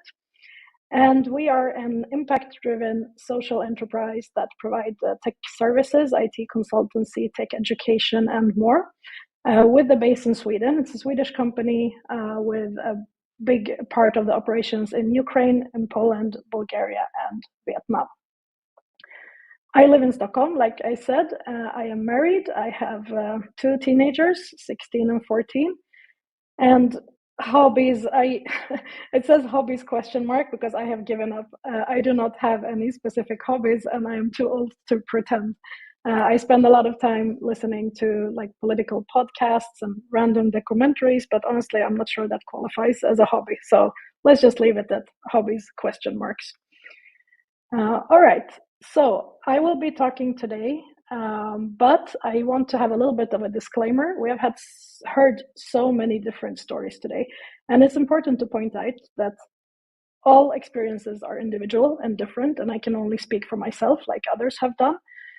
And when talking about countries, cultures, it's easy to generalize, but there are a lot of deviations. There's always exceptions and outliers and differences. It could be within a city. It could be within an industry. It could be within a single company. If it's large enough, you have different teams and they can act completely differently. So it's important to have that in mind because often there's, in my experience, actually a bigger difference between individuals than between groups. But of course, there are some conclusions to be made in this area as well. In my talk here, I will focus on some high-level structures and how we can strengthen them. It says Nordic, but honestly, I will mostly be talking about Sweden because that's where I have my knowledge and live. I have not researched the other Nordic countries, but there are, of course, a lot of similarities. Okay, busy slide, but I just wanted to show a little bit about how we are doing in Sweden. So there are different indexes, and Sweden always ranks quite high. So this purple chart with the bars that you see, that is from the European Institute of Gender Equality, where Sweden scores the highest. And in this survey, they look at a range of things like in work life, monetary power, health, violence, time, knowledge, education, and so on. So different factors in terms of women and their rights and their powers and so on.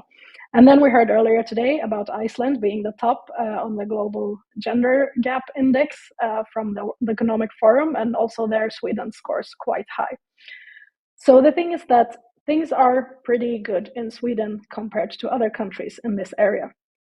It is actually so good that sometimes I feel that the conversation has moved a bit from talking about women and men or female or male leadership more to good or bad leaders. Like the woman-man thing is becoming less and less of a thing, although of course there are still some work to do. So what I want to highlight is some of the things that we have heard here before, but maybe go in a little bit more into details of it.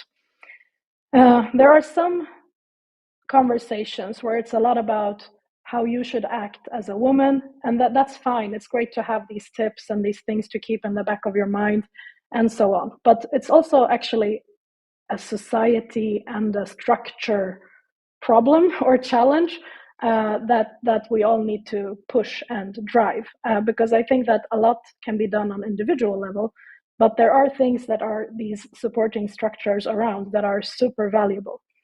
And I'm going to mention some of them that we have in Sweden and also in some of the other Nordic countries, just to give you a glimpse of what they actually mean in real life.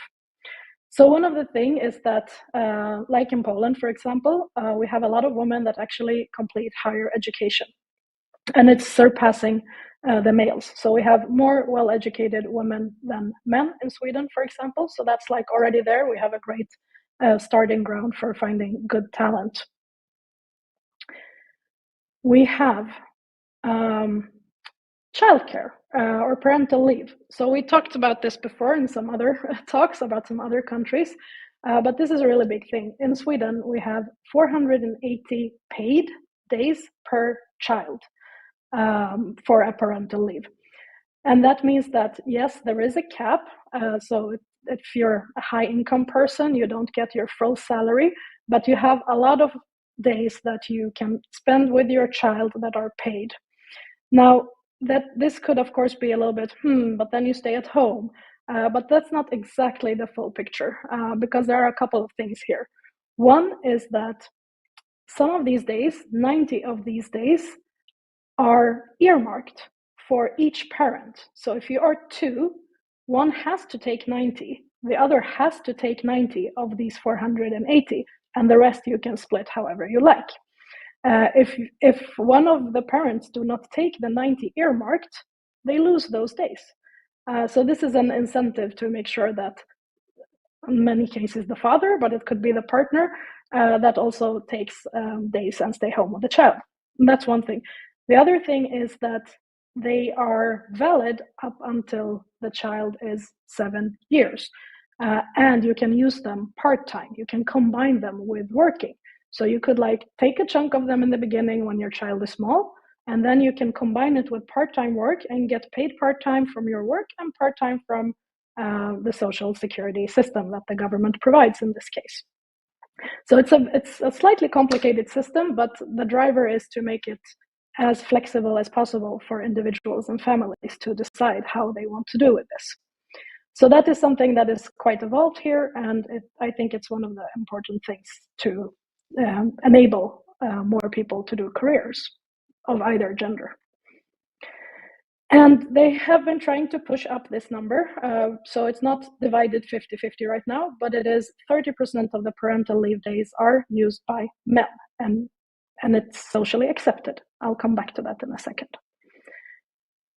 One other thing that we have in Sweden is, which is related to the schools, is that schools are tuition free overall, even higher education in the university, which means that it levels out the playing field. Even if you are having financial lower, like coming from a financial lower environment, then everybody can go to university, basically. It's more based on competence, degrees, tests, and things like that. One other thing we heard, there was a comment or a question where there was somebody who was fired or not getting a job or something for being on maternity leave. That is illegal in Sweden. We have had discrimination laws since the 80s. You have the right, the legal right, to keep your job and even be included in salary revisions while you are on parental leave. You might not be guaranteed the exact same role when you come back. Things could happen in the company and so on, but you cannot be fired for the sole reason of being on parental leave. We also have mandatory mapping of salaries in large companies by law. This means that bigger companies over a certain size have to keep statistics of the salaries based on gender. And the way that the idea of that is that if you have 1,000 people working in your company, and you have men and you have women and they have different salaries, okay, you have that table.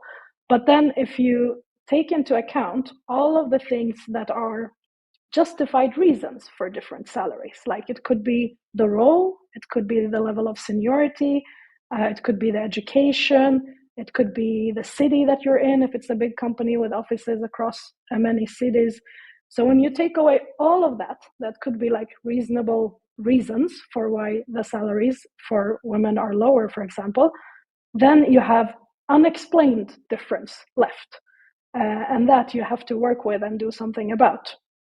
So that's also something that tries to keep larger companies in check in this area. And then we heard a little bit about unpaid work, and this is actually one of the most important things in my perspective, how the society and the structures help make sure that everything doesn't fall on the woman as it historically has. And that is that we have a very evolved public support for children and for elderly. I don't mean the parental leave when the kids are small, but also daycare. Daycare is super advanced in terms of it is everywhere. Everybody has the right to go to daycare, and it is super affordable. There is like a maximum roof. Even if you're earning millions per month, there is a maximum per roof. It can maximum cost like 160 euros per month for a child, and lower than that if your income is lower. So that means that your children go to daycare. But also for elderly and senior people, they get a lot of support and help at home. And I mean, they have people that can, if based on the need, that can come in and help them clean and cook and do errands and make sure that they take their medication and so on, which means that it doesn't by nature fall on you as a woman or your partner to take care of your elderly parents. So you have children that can be somewhere also after school. When there is school, they can stay at the activities and get a snack and so on until you get home. And you have somebody that supports and taking care of and checking in on your parents. These two are super important because I think that is a trap or like a thing that often falls on the lap of women to do. So this is the structural support that exists. And again, it is similar in Nordic countries. And of course, the quality of it can differ between city to city or from daycare to daycare and so on. But as a thing, it exists and it is there. Why is this important? This is very important because it enables people to actually do a career, especially if you want to have a high-paced career, you need to travel a lot. It's you really want to make that bet and work on your career. And this is also true for men, to be honest. So it's especially for management roles, these things are really important. But for every role that you have these supporting mechanisms around you in the society as a whole. One other thing is that yeah, I mean, especially if there are children in the picture, if you want to have a family, you also want to have a balanced work life, and without the legal rights around it and without this acceptance for it, you're fighting an uphill battle. So every time I hear about a female leader in countries where these things are less evolved in Sweden, I am super humble and super impressed, because then you have to work twice as hard, if even that. So I think that this is making it a little bit easier. And it helps towards normalization. Like socially, it is normal for a dad to be home with his children. It is normal to get back to your work after you were on maternity leave. It is normal that you plan your life together and with your partner and with your employer, and make sure that it's a good fit for everybody. And the expectations of who can do what and who can be a manager and how common it is and so on. All of these things are supported by these structures in society are in place.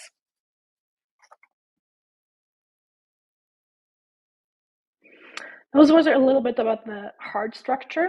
Then I wanted to talk a little bit about some cultural, let's call them soft business traits that also, I think, support and enable women to advance. And this is, again, disclaimer, my personal experience of the business culture in these countries. I've also worked a bit with Finland and Norway, and it is quite similar, but I think maybe more in Sweden. So one thing is that there is a consensus instead of conflict. It's a little bit conflict avoidance if you want to take the negative side of it, but it is very common that there is a lot of openness, transparency, discussions, maybe too much sometimes. It's a lot of discussions and collaboration. But that also means that there is room for everybody to be heard.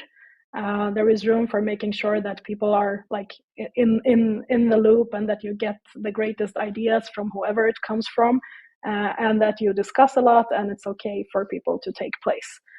So there is like a inherent way of being part of something at work, and it doesn't matter if you have a title or not for it. So that's one thing. The discussion and consensus actually gives the floor for more people to participate. One other thing is a little bit more maybe around leadership styles, and that's also, I chose to call it authoritarian versus democratic, but it's about having overall flatter organization structures. Leaders are more, a good leader is considered somebody that is keen on making sure that people in the team succeed. They are coaches, mentors, support, removing obstacles rather than pointing with the hand. And in a way, I mean, it would be maybe easier for some people to just come in and decide, but there is a big chance for backlash in Sweden, because you have to make sure that you have the people with you and that you have the organization with you. Otherwise, you're going to struggle in the implementation. So coming in, not listening, just deciding, it doesn't really fly here, which is, again, a good thing for hearing more voices. And it also creates a sense of equality. We don't use titles here. I mean, we don't call people Dr. Stefan or whatever. It's like we're on the same page. And the final thing I have here is overall work-life balance. It's accepted and also expected. If you don't take care of yourself, work life is a marathon. You're not gonna feel good, you're gonna burn out and so on. So there is more and more open talks about mental health, about taking care of yourself. We have corporate resources for well-being. You have you can get your gym card paid. In some companies, you can go exercise on company time and so on. And all of this is to make sure that you can kind of puzzle your life and your work and be a healthy person in a sustainable way.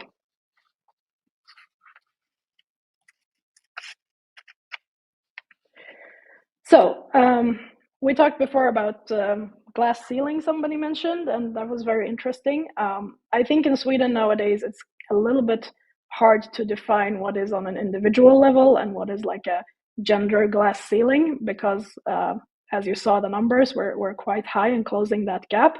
But of course, there is a natural glass ceiling for for all people. Like when climbing in organizational hierarchies, the higher up you get, the fewer chairs there are. So it's more competition. And that, of course, impacts both men and women. But we do have, I just wanted to highlight a little bit how it's going and also talk a little bit about other countries. This is a list from a report from an organization that's nonprofit, that's called Albright in Sweden.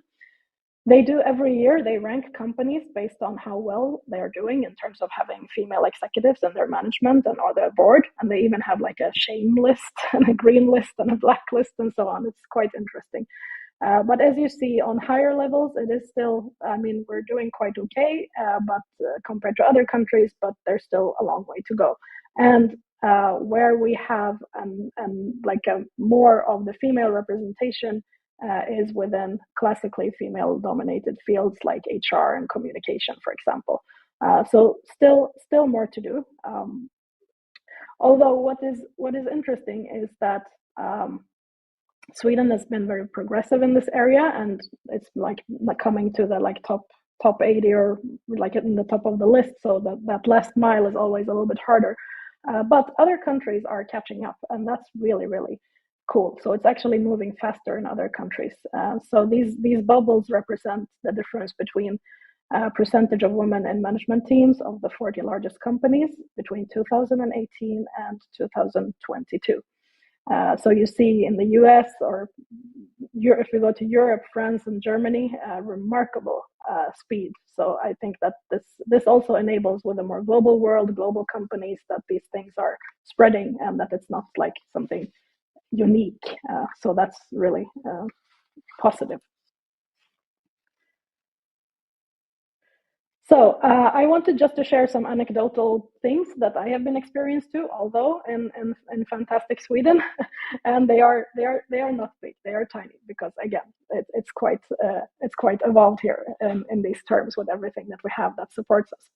But some tiny things that you can still equate to some prejudice or some things that I think that some people can recognize. This phrase, you're too junior for this position, so we want you to prove yourself first by actually doing the job. Okay, there is a but here, but let's wait with giving you the title or the salary that go with it. And that could be fine. It's just that in this particular case, it was a large company and other men with comparable experience, they got the full package. Because we have that classic men are hired on potential, women have to prove themselves first. So to some extent, that still exists here and there, at least some years ago. One other thing is, that was a good idea you presented, but I don't know if the leadership team is gonna buy it, because you came across a bit like, a young girl, or it was like it didn't fly. And in that room, the whole room was full of 50-year-old men. So it's like, of course, I come across as something that does not look like them. While I strongly believe that if one of those 55-year-old men had presented the same idea, it would have been awesome. So those are like tiny things that you can experience, or that I have experienced, although in the Nordics. One other thing I had was that there was an introduction round of people, and when it was my turn to be introduced, the guy says, "Oh, and then we have Rana. She's a mother." Yeah. This was when I was recently returning back after one of my maternity leaves. That was quite short, but still, it was a formal business lunch.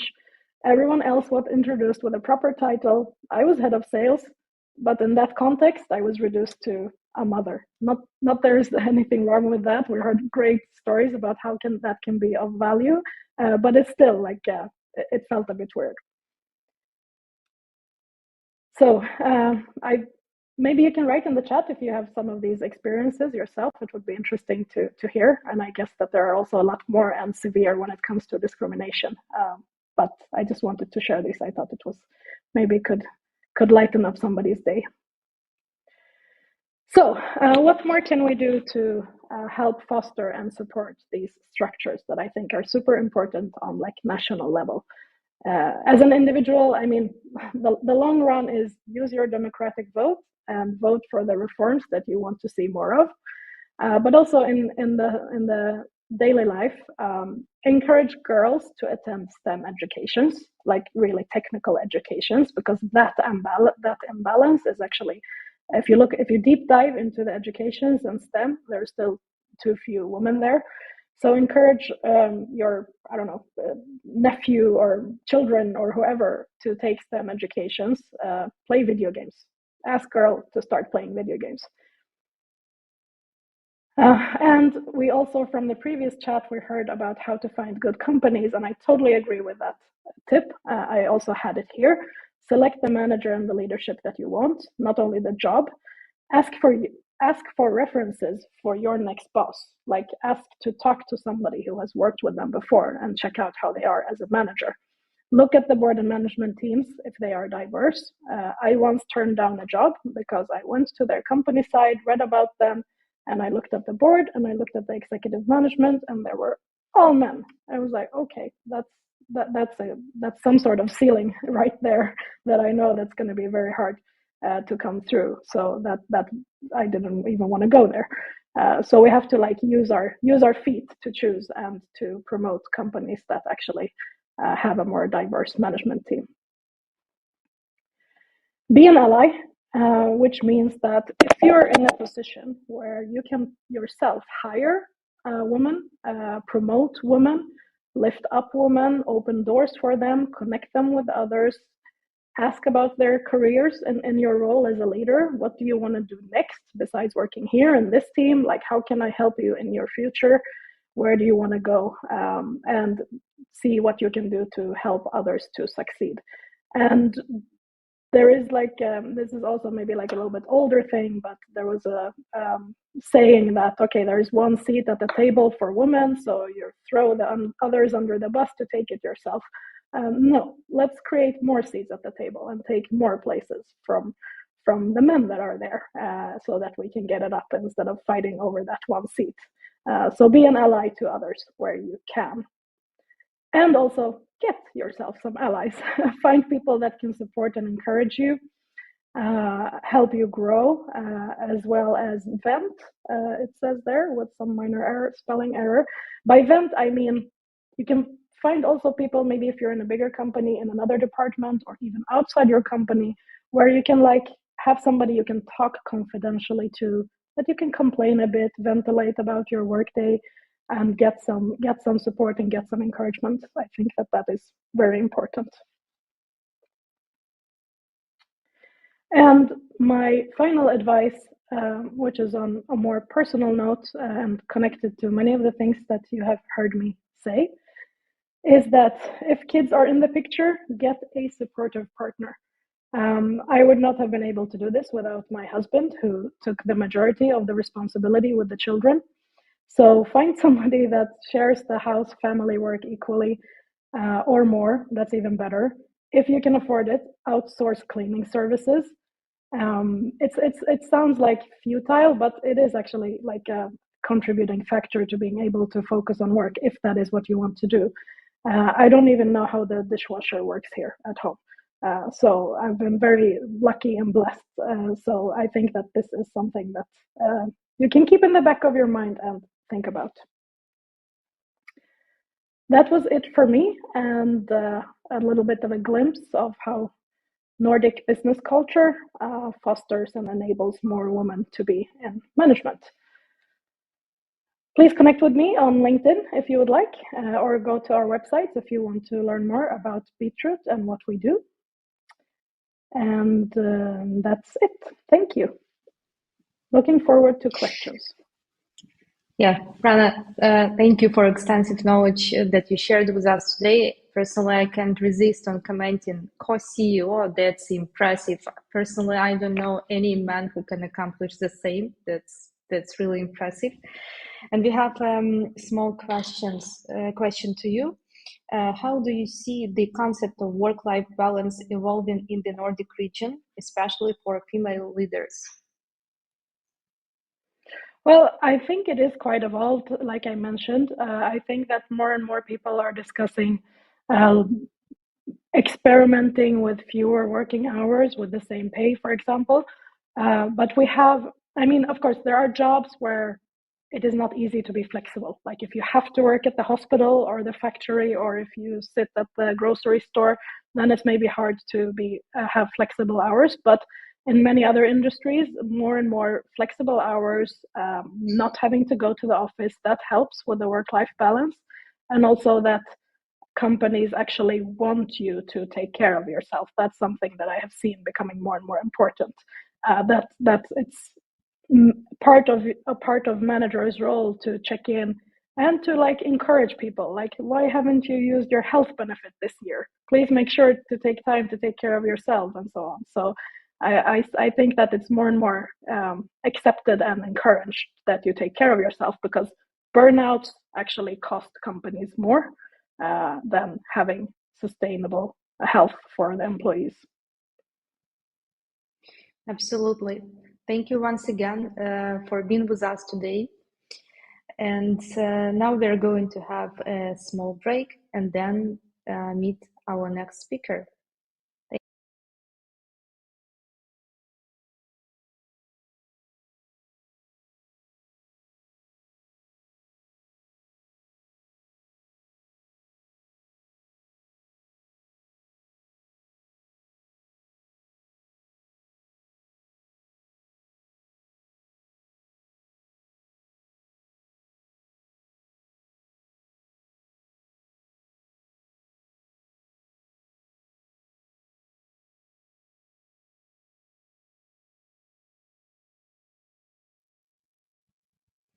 And our next speaker is a ninja in the world of product management.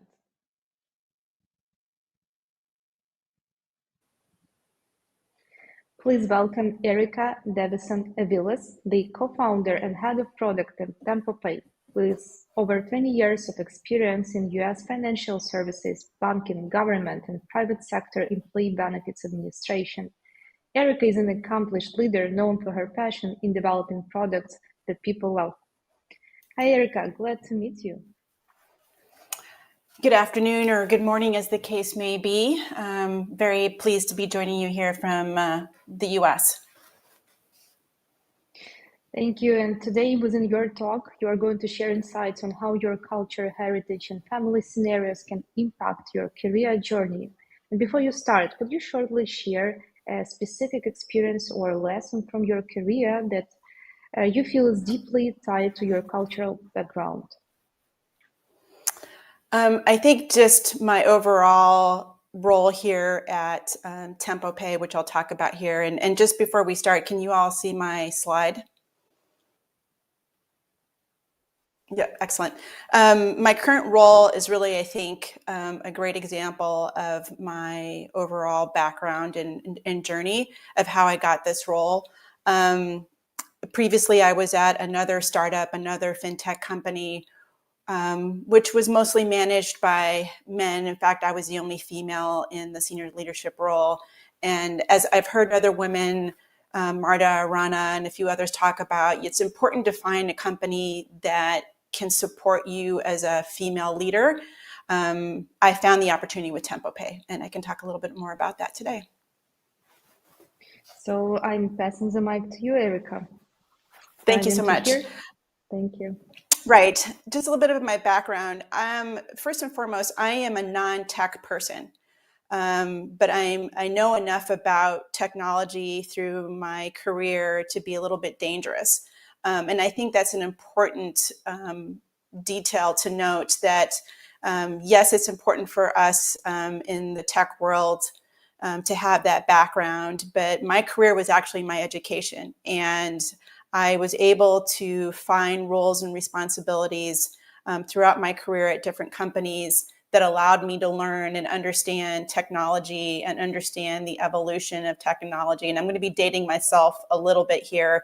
I remember back in the day when COBOL was the coding language of the day, and now we're talking about RESTful APIs. And there's been a full journey there. And what I'm saying is my experience has allowed me to learn, but I am a leader in a fintech company that doesn't have a formal coding background. And I think women today, or anybody in the fintech it's important to understand the skill sets of the individuals that are on your product teams or on your tech teams. So there's a little image here of TempoPay. We are a fintech solution that launched 2 years ago in the US, focused on diversity, equity, and inclusion to better support employees so that they can pay for their healthcare expenses. This was really important to me. And as women, and we manage our families and we manage our careers, managing the health and well-being of both our work families and personal families is very, very important.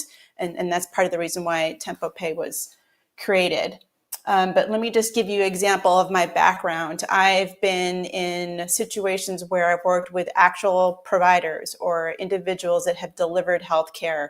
I've been in consulting. I've been in companies that have provided very specific benefits to employees. And all these roles have allowed me a glimpse of business, financial operations, how people work together, and also the varying technologies that are used to deliver things to the end user. And what I wanted to share with you all today is that you can leverage your life experiences as a woman and your cultural background, whatever it may be, as a winning strategy to be successful in your career. I personally come from a Hispanic background, so a very large family, a lot of people. Those skill sets of being in that type of culture are things, in addition to the traditional skill sets that Marta earlier talked about, like problem solving, time management, multitasking. But where you live and your family background can also contribute about how you approach those different situations. And I think that's super important. Women are uniquely wired to, I think, shift gears and be open-minded about the approaches that they take to their work. I find it's important to not be afraid to leverage your own experiences in your work projects. We heard earlier a little bit before about being perfect. Sometimes just good enough, as we've heard a couple of times, is all right. Iterating and understanding what your true feedback is going to be on what you're trying to deliver from a career perspective is super important. I'll talk a little bit more about how you can look at that yourself and learn from it and grow from your own career. But let's talk a little bit about an example that we can apply. You may have seen this before for those of you that are in FigTech, for those of you that have been in product, but understanding the user impact and experience is very important for a successful product launch or anything that you're doing in your personal careers. Understanding you can use this experience as well to understand, how do I interact with my coworkers? How do I interact with the other leaders that I have to interact with? So let's talk about baking a cake. I mean, we all start with some basic ingredients and we start with some basic concepts about how we need to get to where we need to be. It's okay to leverage your background. It's okay to leverage your experience as a mother, as a woman, as someone who's climbed the corporate ladder to contribute to baking this cake. Because the way we use those skills and those approaches, we can decide, who are we making it for? What's the experience going to be for this cake? And if we're not very specific about how we look at it, we can end up with a very, very different end product depending on how we approach it. So what does that mean? If you're not very specific and you don't understand what you're really doing at the end of the day, you can come up with very different results. As you can see here, there's one demographic that's clearly the requirements and the things that we looked for were more based for a child versus a cake for an older adult. Why am I sharing this story? We can bring together a perspective as women based on all the things that we do in our lives, both personally and professionally, to really contribute in an impactful way in this capacity to create something and to be a difference maker in your organization. Don't be afraid to take risks. Don't be afraid to go through the process and ask questions and the hard questions. If I could share an experience with TempoPay, when I first came on board, we were a 0 to 1 launch. That means there was nothing in existence when we first started. and we had to build from the ground up, meaning a whole new platform, a whole new cloud-based solution. I was given a team to work with, an engineering team, in their own right, talented individuals, but in my opinion, they were just checking the box. They were just doing the basic, you asked me to create X, so I did it. It's really important from a technical perspective to identify the right people on your team, both from a marketing perspective and an engineering perspective, that you think are going to be flexible enough. They're going to push the envelope. They're going to ask the tough questions so that you end up creating the right cake, as the case may be, for you. So for TempoPay, I actually ended up hitting pause. Tough decision to make. Don't be afraid to make decisions. But based off of my experience, it wasn't the right group of people. It wasn't the right group of engineering. And I really needed to have a group of engineers that were going to push back and tell me when the product wasn't working, when something wasn't going to execute a longer term vision. You have to be open to be able to take that feedback to make a really good product. And I think making those decisions, those tough decisions as women, we're a little bit better equipped to do that because we've managed so many things in our own lives. Our family, we want to make sure our family's happy. Our budgeting at home, we have to make sure that we're budgeting our family. We also want to make sure that the solutions that we have for ourselves personally are the right solutions for us, and we're not afraid to ask those tough questions.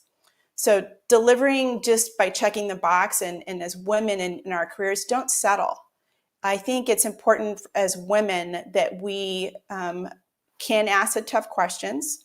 Sometimes we may come off as just being a girl, as Rana said earlier, or sometimes we come off as being too aggressive. But I think, again, because of our unique situation and the way that we have to manage work and life, that we know how to manage those relationships. We know how to leverage our skill set to network. Networking and understanding how you can benefit from others is super important in the success of your career. It's also super important to listen, and maybe sometimes not always be the constant noise, but to listen and understand what's going on and then react from that. For me personally, having different people at the table, leveraging my personal experiences coming from a very large family. My parents actually were first generation Mexican Americans here in the United States, which in and of itself is a difficult thing to do these days. But understanding their struggles, understanding that my mother used to always say to me, you need to know this first and foremost. No one's here to come and help you. Everything is up to you. And I use that every single day in my career. I can't necessarily think that someone's going to come and rescue me. I have to be thoughtful about my approach. I have to be the one that's going to be working with others. Sometimes I don't have all the answers. Sometimes I don't have the solution. But I know that I have talented people around me that I can leverage and I can work with that can provide me that level of expertise. And I think that's why I've been successful as a non-tech person in a tech world. So let's talk a little bit about the approach and some of the specific things. I think the impressive women before me have done the same thing and have provided some excellent pieces of feedback. But these are just a few that I do on a regular basis. What part did I play in? As women, or as me, sometimes we can be really passionate about something, and that's a good thing. But sometimes that passion can get ahead of ourselves. And so sometimes it's important to understand, what part did I play in? What can I learn from this? What are the things that I would do differently? One of the things about fintech that I really, really enjoy is really embracing the agile approach to traditional software engineering and product management and development. It's okay to make mistakes. It's okay to learn. But if you can learn from key data points, key user feedback, things that are actually happening versus theories, it's really important to learn and create a product or create your own career based off of the mistakes you made. and the successes that you've made, and how can you learn from that? What can you do differently? How can I approach something differently? Through my career in fintech, I found that I traditionally work with mostly men. There's very few situations where I find more women in my role, and I envy my sisters in Europe, where you've definitely are paving a progressive road that we are catching up in the United States, but you definitely have set the bar very high in Europe, and I can only hope that we can follow and make our sisters proud. But networking, understanding how we can support each other, also networking with other industries and other people from other experiences and background. I find that this also helps me understand and allows me to be more open-minded in my approach and asking the tougher questions when it comes to technology. And it's okay to ask why. It's okay to understand something has to be done a certain way for now, but maybe we can change it and do something different. I actually did a really quick presentation, and I wanted to actually open it more time, Olha, for questions about just my fintech experience. So we have a little bit more time, I think, than normal here, but I wanted to say thank you to all the women who've already spoken this morning. You're an inspiration. If you would like, you can join me on LinkedIn. And as always, I love to learn from others in different industries on successes that they've had that I can bring to my own work. Yeah, Erica, thank you a lot for sharing your wealth of experience, and thank you for giving us this time to talk with you, to interact with you. Of course, we have some questions. Let's start with this one. Could you please share the examples of the hardest decisions you took as female leader? Yeah, I mentioned it briefly before, but in starting TempoPay, I inherited a partially implemented software development plan and team. And as I worked with them over time, I really realized very quickly that we were not hitting the mark. We were not creating the end product, both from a user perspective and a technology perspective, that really was going to be a successful blueprint for the future. So I had to let that entire team go. And that was really, really hard. But I knew that it was important for me to find the right engineering solution in it, making that switch, and also having to defend to a certain degree some of the throwaway work that we had. But I thought it was important to hit stop, make sure we had the right team, make sure we had the right product and marketing team that understood where we were going, and create a team that was going to be successful. So that was difficult in two ways. One is letting people go and trying to find new people, but also convincing my VC and investors that having a variety of perspective and industry experience on the team was critical. We just didn't want to have traditional software engineers running everything. I didn't want to have a traditional retail banking solution. I wanted to have other people on the team. So that was a challenging experience for me, but one that proved to be successful because we ended up launching our product in less than 9 months, which is pretty unheard of when you're doing a banking and financial payments platform from zero. Are there any questions? Yeah, sure. We do have. Thank you for sharing a little bit more details on that. Changing the whole team, that's impressive and must be very tough. And another question, Erica, in your experience, how can one's cultural background and family scenarios act as unique assets in the world of product management and innovation? Yes. So as I mentioned before, I come from a very large Hispanic family, the majority of them in Mexico even today. And managing a team is much like functioning in a very large family. And I think there's other cultures and women from other cultures on this call that can probably shake their heads, yes, that's similar to me, but those are good things. Navigating a large family and networking with all the different people, especially in a Hispanic culture, where it's very important to preserve relationships with aunts and uncles and cousins. You really have to network and understand and work successfully in that kind of environment.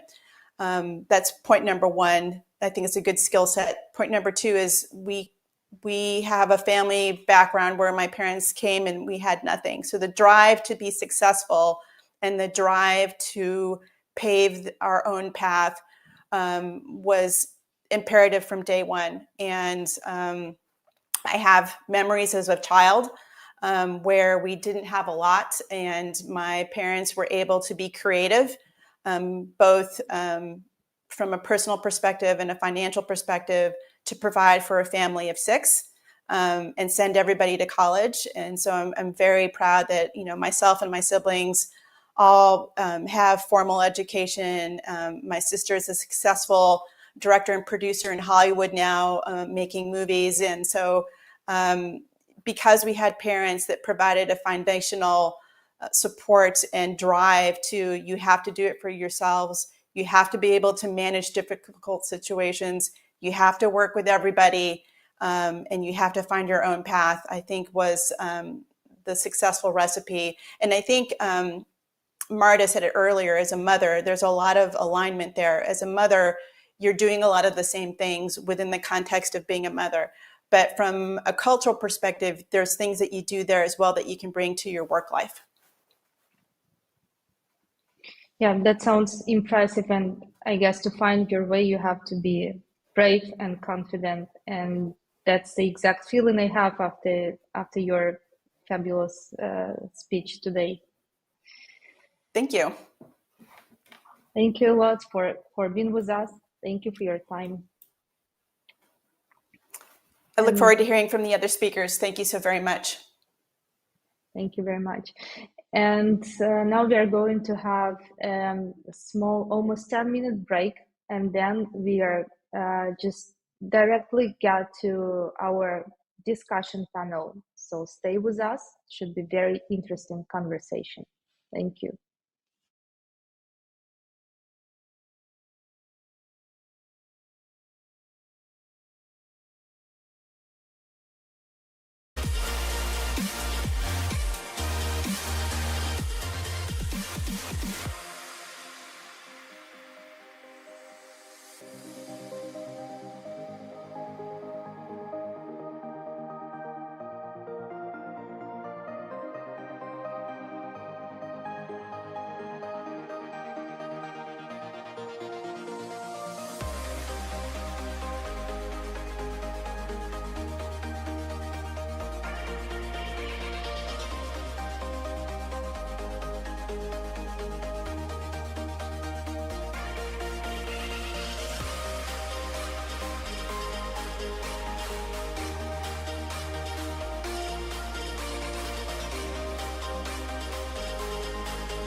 you know I'm picking up the pieces of my soul. I lost control and I can shake the feeling on my own. 'Cause I thought you were the light that was breaking through my eyes, but I miss what you had inside. That feels you can't deny. 'Cause I thought you were the light. 'Cause I thought you were the light that was breaking through my eyes. 'Cause I thought you were the light.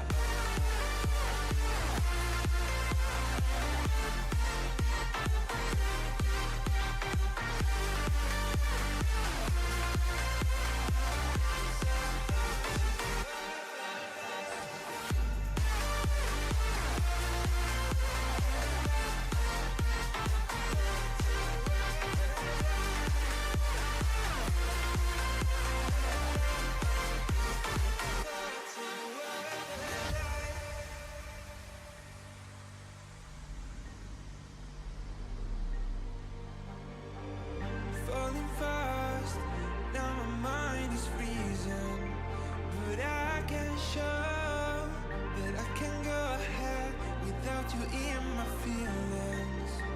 No, 'cause I thought you were the light that was breaking through my eyes, but I miss what you had inside. That feels you can't deny. 'Cause I thought you were the light. 'Cause I thought you were the light that was breaking through my eyes. 'Cause I thought you were the light.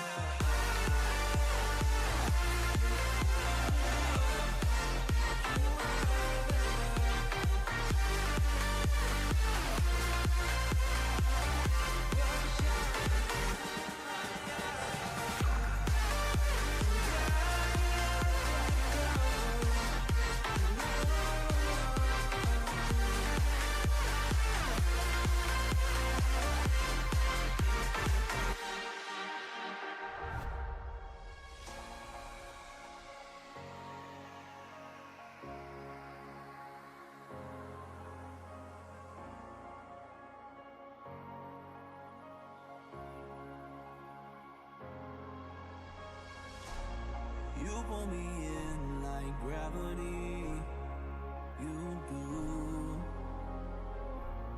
changing the way that my body moves. It's true. Without the moon, there'd be no way. Without the stars, there'd be no space. When I got you by my side, you made me feel like the world in your mood. I can't go on without being with you, inseparable.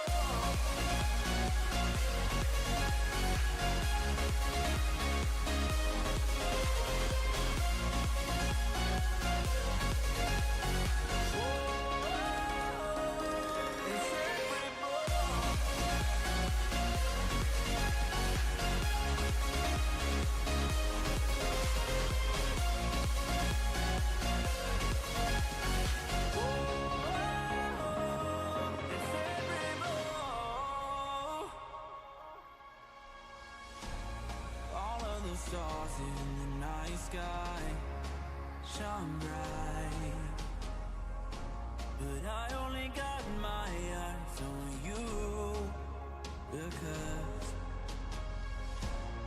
we got something more to give. We got something more within. Let it out and show the world tonight. Without the moon, there'd be no way. Without the stars, there'd be no space. When I got you by my side, you made me feel like the world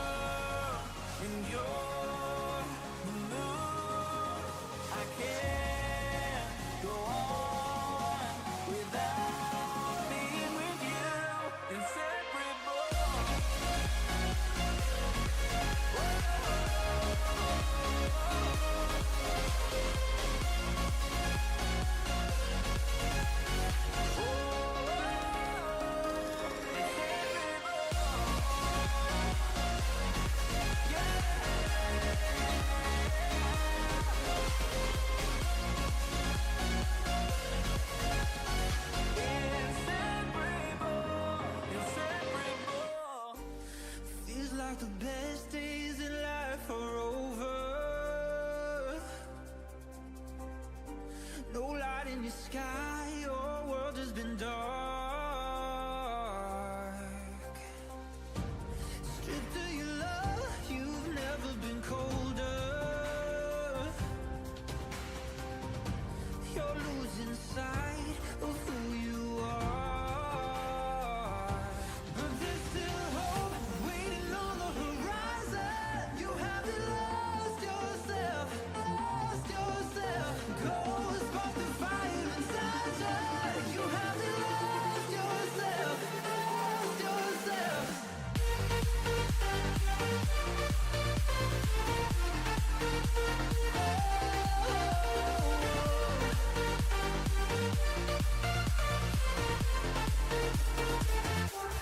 Go spark the fire.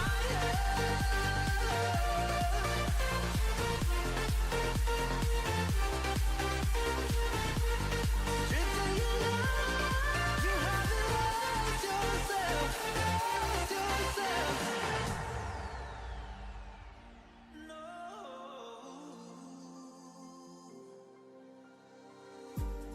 Hard to believe that anything's worth it. Ain't selling your soul, you give it away. No way to hide your heart is hurting. Fragile at best, you're ready to break. But there's still hope waiting on the horizon. You haven't lost yourself, lost yourself. Go spark the fire inside you. You haven't lost yourself, lost yourself. But there's still hope waiting on the horizon. You haven't lost yourself, lost yourself. Go spark the fire inside you. You haven't lost yourself, lost yourself.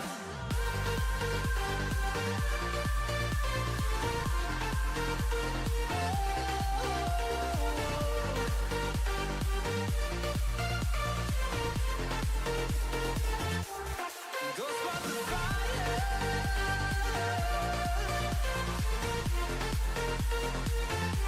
Just waiting inside you. You haven't lost yourself, lost yourself.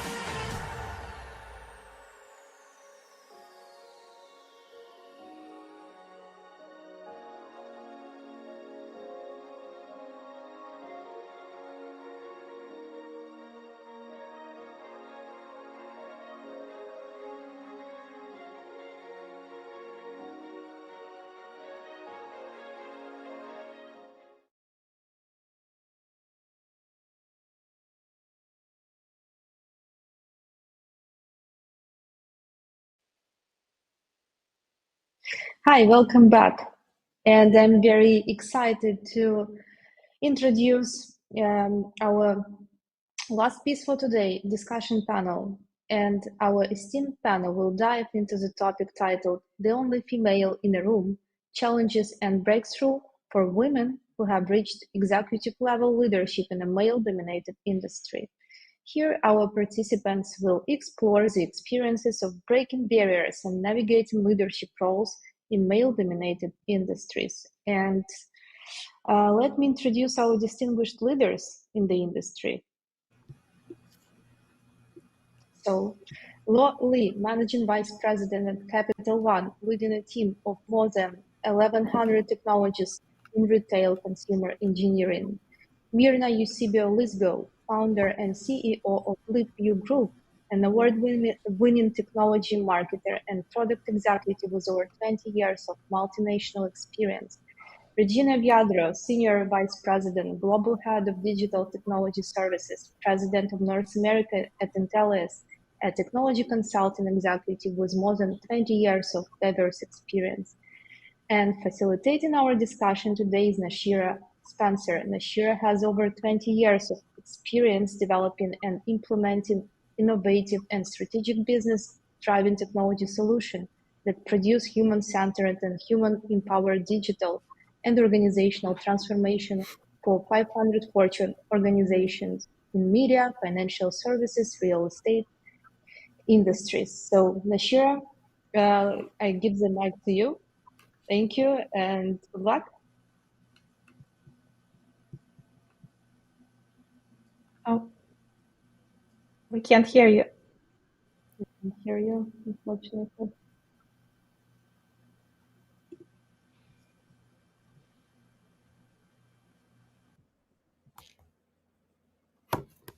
Not really.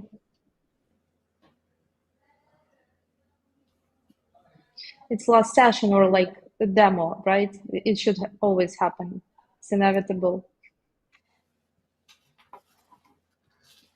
Not yet, not yet. Well,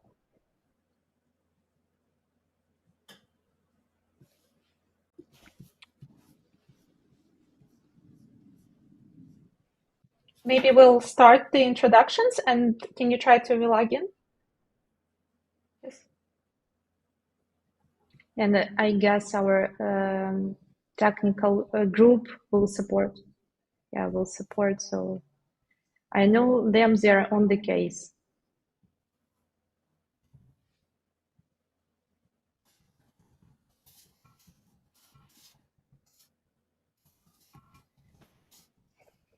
Can you hear me? Yeah, Yes. finally. Good. Hooray. Wonderful. Yeah. I'm so sorry about that. I'm so happy to be here with my esteemed colleagues today as we discuss challenges of being the only female in the room.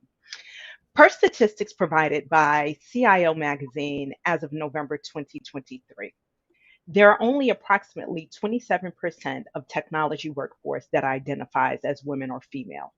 Of that, less than 20% hold leadership positions within the technology domain. Only 25% of of tech graduates are actually female, and even that low statistic has an average dropout rate of about 37%. These statistics are sad, dismal, and for me, very angering. There is definitely an urgent need to increase the number of women pursuing technology degrees and technology careers. Over the next few minutes, you will hear from my colleagues who have managed to break this glass ceiling and have made it to the executive levels. They will share stories of triumph and pain and will provide advice for each of you as to how to make it to the leadership level and how to stay there. Before we get started, just a little housekeeping. Please post your questions in the chat. We'll save the last 10 to 15 minutes of this particular panel to address questions. So at this time, I'd love it if my colleagues could introduce themselves briefly. We're going to start with Lo. Thank you, Nashira, and I'm so pleased to be here. Thank you so much for having me in this panel. I'm Lo. I am the Managing Vice President at Capital One. I lead the retail bank technology consumer engineering functions, looking after everything from physical spaces like ATMs, branches, and tellers, all the way to digital experiences, fraud, decisioning, and data. I've been in the industry for over 20 years. But my favorite job is by far being a mother of 3 very vivacious boys. And I'm so thrilled to be able to spend a little bit of our time together here today. Thank you, Lo. Marina, may you introduce yourself? Absolutely. I'm so thrilled to be here. Hi, everyone. Thank you for having me. I'm Mirna Eusebio-Lithgow. As Nashira said, I'm the founder and CEO of Libru Group. We do digital transformation. And for the past 20 years, I've been a global tech and telecom executive managing P&L brands and product portfolios for 500 Fortune 500 companies, such as names as Verizon, France Telecom, and Orange, and most recently at Optimum in US, managing a $10 billion portfolio. I'm also a consultant, a coach, and a speaker, and the author of a forthcoming book about embracing change, Leap Out of Your Lane. So I'm so excited to be here. I started my career in tech and continue to be in tech, and I want more women in leadership positions in tech as well. Thanks so much, Myrna. And then we have Regina. Hi, everyone. Very happy to be here. My name is Rutina Viadra, and I've built a career in the technology consulting industry, focusing on building client relationships, growing revenue, and scaling organizations and teams to support this growth. I absolutely love this industry, and I love that my role allows me to be people-centric, because technology consulting is a very highly people-centric business, with technology as a backdrop and as a foundation for everything that I do and the companies that I have worked for and do. Most recently, I joined Intellius in a dual role, and I'm very grateful for this opportunity and this conference that brought us together. I lead digital technology services globally, focusing on growing our customer base and our relationships with them across multiple verticals. And additionally, in my role as president of North America, I have responsibilities for supporting the growth of other verticals through partnership with other business leaders at Intellius. Intellius is a mid-sized global technology services firm with incredibly bright engineering talent, and we're focused on product engineering and digital transformation engagements. Just like Loli, I embrace my role as a mom, and I'm a mom to 4 children. Their ages range between 24 and 9. So I've been at this child-rearing business for quite some time. Maybe that's the book I can write. And my family and I live in the state of New Jersey, very close to New York City. I love traveling, exploring the world, and I've been in over 40 countries and have a few more countries on my list to visit this year. Thank you for having me on this panel. And Nashira, I would love for you to introduce yourself as well.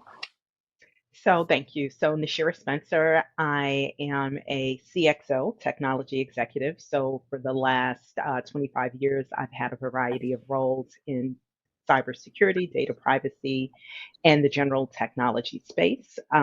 Most recently served as Chief Security Officer for DTCC, where I managed a staff of 1,200 across the globe. In July of last year, took some time off to focus on my family. So I have a 13-year-old son and a 5-month-old daughter. So thank you so much, ladies. So I'm going to get into our very first question. And Lo, this is directed at you. I would love if you can share the support that was most beneficial to you in advancing your career. Please share if you've had mentors or sponsors, and if they were male or female, and if there was a different dynamic based on the gender. Thanks so much in advance. Of course, Nashira, and that is amazing. You look amazing for having a 5-month-old. Congratulations. Look, I grew up as an engineer. I went to school in computer science and stayed on that track. And somewhere along the line, was really interested in the people leadership and managerial role. So that is to say, I've had many mentors and coaches along the way. Earlier in my career, they were chief architects, they were engineers.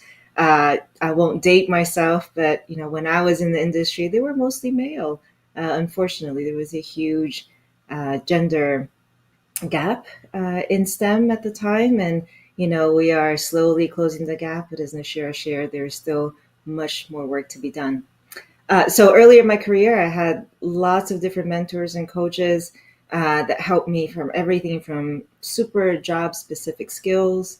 And then as I grew and realized that I had a strong interest for going into managerial and people leadership side, I started seeking different mentors, both men and women. I was kind of quickly trying to figure out how I would turn out to be a people leader, especially growing up as an engineer. It's really hard to make that pivot. It's a very different type of skills and a different set of competencies that they weren't natural for me. So I was very active in bringing together a network of support around me. And the reason why I sought both male and female coaches and mentors are because they brought very different dynamics. As a young mother at the time, I found female leaders gave me a perspective around work-life balance, about making sure that my voice was heard and how to bring my authentic self.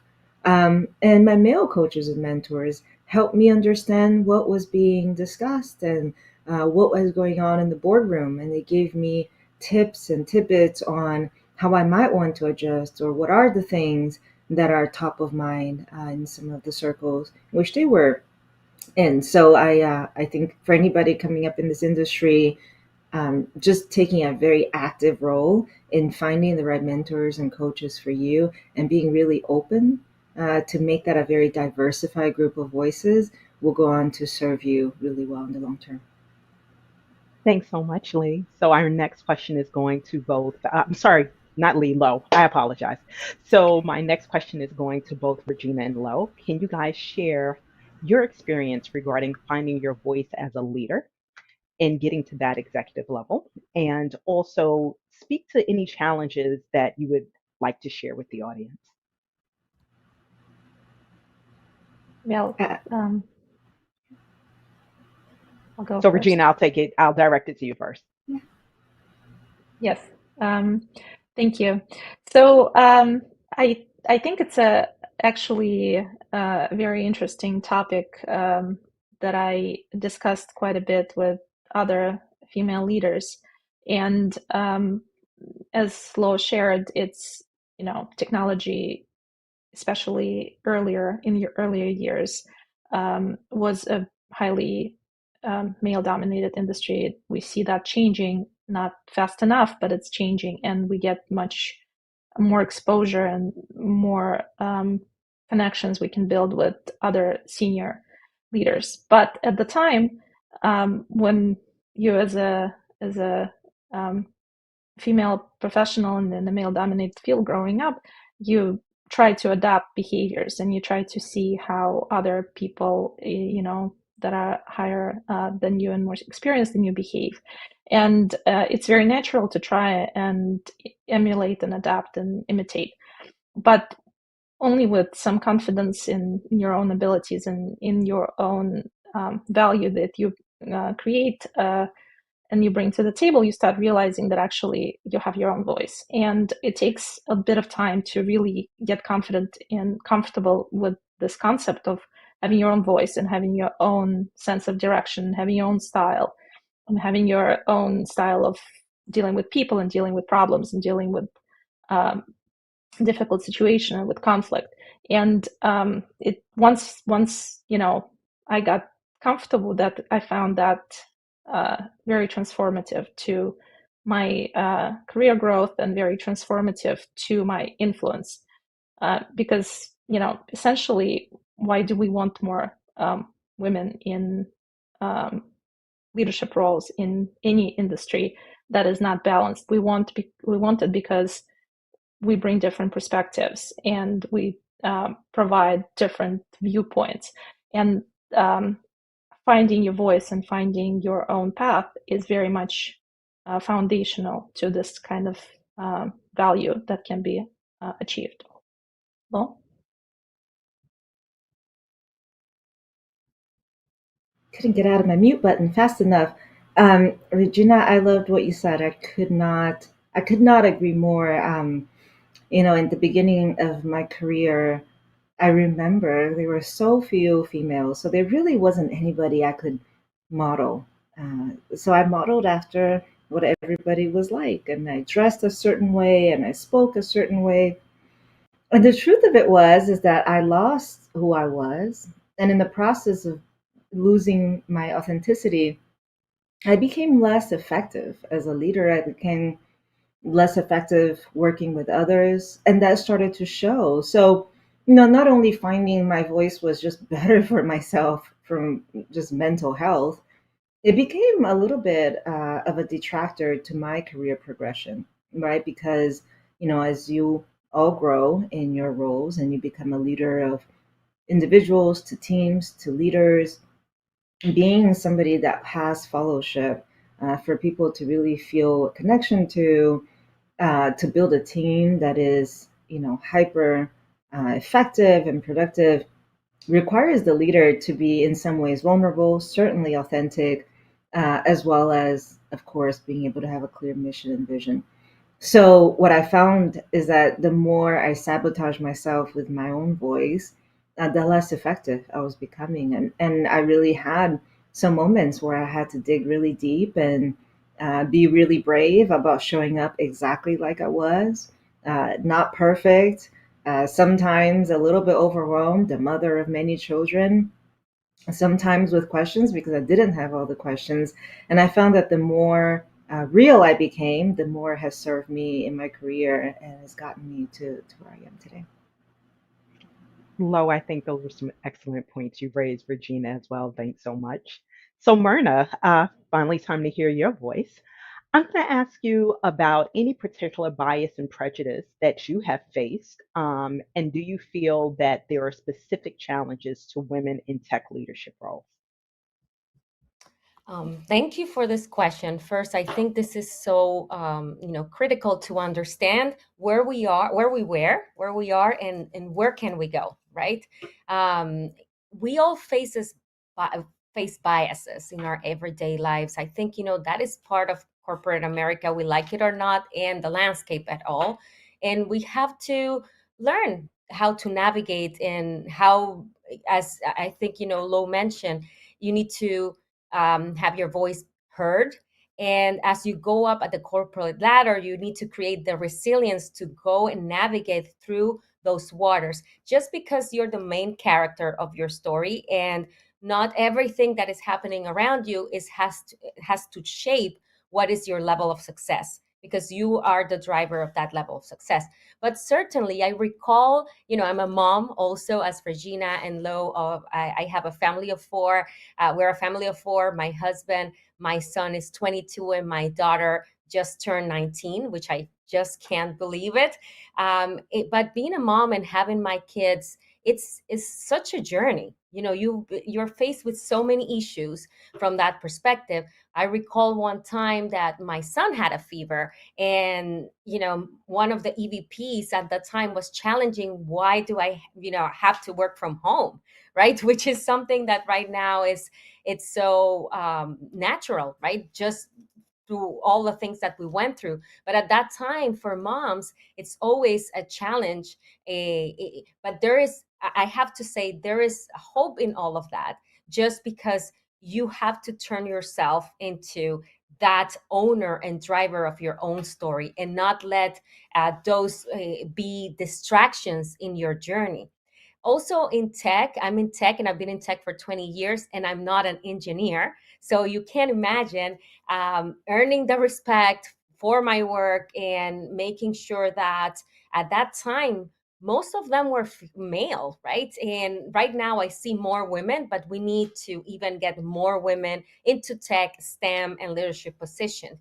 So one of the things that I will recommend on that is that I created alliances with both men and women around you. Create those partnerships that will be long-lasting partnerships, and find those sponsors.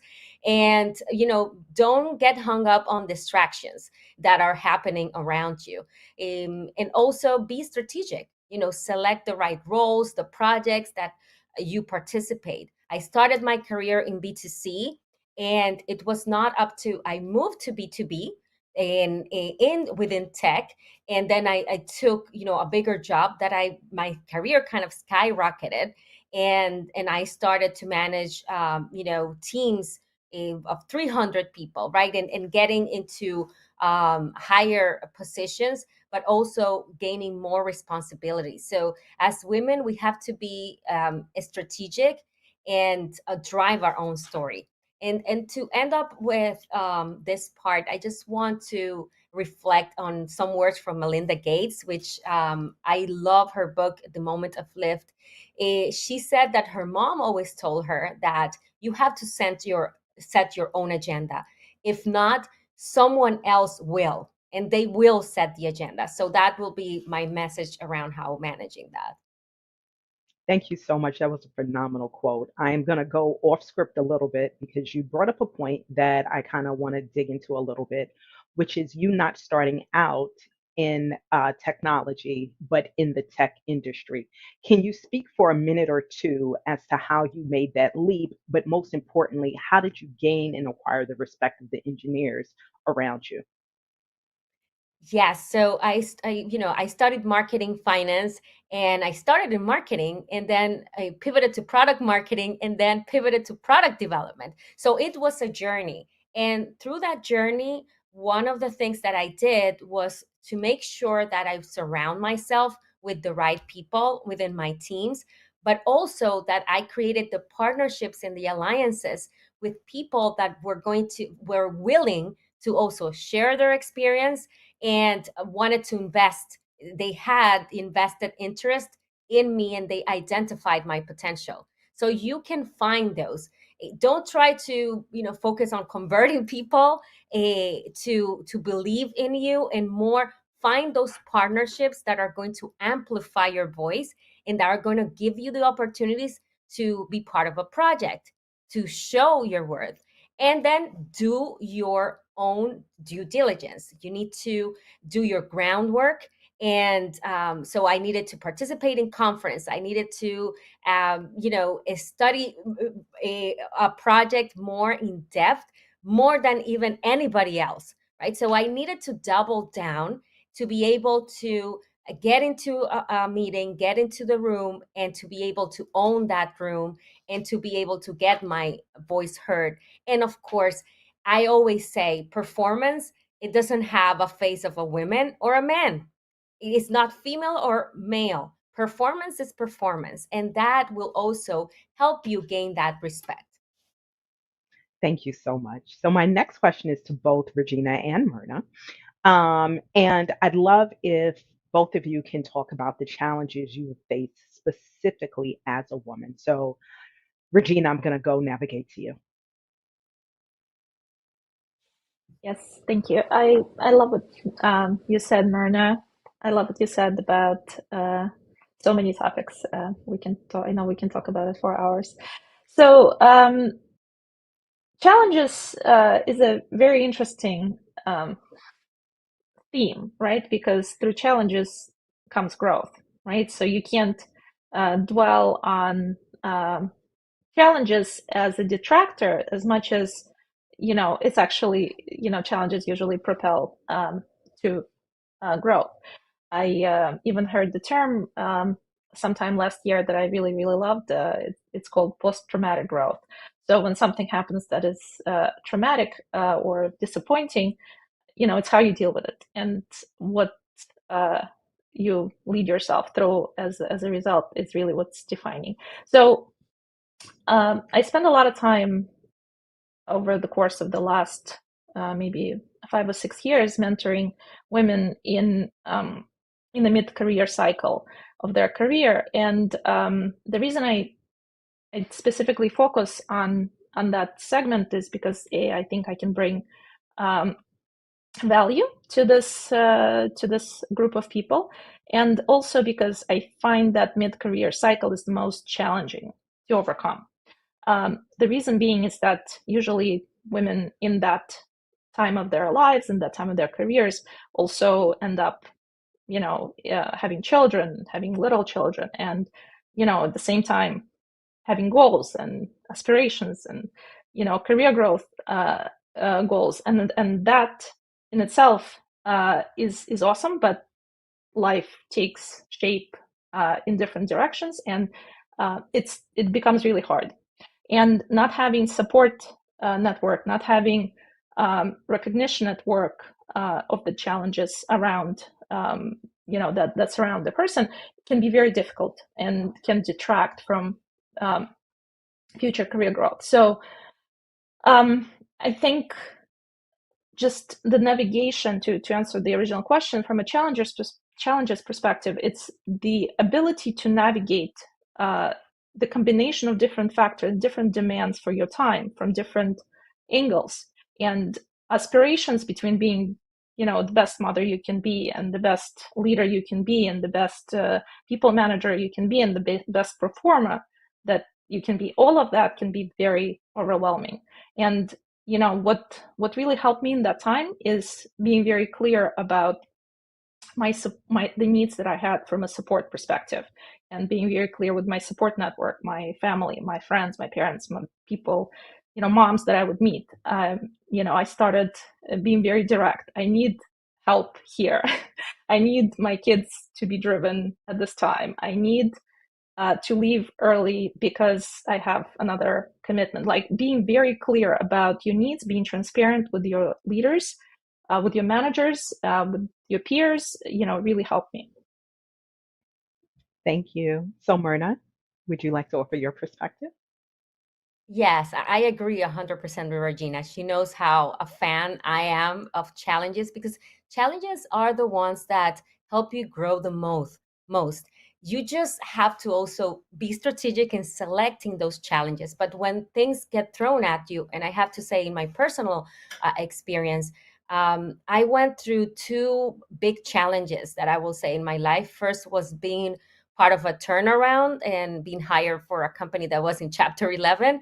As we all know, when you are in moments of crisis, you see the best and the worst in people, and you have to navigate. And there's so many skills that I got, from that experience into transformation, in being a better leader, a better also women executive, right? But also mom, and be able to juggle between those two roles. I've also faced burnt out, which is something that as women, we give sometimes 200, 300%, and we get to the point where we just can't do anything. And it happens a lot in midlife as well. But it happened to me at the very beginning in my career. After being 10 years in this big organization, I thought, oh, my career is over. And then I decided to dedicate, 2 or 3 years to my family and to start my own business. But then telecom and tech draw me in and call me back to do this challenge of a turnaround for this company. And it was amazing to see how, as women, we have that capacity of understanding that it's okay if something didn't went the way that you wanted. If you are not in the position that you want today, that doesn't mean that tomorrow is going to continue to be that way. Just because you are the driver of your career, and then we always have the opportunity to start again, to pivot, to transform that challenge into an opportunity. That turned into an opportunity for me. And when I went into that organization to do the turnaround, then that organization was bought by a bigger company that it's Altice. And then that's the way I was offered a bigger job, and I pivoted into B2B. So if you think about it, going from a burnout to be able to go back into the workforce and then go back into tech and then earn a name and continue, with other success in my life. Failure or even, I will say, like a speed bump or something that happened to you in a meeting, or it could be even in a presentation that you thought it was going to be like so amazing. It's not going to be the end of the world. You got this, and you can turn it around and make it happen. Thank you so much for reminding us to make lemonade out of lemons.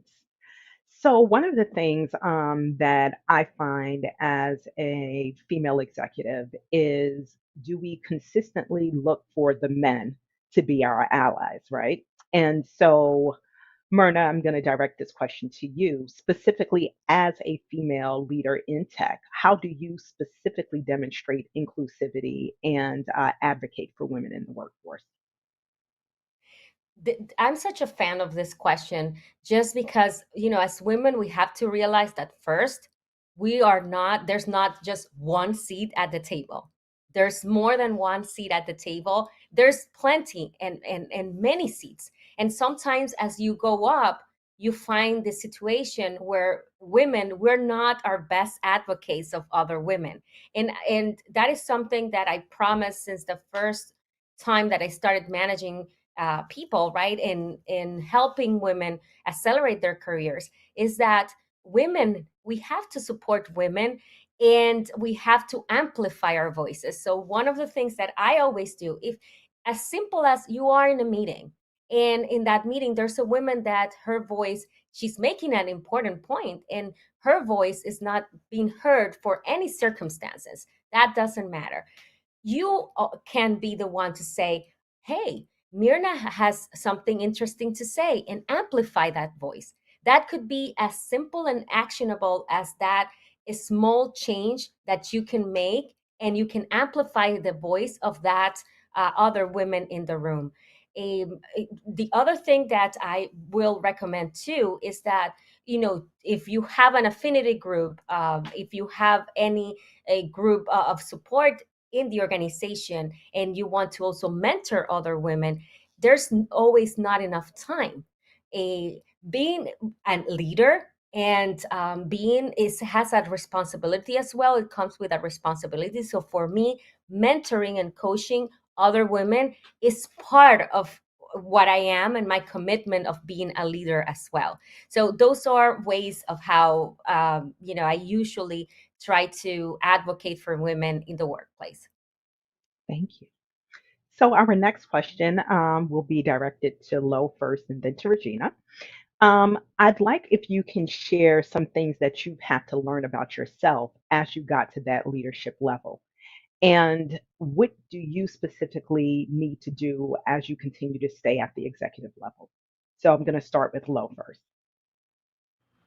Thank you, Nashira. I was actually just reflecting, on your words. I think representation matters so very much, right? And, one of the things that I've learned about myself is, taking the time to be present, to engage, whether it is in business resource groups, underrepresented groups, just being there for other women and other underrepresented groups. Is such a huge aspect, and I think the responsibility of a leader. So I really, really appreciated your words, and I was just reflecting on it. In terms of what have I learned about myself, actually, I think my esteemed panelists already said it. I loved when Regina talked about asking for help and being so incredibly clear about where you need help and what do you need and where your expectations are. I have found myself that advocating for myself, whether it is personally or professionally, has been one of the things that I had to learn.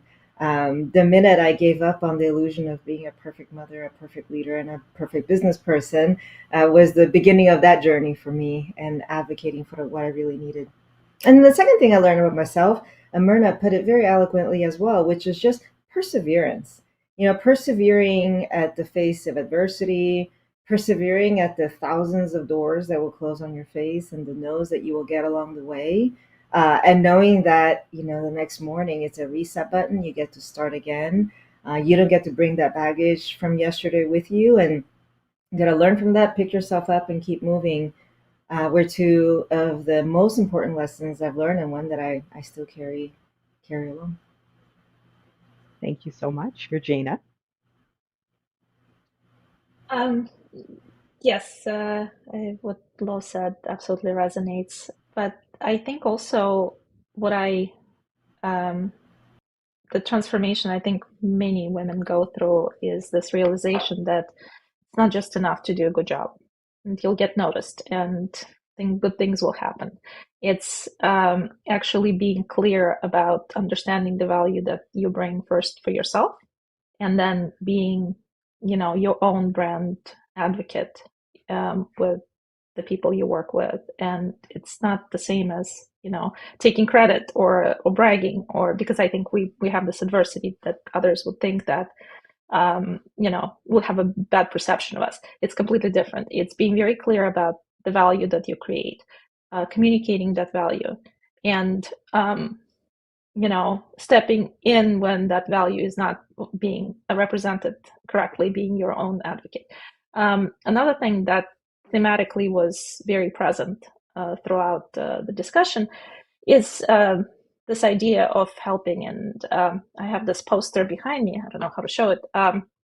It says "Empowered Women Empower Women," and I just absolutely love that phrase. I saw it for the first time at one of the conferences that Tory Burch, who's famous, obviously, designer and female advocate, organized, and I think it really very succinctly covers the essence of what happens when women have examples in front of them, and they're drawn to those examples. They know that there are those in front of them that have went through the similar challenges and gotten somewhere, and that is the most empowering thing you can do, is empower with your voice, with your experience, with your guidance, empower other women to, not give up, to go through the challenges of like this mid-career cycle, to go to the top and pursue their goals.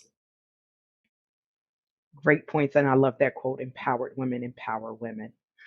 So we are 11:15. I want to make sure we have enough time for questions. So I am going to ask Myrna if you can speak about the importance of networking in your career. You spoke on it, you touched on it a little bit earlier, but can you delve a little bit deeper? Yeah, so it's important for us, women empower women. Such a fan of that as well, Regina. I will say that I joined like Women in Cable and Telecommunications. Identify whichever what is accessible to you, to be part of it, and to make sure that you're not just part of it, that you're an active member. Sometimes we're part of something, and I'm part of Chief, or a part of this organization, but be an active member. You're going to get out of those memberships or out of those programs the effort that you put in as well. There's always not enough time, but it's something that it's important. You can see, you can learn, you can be exposed also to other women, and be able to find those sponsors, or find also role models that can help you navigate the corporate world. Thank you. So next question, And I'm going may to gear I it up to. Sure. may I go script a little bit as well, and Nashira, ask you a question? Oh, okay, sure. So I love it. What advice would you give to women that are just starting their career in tech? Wow. That's such a loaded question. So the first thing I would say is to stay encouraged, right? Despite not necessarily seeing a lot of women or a lot of women who look like you, stay encouraged. Know that you too can break through the barriers. Second, I would say is use your male colleagues as your advocates, right? So all of my esteemed panelists spoke about the importance of the networking, the importance of a sponsor, the importance of a mentor. Be very clear about why you're seeking individual people, and you need more than one mentor, more than one sponsor. And then I would also say I'd really like to pick up on the point that Regina made about asking for help. And it's not just about asking for help in your network, it's having that vulnerability, right, to reach out to leaders maybe with whom you don't necessarily interact all the time. Go on their calendar, try to grab coffee or 15, 20 minutes, time to catch up with them, and be specific about what you need to glean from them, even if you don't work directly for them.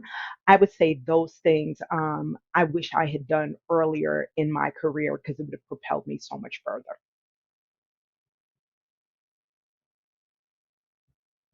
Wonderful. All right, Thank you. so I'm going to go back to you. You're welcome. So, Regina, I'm going to ask you the same question. What advice would you give to women just starting out? I think you actually said it. But you identified exactly what I would have said, and what I would like to add is, I think what a lot of people starting out, myself included, struggled with confidence. Confidence, not just not the simplest explanation of confidence, but confidence that you know what you're doing, confidence that you actually bring, you're strong in delivery of whatever your function is, because there aren't that many people like us, right? And it's and like we talked about earlier, the behavior patterns, the communication styles, they're different with men, and finding that voice and having that confidence that you know what you're doing, and just because you're a little person now doesn't mean that you don't have a path forward. And that career challenges ahead are just steps, they're stepping stones. Just having that viewpoint that it's going to be okay, whatever it turns out to be, it will be your own path and your own success story. All right, thank you. So our last official question before we get to the questions from the audience, this is directed to Lo. So I'd love, Lo, despite the statistics, can you give us your hopes and dreams to encourage the women of the future who will take the reins behind us? Thank you for that question. I am highly optimistic. Honestly, I have the privilege of leading really large engineering teams here at Capital One. My team has a very large female population, and in fact, I think we're 40% ladies. And it's in engineering adjacent roles. So I am extremely optimistic of our future. I think, with conferences like these, with panels like these, with fellow female leaders, my optimism is like exponentially larger because I think representing and being present and being visible to the next generation of Gen Z and the other college graduates, females coming off from school gives them a great platform, a great, hopefully diverse enough examples of leadership, of role models, of ways to get into this industry. So I think the future is really bright for our next generation of female leaders. Thank you. So thank you, everyone. I apologize for looking down. I'm going to go to my phone where I received some questions from the audience. So the very first question is, in your journey to executive leadership, can you share a specific instance where being the only female in the room turned out to be an advantage? And how did you leverage this situation to foster positive change or innovation within your team or organization? I don't know who wants to take it. I can Any start. volunteers? Thanks, Lo. Yeah, I'll volunteer. I'll start. So, for many years, almost a decade, I was the only female in the room. And I had the opportunity to have roles that were largely global in nature. So when you asked that question, there's a particular example that came to mind. In my global role, there were leaders from different continents, different countries that not only may not agree philosophically with the topic, they quite literally had different first languages. And I think as a female, I had the advantage of one, emotional intelligence, of realizing that there are some pretty clear friction in the room. And also, I think naturally a lot of us women are connectors, right? We're very comfortable in that role of connection and being clear and being vulnerable when needed. So I use both of those to my advantage in helping bring down some of the barriers, break down some of those obstacles and blockers along the way, starting with language, notwithstanding to actual philosophically the problem that we had at hand. And that became, one of the highlights of my early career as a leader in the industry. Thank you. So I'll take this question as well.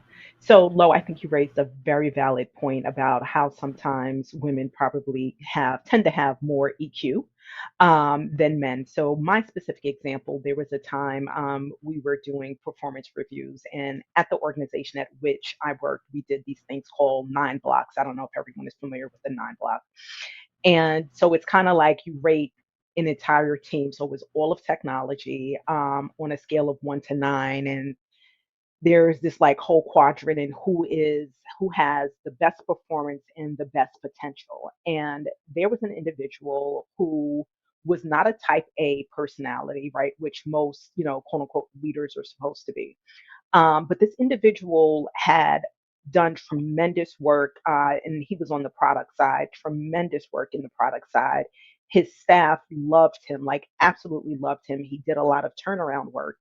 And when it was time for us to rate the 9 block, my colleagues, all of whom were male, were saying, well, no, he's not aggressive enough. He's not this, he's not that. And I was the one person to raise, okay, culturally, right? The individual was of a, certain culture. And that's not necessarily type A, is kind of looked down upon. And can you guys, and I said it outright directly, give me a specific reason outside of he's not aggressive enough why he should not be in the upper quadrant.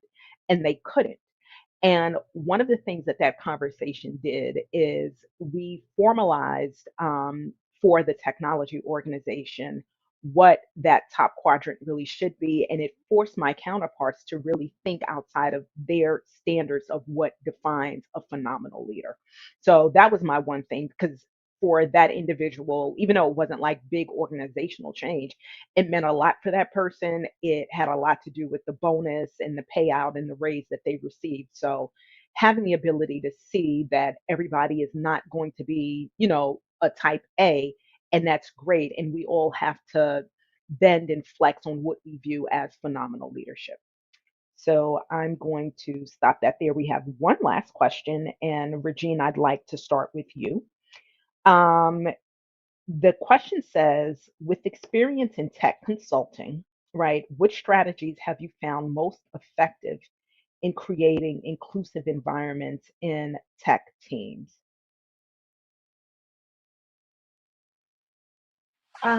Interesting question, because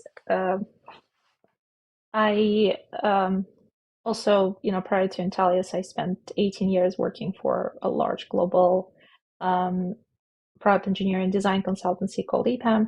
And, I was part of that growth of the company and, expansion to different countries. And